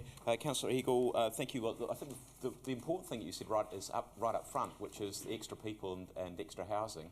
And one of the things that I would encourage people to do is to look at the information that's in this document as well. I was very keen that we put more information rather than less, because there are many people who don't think the city is growing at all.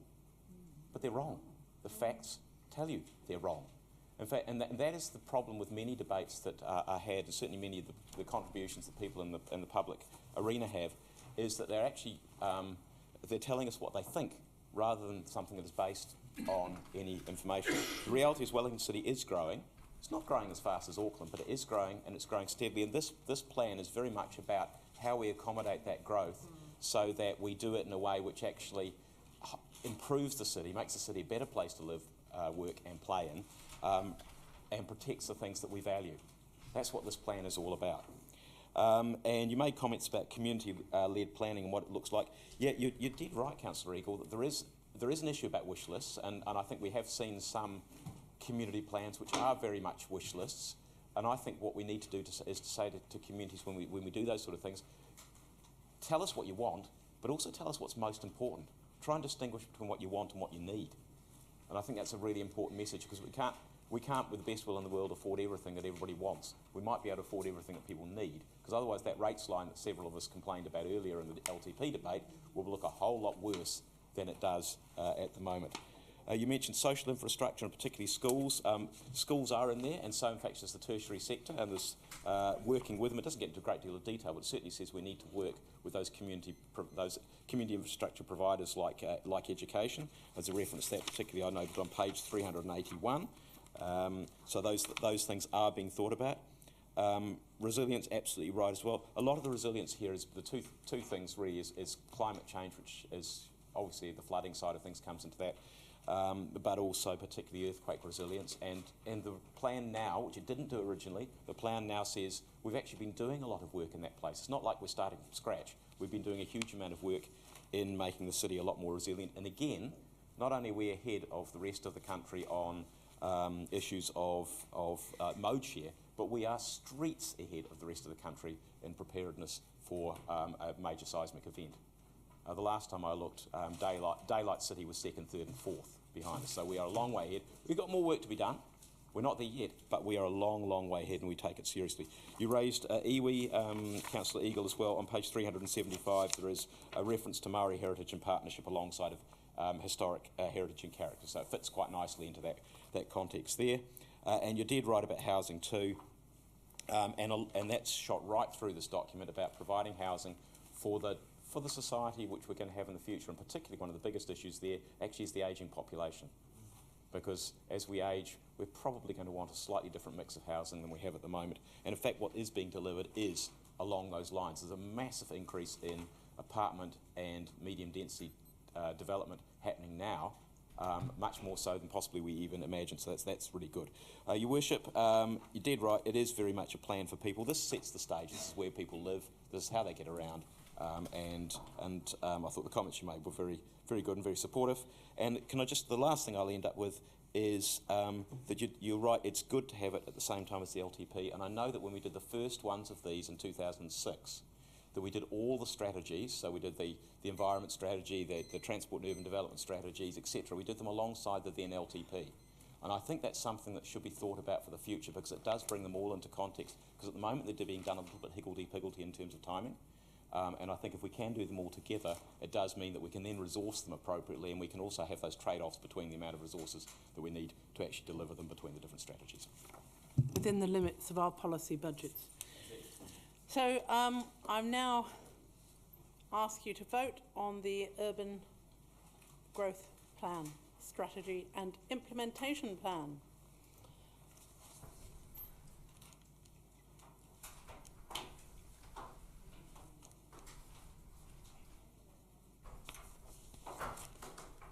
Councillor Pannett? Right. That was unanimously agreed, which is excellent. So remember it when we come to do the implementations. The next one is Councillor Foster, 457, Transport and Urban Development. I thought that was actually going to be coming through to us. Oh, sorry, it's just the Nauranga one. Just Nauranga. The other one is waiting. Yep. I think. So, Councillor Foster, enlighten us. Okay. Madam Chair, thank you. I will move these. Now, what's come through to here, there's two cycling-related sets of traffic resolutions. Relatively modest. I mean, they're not big cycleway proposals like Island Bay was. What we did is we heard at Transport and Urban Development, we had a number of submissions on Coote Street.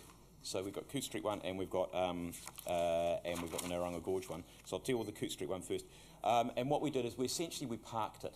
We said, look, we'd rather deal with that when we've got a coherent view of what cycleway proposals might be for the eastern suburbs. Now, I think you will find there might be some announcements in relation to that tomorrow, and so we will be having that conversation about how cycleways are developed in the eastern suburbs in the not too distant future, I expect. But it makes sense, we thought, to make the decisions on Coote Street, whether you do it, don't do it, and how you do it, in that wider context rather than do it on its own. So all we did in that particular instance is two things. One was we said there is a stop control rather than a give way control. That seemed to make no problem whatsoever for anybody, so we said, yep, go with that. And we also said that the proposal was split into four, and there was one part of the proposal which was the bit, if you know the area, closest to the tunnel underneath the airport. So that particular bit was isolated from the other three, and we said, look, that one's fine. None of the submitters were concerned about that one, and we said, look, go with that one, and leave the other three essentially on the table. So that's what we did. And the Naranga one, I know we've had some comment, particularly from one active member of the Northern Suburbs community about this particular one. They're there in front of you. You've had advice again yesterday from staff about them, so I will move those, and if there's any debate on them, then that is up to people to make whatever comment they wish to. Thank you, councillors. We can take them separately, but speak once. Councillor Freed, do you wish to second? Would you mind seconding? Okay, Councillor Panna will second. Do you wish to speak, Councillor Panna? Councillor Freed. I just want to speak very briefly to the Coote Street changes. These were actually spoken quite positively in the submissions because they relate to what's going to be the little tiny bit of cycleway that takes you, as Councillor Foster alluded to, takes you under the airport. And I believe that there may be a little bit more coming to us at a future date, which will connect the end of the Leone Gill pathway at the Tarangi Road end.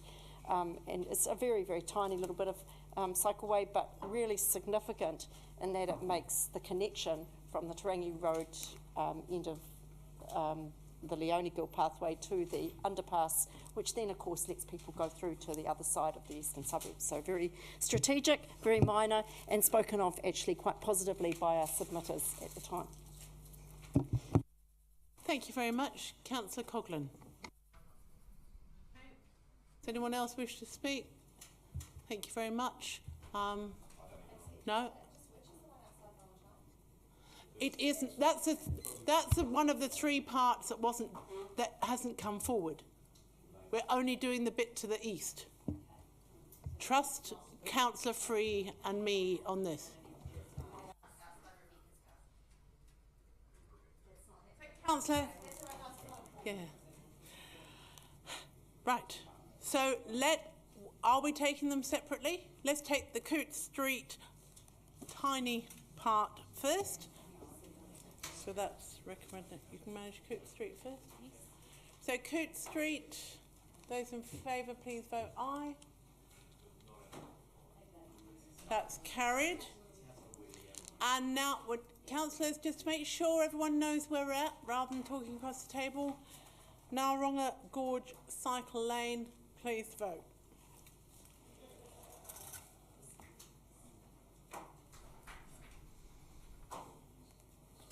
And that's carried. Thank you. We will now move to the next item, which is Councillor Pannett, the Biodiversity Action Plan.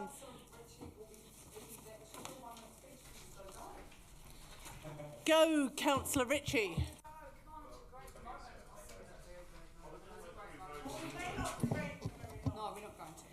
Well, councillors, I thought I'd lost my notes and then I found them and now I've lost them again, so you're very lucky.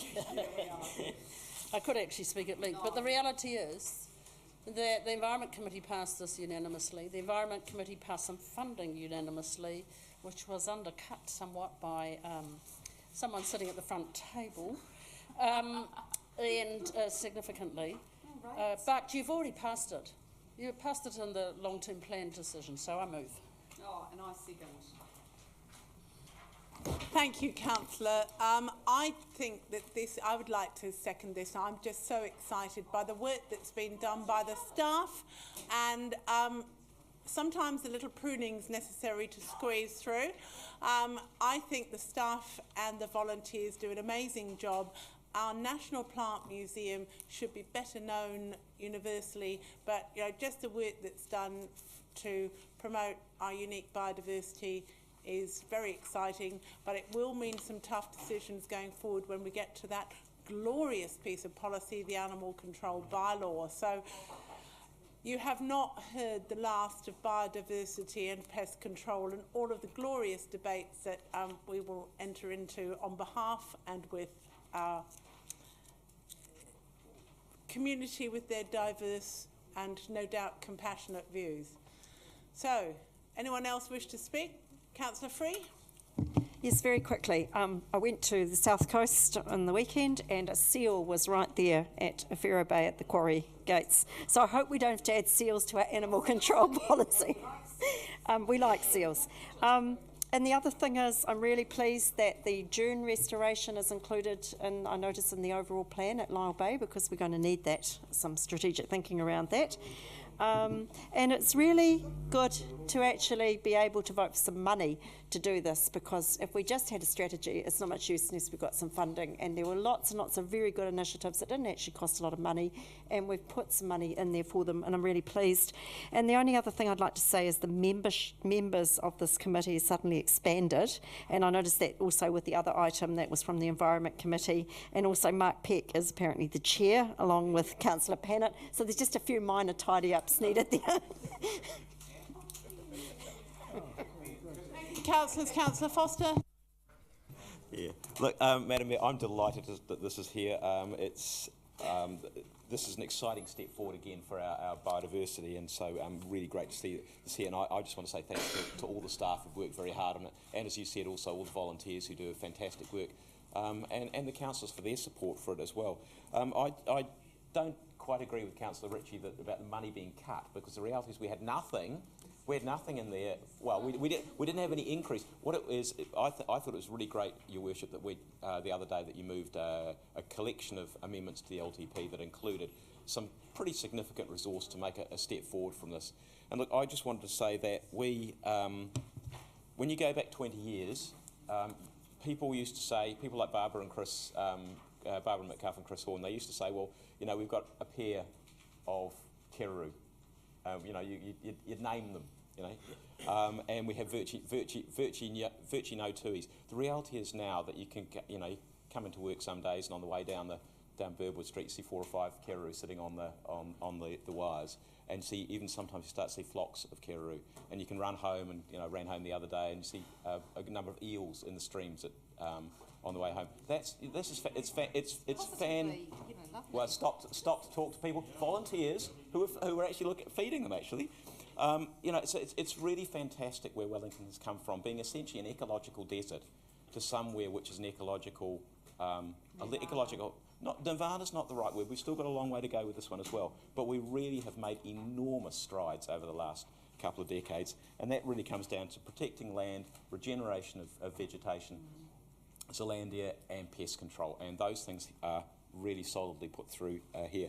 And the last thing I wanted to say is that the implementation is, in some areas, is going to be challenging, as you said, Your Worship. But I'm particularly keen that we have the Halo project, because you are starting to see birds spill out of Zealandia in fairly substantial numbers, and if we can give them a chance to survive and to thrive, that is a great thing, not just for us. And one of the things I do like in the strategy is it says that these things are not just for us, but they are for their own intrinsic worth and their own intrinsic right to exist as well. So I think that is a really good thing, and so I'm delighted that we've got this strategy. Thank you, Councillor. Councillor Marsh. Just very briefly. Want to speak about wetlands. Well, no, I was just overcome by the warm fuzzies from Councillor Foster, and I could imagine the lambs in the fields and things like that. And, you know, Councillor Coghlan welcoming her children home with warm milk and cookies. But what I would like to do is ask just a question, you know, in the right of reply.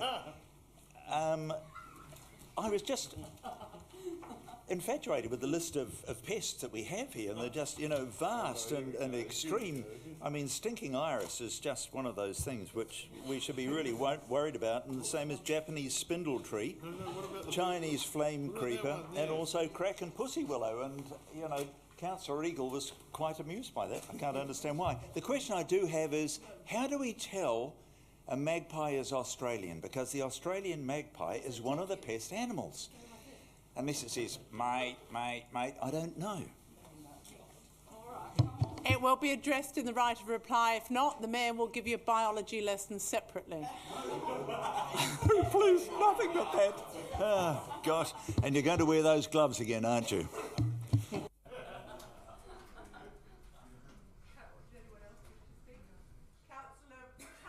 If you could compose yourself for a right of reply, it would be appreciated.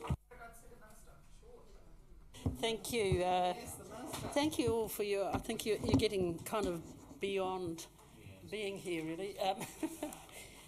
Look, 3 points. First of all, the budget. Look, let's be realistic. I didn't want to give you a biosecurity or biodiversity or any other bio lesson today, so I tried not to, but you've all done that kind of.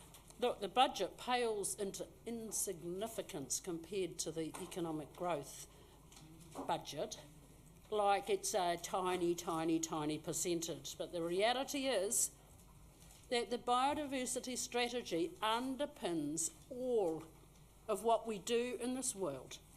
I'll leave it at that. The second point I want to make, I'm not going to give you a lecture at the moment, is that, you know, somebody waxed elegantly or otherwise about Kiraroo and Karori. I have to tell you, those of you who don't know, that there was a kaka in Bond Street. And it stayed there for a very long time. And if you want proof, I can send you the photo. The third point I want to make is, as the animal control bylaw has been mentioned, as an expert on pigeon control, I just want to tell you that if you put contraceptives in their food, you are feeding them. That is the most ridiculous idea. Not the contraceptives, but feeding them. You are... I move. Thank you very much. Councillors, we will vote on the biodiversity... Councillors, Councillor Pannett, are you ready to then introduce the SOIs in a moment? Okay, so we will vote on the biodiversity strategy.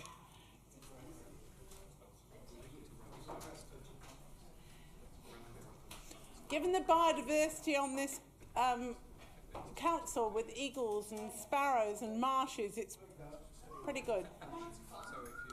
Some of them can't see the flashing lights, so Councillor Ritchie, Councillor Marsh. Thank you. I declare it unanimously carried. Councillor Pannett, moving. No talk about contraception. Right, the Zoo Trust and Karori Sanctuary Trust, please vote. Co-seconding Councillor Free, in a very helpful move. Okay,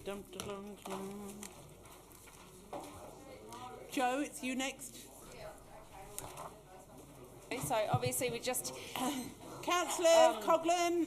Just wanting to approve the 2015 Statements of Intent for the Basin Reserve, the Wellington Museums Trust and the Regional Stadium Trust. I just wanted to highlight a couple of things. Implementation of living wage, that obviously was taken into consideration for the Museums Trust, and we've assisted with funding of that through the 10-year plan. Basin Reserve suggested updates which will include performance measures around a business continuity plan and updated community activity targets, and also to secure an international test match annually for the Basin. Back to the Museums Trust. they quite a big deficit that they were looking at, but they're implementing a new business model, so that'll reduce that somewhat. The stadium's going great guns, and we've just, they continue to be aligned to the goals of the economic development strategy, really. Strong partnerships with Re to Grow, PWT and venues.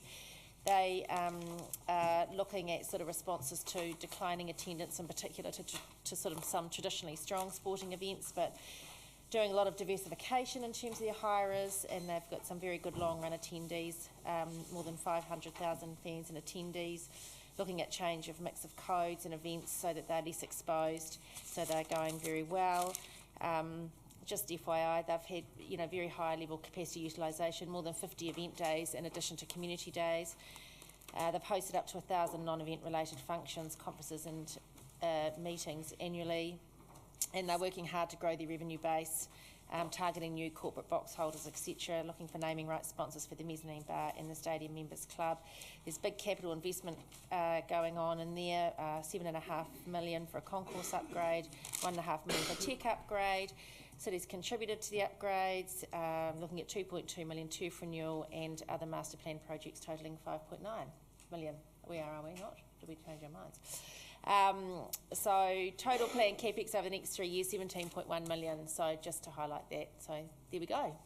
Thank you, Councillor Coghlan. You may have spoken the word, you may have beaten the previous words per minute record in moving that. I've got Councillor Nicola Young seconding. Do you wish to speak?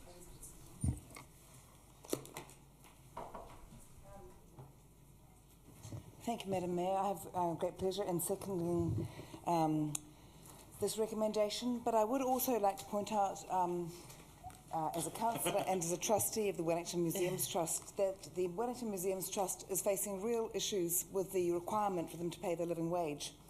And I think it would be interesting, in fact, I would challenge those councillors supporting the living wage to put their money where their mouths are and give, say, 20,000 of their 80,000 salaries to the living wage Aotearoa, just to show that they are not just happy to spend other people's money.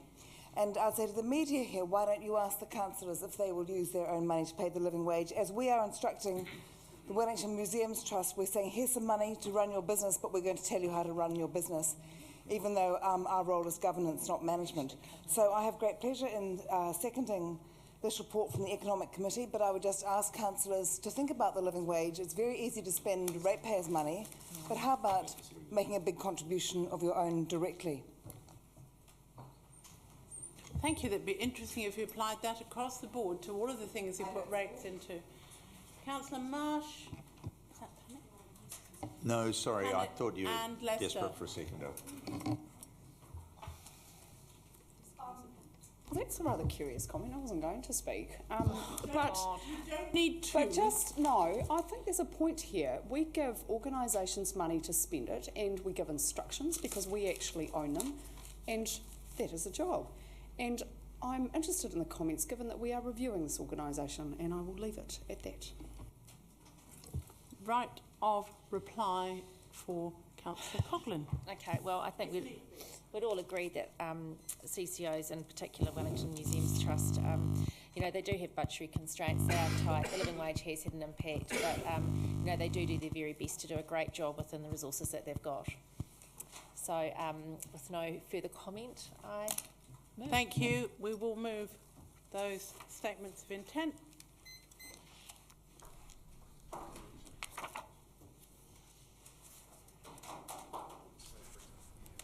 Thank you, that's carried. Can I just tell you that if there is not a lot, and again, if you want to debate them, feel free, but there's the Karori Hall, the insurance management, and then the appointments to CCOs. What I propose to do, if there is not much debate, is go through all of those, and then we will close the meeting. And then remember, most of you have accepted an invitation for a cup of tea, and if you want to watch the Wellington film, I think there's only been 2 declines. So you may not be able to stay for very long, but it would be nice to farewell each other at the end of the budget round. So over to Councillor Lester, I believe, as property is in your portfolio. Thank you, Madam Mayor. I don't have any particular discussion on this. It was discussed at the committee. However, as I didn't have an opportunity to speak on the biodiversity plan, I will just take a quick opportunity to speak on that. I'd like to inform councillors that we have had a suggestion from staff, and in fact they are now working on the design and manufacture of miniature pigeon condoms. At the moment they're working with rudimentary tools such as glad wrap and rubber bands. So if you've got any other suggestions, we would accept your feedback and wisdom. Thank you.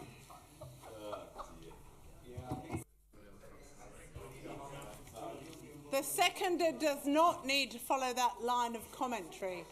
Do I have a seconder for the St John's disposal process? Thank you, Councillor Coglan. Do you wish to speak? I hope we weren't going to get into a debate about the pros and cons of contraception. That's helpful. We can now put...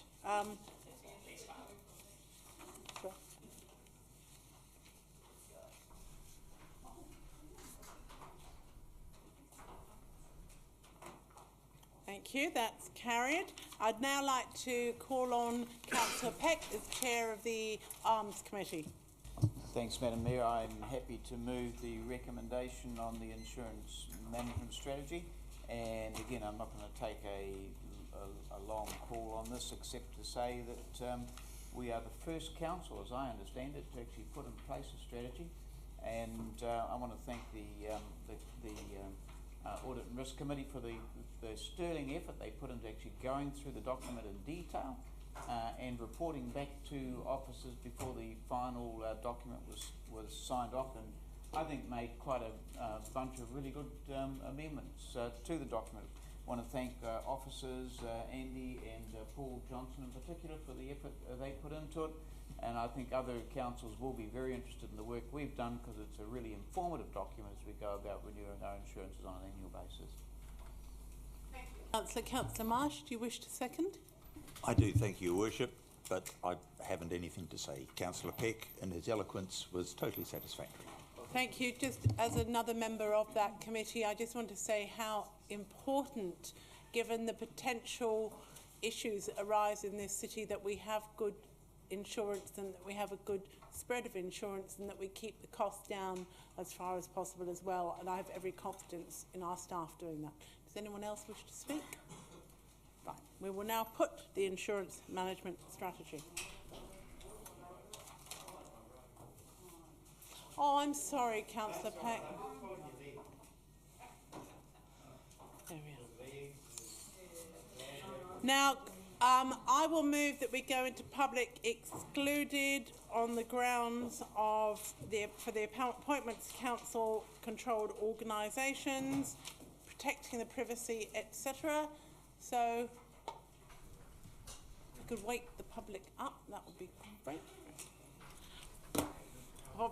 We've obviously not had enough raucous